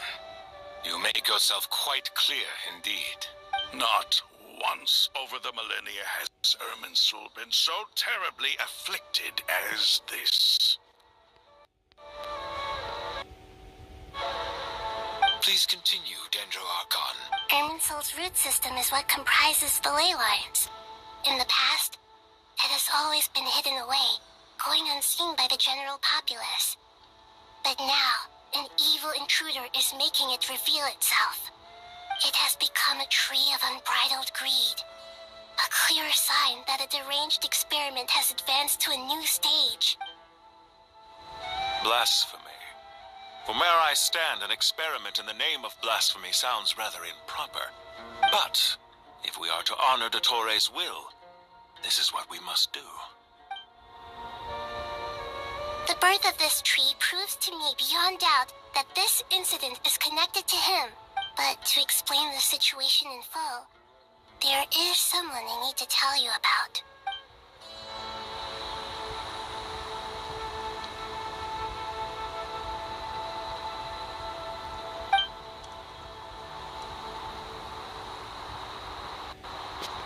Zandik. So it was him. I saw him in the desert once. A man of supreme arrogance. So this is where it has taken him. But didn't Dottore die and not cry? How is he still able to do all this? He must still have loyal followers amongst the Fatui. Even so, I'm still unclear as to how he has been able to wield such a profound influence over Irminsul. I can confirm that Fatui forces have arrived in Sumeru City. Furthermore, Irminsul seems to be undergoing some kind of mutation. Evil branches are beginning to grow. Things that do not belong to this world are slowly but surely materializing. Sorry, I couldn't think of any other word to describe it. They don't seem to be fully formed physical entities yet, after all, but they are gradually becoming real.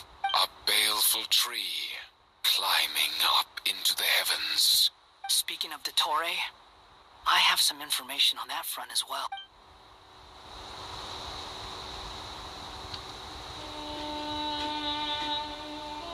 I didn't think it was wise to state this out in the open. But my theory is, the mole wasn't cut off after he was caught. They wrote him off from the beginning. You mean the Fatui never intended to follow through with him? Then why plant a mole at all? It's hardly a conventional strategy, and the rationale behind it is pretty twisted. But as it happens, I know someone who works exactly this way. And when it comes down to it, his goals are very simple. He just wants to confuse people, so they can't figure out what he's up to. He's been a collaborator of Dottore's from the outset. That fact alone confirms that Dottore is involved with this somehow.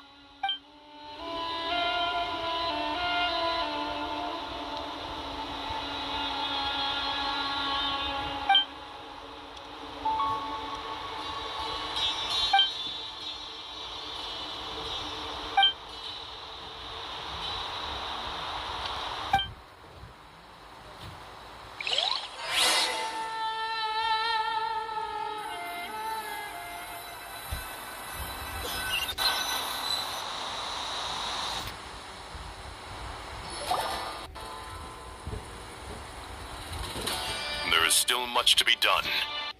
Everyone, please remember our core strategy.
done.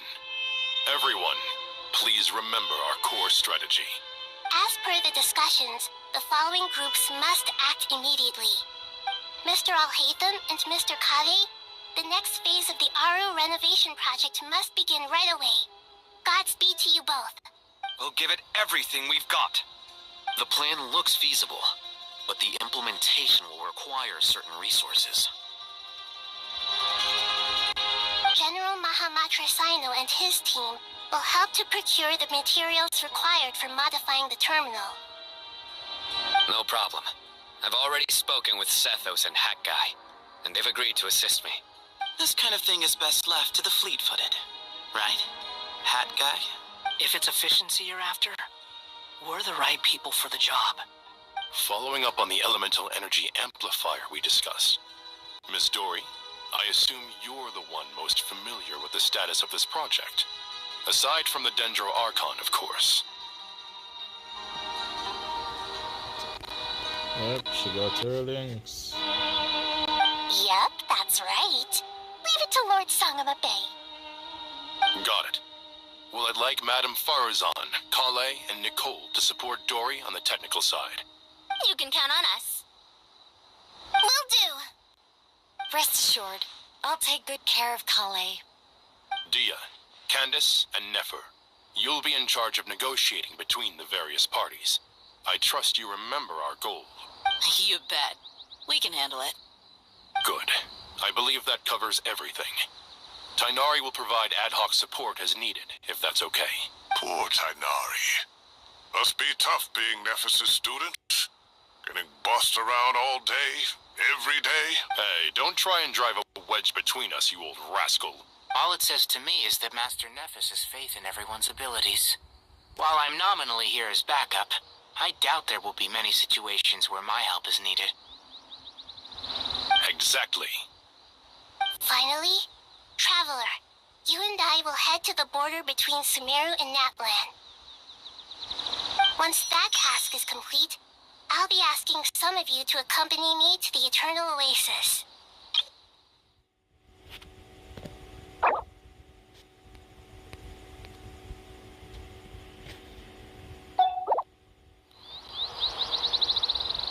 The Eternal Oasis?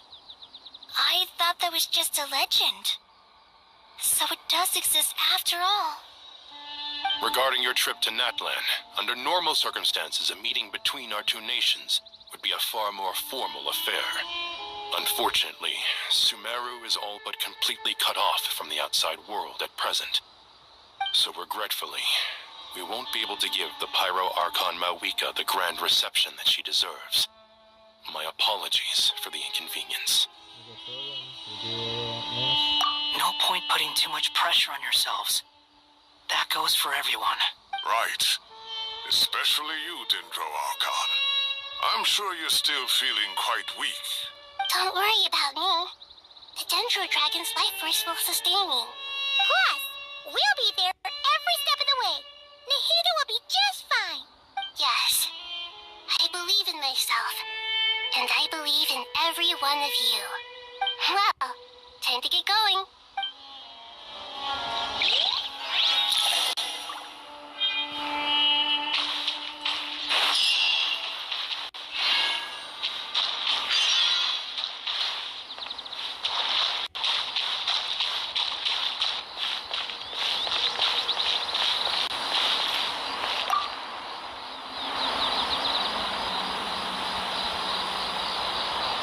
To what extent we can implement the final plan depends on how successfully the Akasha can be modified and configured. And to make sure the configuration works, Aru will also need some further optimization. Yeah, no surprises there.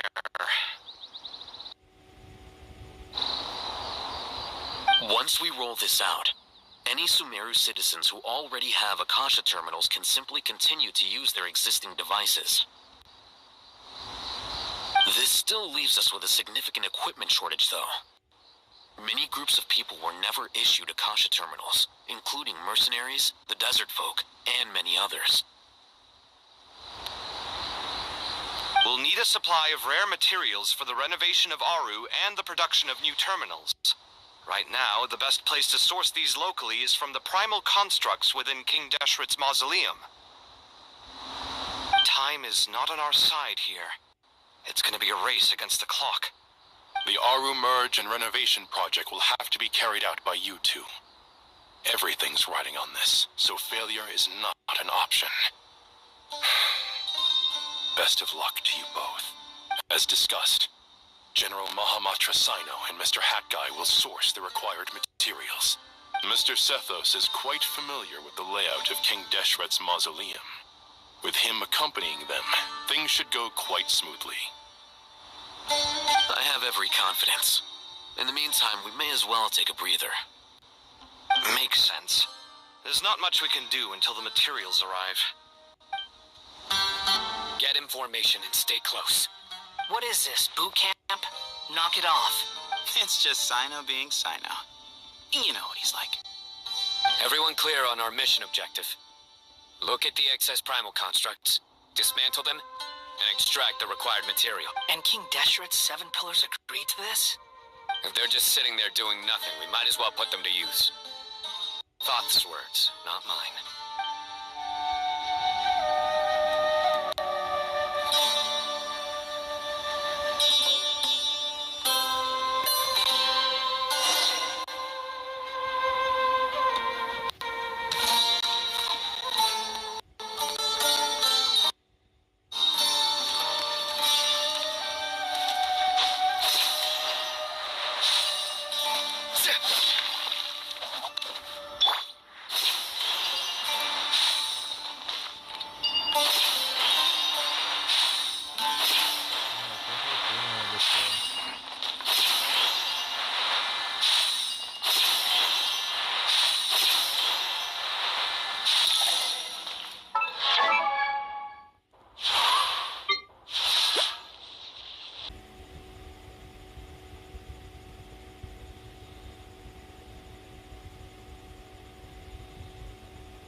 pieces should still be usable even though they're broken down. Let's take them back for the others to review.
Your sins weigh upon your soul. You stay condemned. Your penance is due.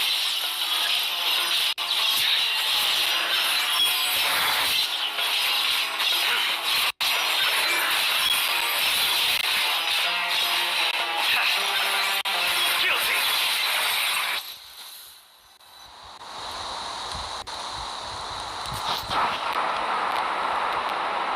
How many do we need again? Enough to make an Akasha terminal for everyone who doesn't own one. I remember you telling me how revolutionary these Akasha terminals were. You've used one before. The Academia declared the Akasha to be the most powerful and comprehensive wisdom dissemination system in history.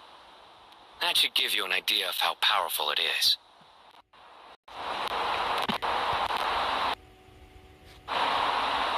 Certainly sounds impressive. Neither Hat Guy nor I have ever had an Akasha terminal. Well, if it all goes to plan, that's about to change.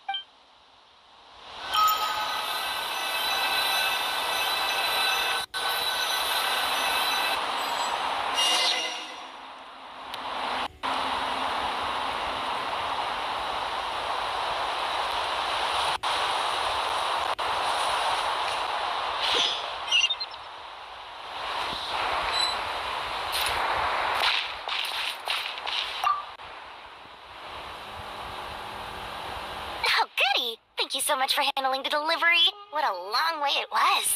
You've really outdone yourselves. I'm well aware what a bumpy, dangerous journey it must have been. Now, I would have loved to oversee the process myself, but of course, those of us who know the plan can't leave the mausoleum. Oh, trust me, I'm patting myself on the back for my assembly work here. Simply flawless work. But will you really be needing all of this? According to our plan, yes, this is the quantity required. I have no complaints about the quality either. Only the price. So expensive. I heard you covered a lot of the funding out of your own pocket.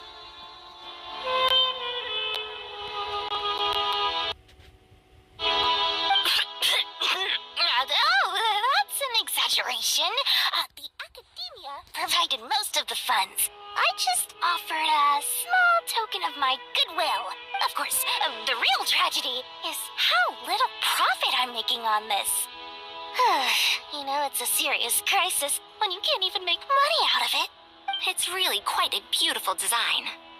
And I'm intrigued by how such a diminutive device is able to output the power of the Light Realm. Did you attend the lecture on Light Realm energy, Madame Farzan? I don't believe I saw you there. Of course I attended. I was just a little late, so I had to listen to the whole thing from outside the back door. Anyway, I have a perfectly good understanding of Light Realm, elemental and abyssal energy, as well as the relationship between the three. Good to know. Master told me in private that the conversion process between Light Realm energy and elemental energy involves highly classified knowledge that shouldn't be disseminated too widely. But even so, the scholars still shared said information.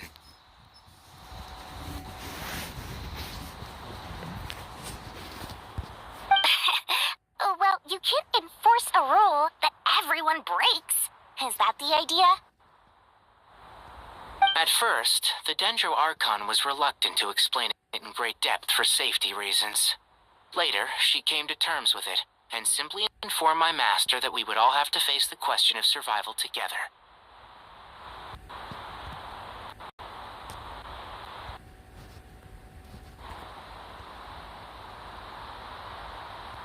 To protect someone from such dangers means keeping them in the dark. But for someone to know and embody the wisdom within, they must understand its very essence. It's an information hazard. We're exposed to danger just by knowing the facts. And just like bait, it lures us in by offering us the solution to our problems. But if you're not careful, you'll end up pursuing it down a dark path. A tricky problem. But today, this big problem has been broken down into many smaller, more trivial ones. You and I share secret knowledge, while she and I take on the risks of life, death, and fate. Something like that? Hey, what? That is not what I call a trivial problem.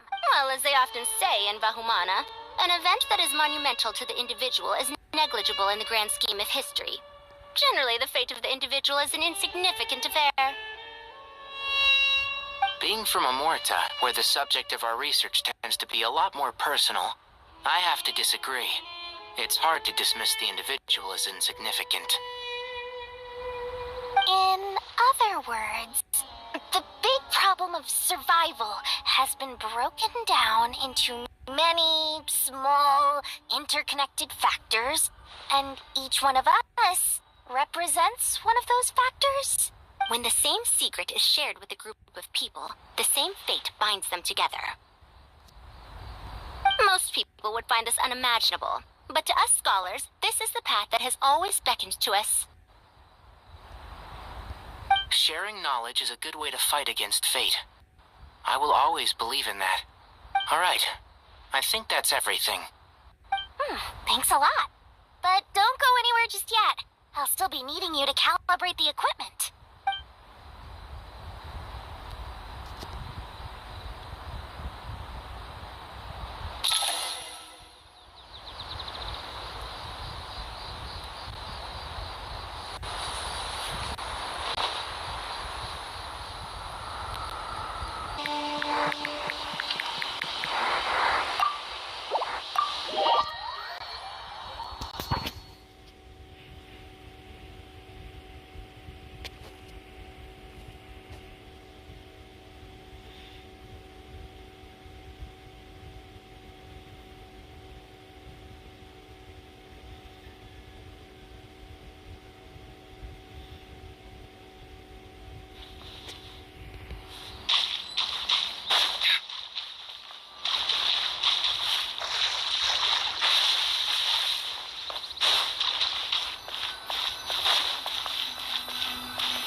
Okay, the materials are ready. We can proceed with the next phase. Alhaitham, how are you getting along? Most of the information in Aru is written in ancient desert scripts. Some of this is written in a tribal language, while other parts seem to be a variant of an Oasis script, based on the glyph forms. Oh. Not lost to history, I hope. Some are. All we can do is infer the meaning based on the rules of related languages. Although, this section actually fills in some of the missing historical record. I'm transcribing it so we can bring it back to the academia. After Aru started up, 2 more lines of text appeared here. Can you read them?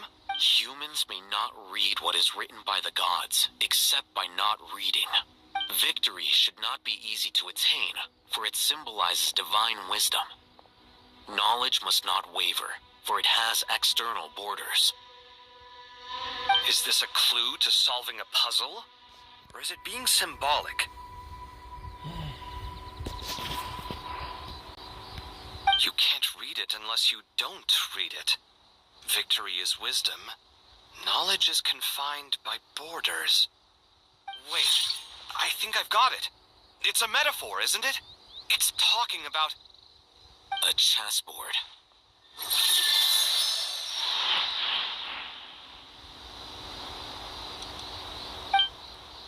You were right. The youth of today are skilled at solving riddles. Have the secrets buried in the desert not been unearthed over the years all the same? Since Aru is a place reachable through wisdom, this day was bound to come sooner or later. Oh, I've always been against overly cryptic sentences. Don't you get tired of reading and writing all that? Ah, it's you three. Just in time. We've been delving deep into Aru, and now this board has appeared. I've heard this was how you'd while away your free hours. You must be quite the experts by now in that case. It is true. King Deshret's chess games are some of the most well-loved of all his wonderful creations. If you have ever been to Safhe Shatranj, you may well be familiar with the chess pieces you see here. Is this chessboard supposed to be another visualization of the interior of Aru, then? Naturally. Visitors, everything is ready. Only by completing the challenge on the board in accordance with the rules will you be permitted to overwrite Aru. 1 second. It's not dangerous, is it? Dangerous? Why, yes, of course. I should be the one to go, then. Wait for me here. Sounds like the self-confidence of our present company has rubbed off on you. Don't be ridiculous. I'm your upperclassman, and that means I have to look out for you. I appreciate the sentiment, but a game of chess typically requires 2 players. Besides, I'm sure they won't let things get out of hand. Keeping things relatively safe is in your best interest too, isn't it? Fair enough. I mean, you guys are controlling the difficulty, so please don't go too hard on us, all right? Ah, but Bennu said he wanted to put some respect into these whippersnappers. All right. Thank you. Obviously, we'll still try to be careful. This doesn't seem like ordinary chess. Is the goal to defeat the opponent?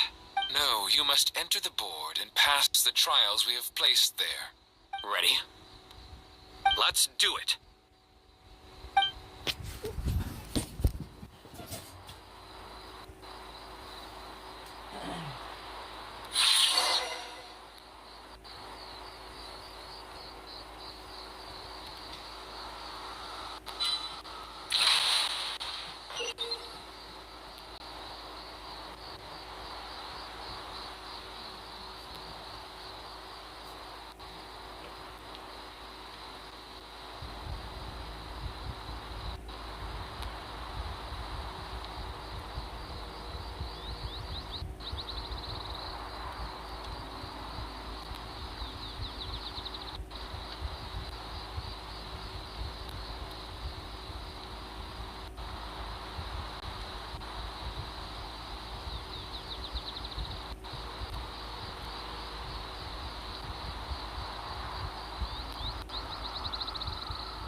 first trial is posed by me.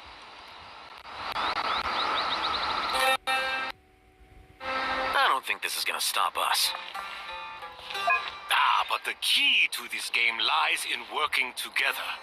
Otherwise, you will be deemed to have broken the rules. Looks like it's up to me. Marak, can you open it?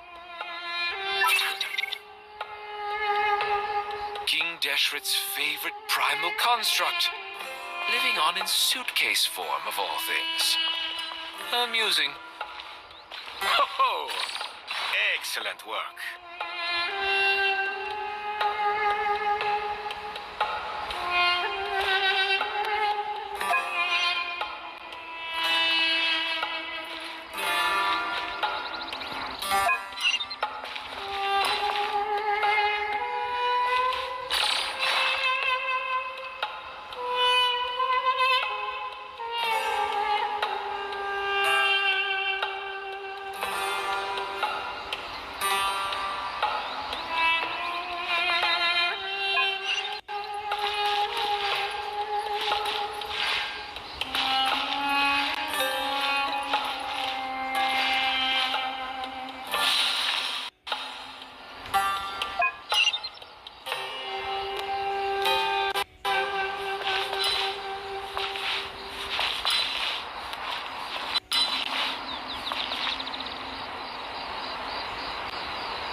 First trial is posed by me. I don't think this is gonna stop us. Ah, but the key to this game lies in working together. Otherwise, you will be deemed to have broken the rules. Looks like it's up to me. Marak, can you open it? King Deshret's favorite primal construct. Living on in suitcase form, of all things. Amusing. Ho-ho! Excellent work.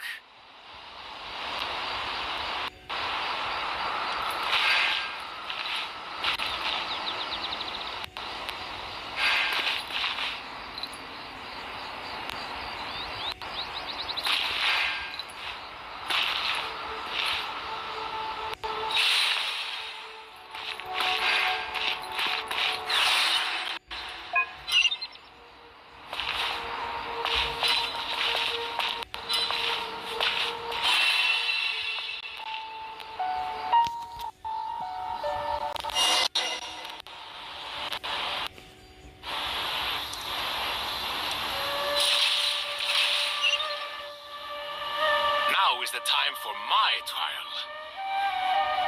Now, don't be nervous. I'll make it nice and easy for you. Really? Thanks in advance. We appreciate it.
Now is the time for my trial.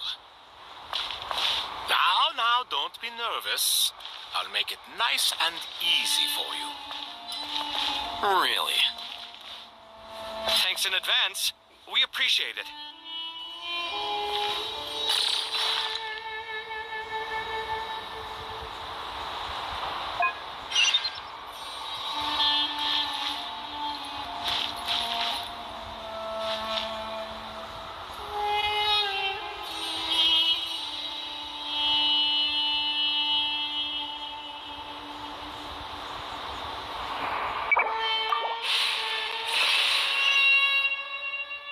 Now is the time for my trial. Now, don't be nervous.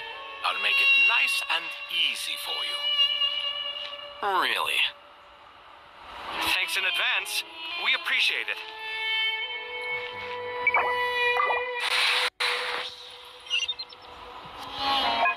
Now is the time for my trial.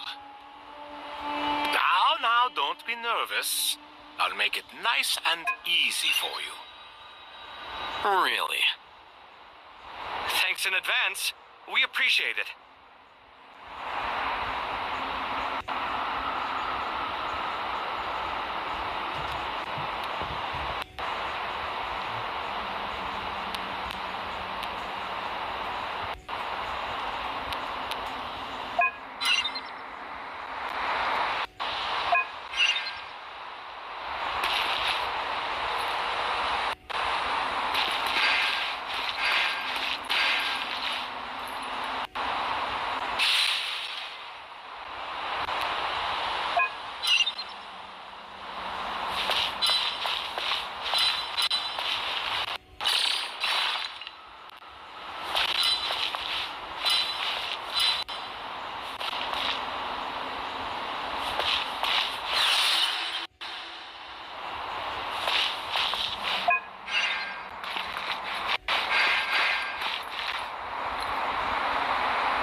Order.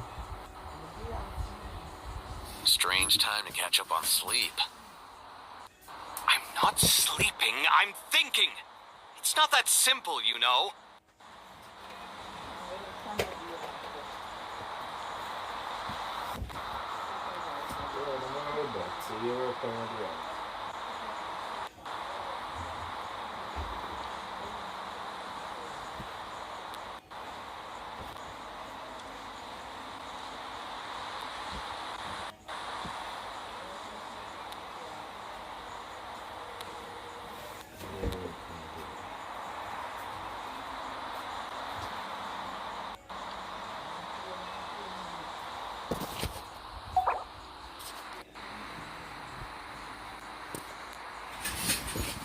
Strange time to catch up on sleep.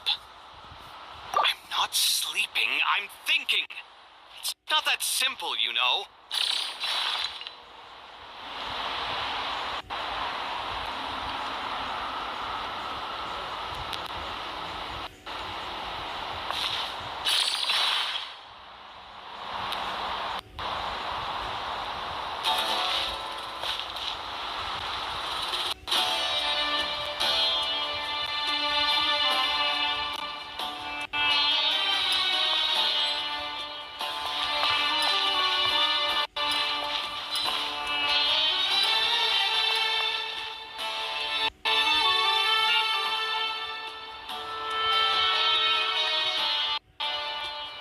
Strange time to catch up on sleep. I'm not sleeping, I'm thinking. It's not that simple, you know.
Ibis King, don't you think this all rather inappropriate? You may as well be handing them victory on a silver platter. Do not expect me to follow your lead. Ha! Suit yourself.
Ibis King, don't you think this all rather inappropriate? You may as well be handing them victory on a silver platter. Do not expect me to follow your lead. Ha! Suit yourself.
Strange time to catch up on sleep.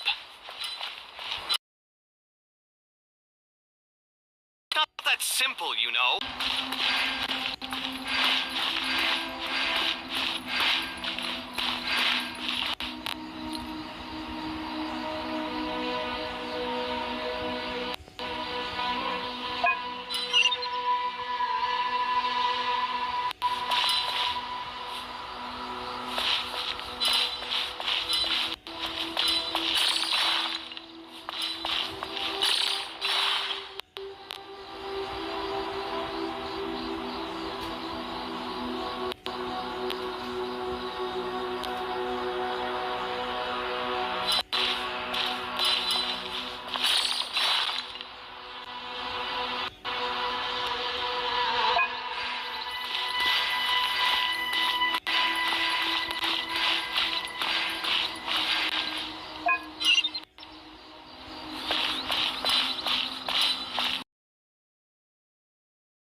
Strange time to catch up on sleep.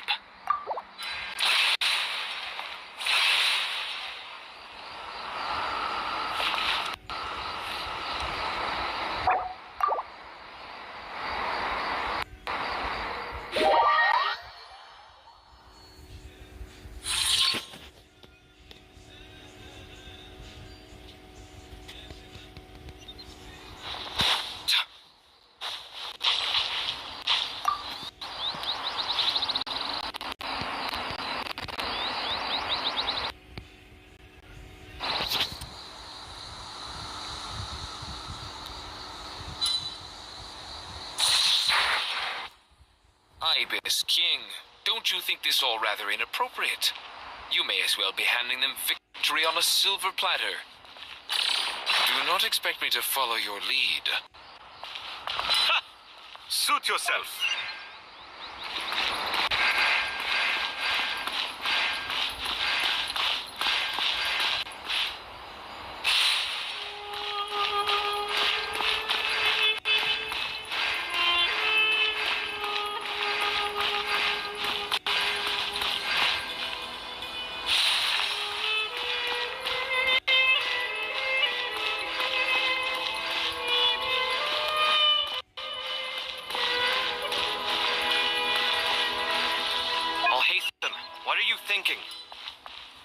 If you don't want to wait, you're free to leave. I never wanted to wait in the first place. Chessboard gave me no choice. If you say so.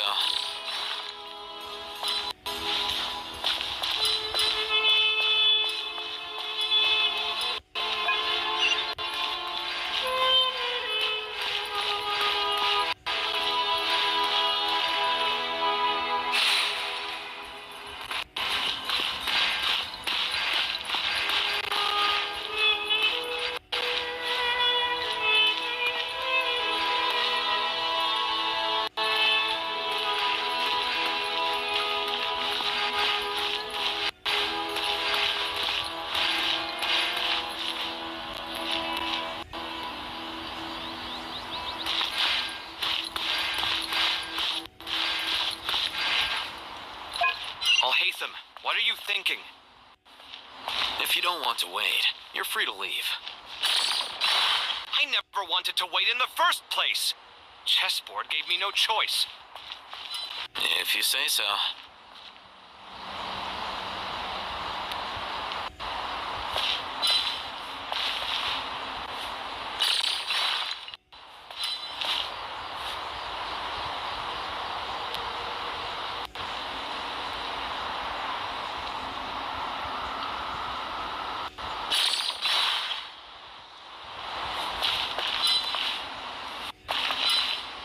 Strange time to catch up on sleep. I'm not sleeping, I'm thinking. It's not that simple, you know.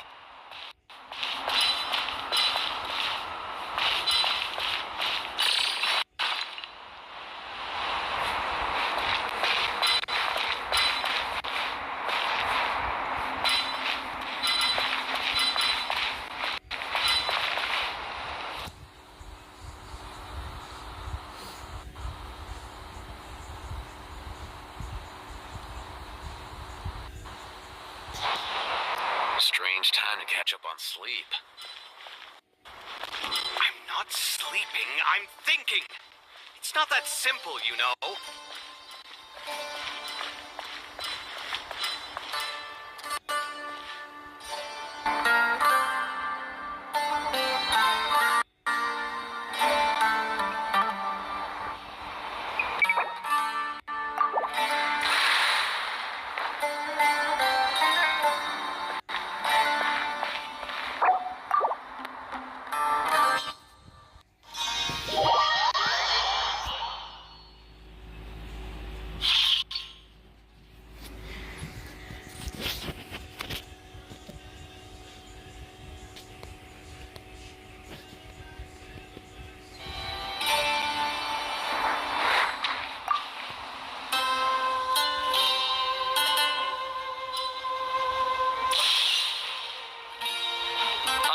King, don't you think this all rather inappropriate?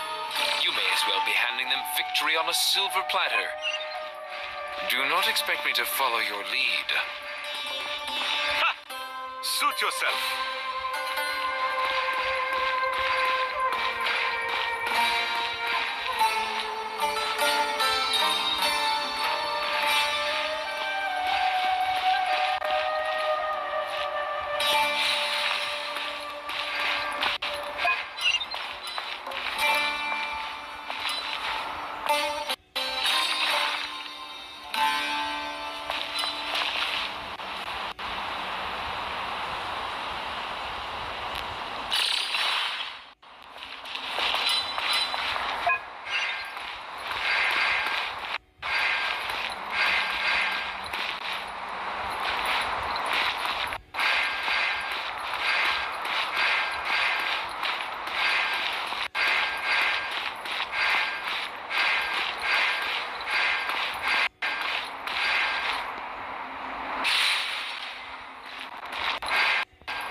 time to catch up on sleep. I'm not sleeping, I'm thinking. It's not that simple, you know.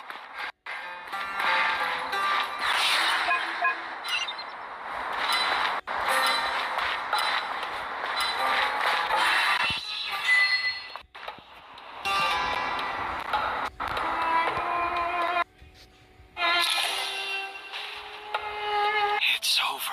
But seriously, that was incredible. Standing on the chessboard felt completely different from standing on solid ground. And also... Oh, sorry. I'll save my thoughts for later. Thanks to the three of you for helping us out with this. Is it just me, or were you giving us quite a lot of guidance along the way? We made but a humble contribution. You lived up to our expectations. Bravo! Our aid was not given for naught.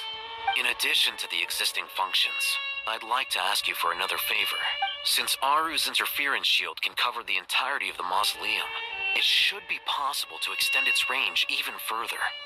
So, building upon the existing functions to... I'm with you! Imagine for a moment. What would the ideal outcome look like if this function were compatible with the devices? I agree. This is the best solution possible. Please, everyone, we beg you to help us. Me, oh my. Well, since you ask so very nicely, I suppose... Goti? Croco? What do you say? Naturally.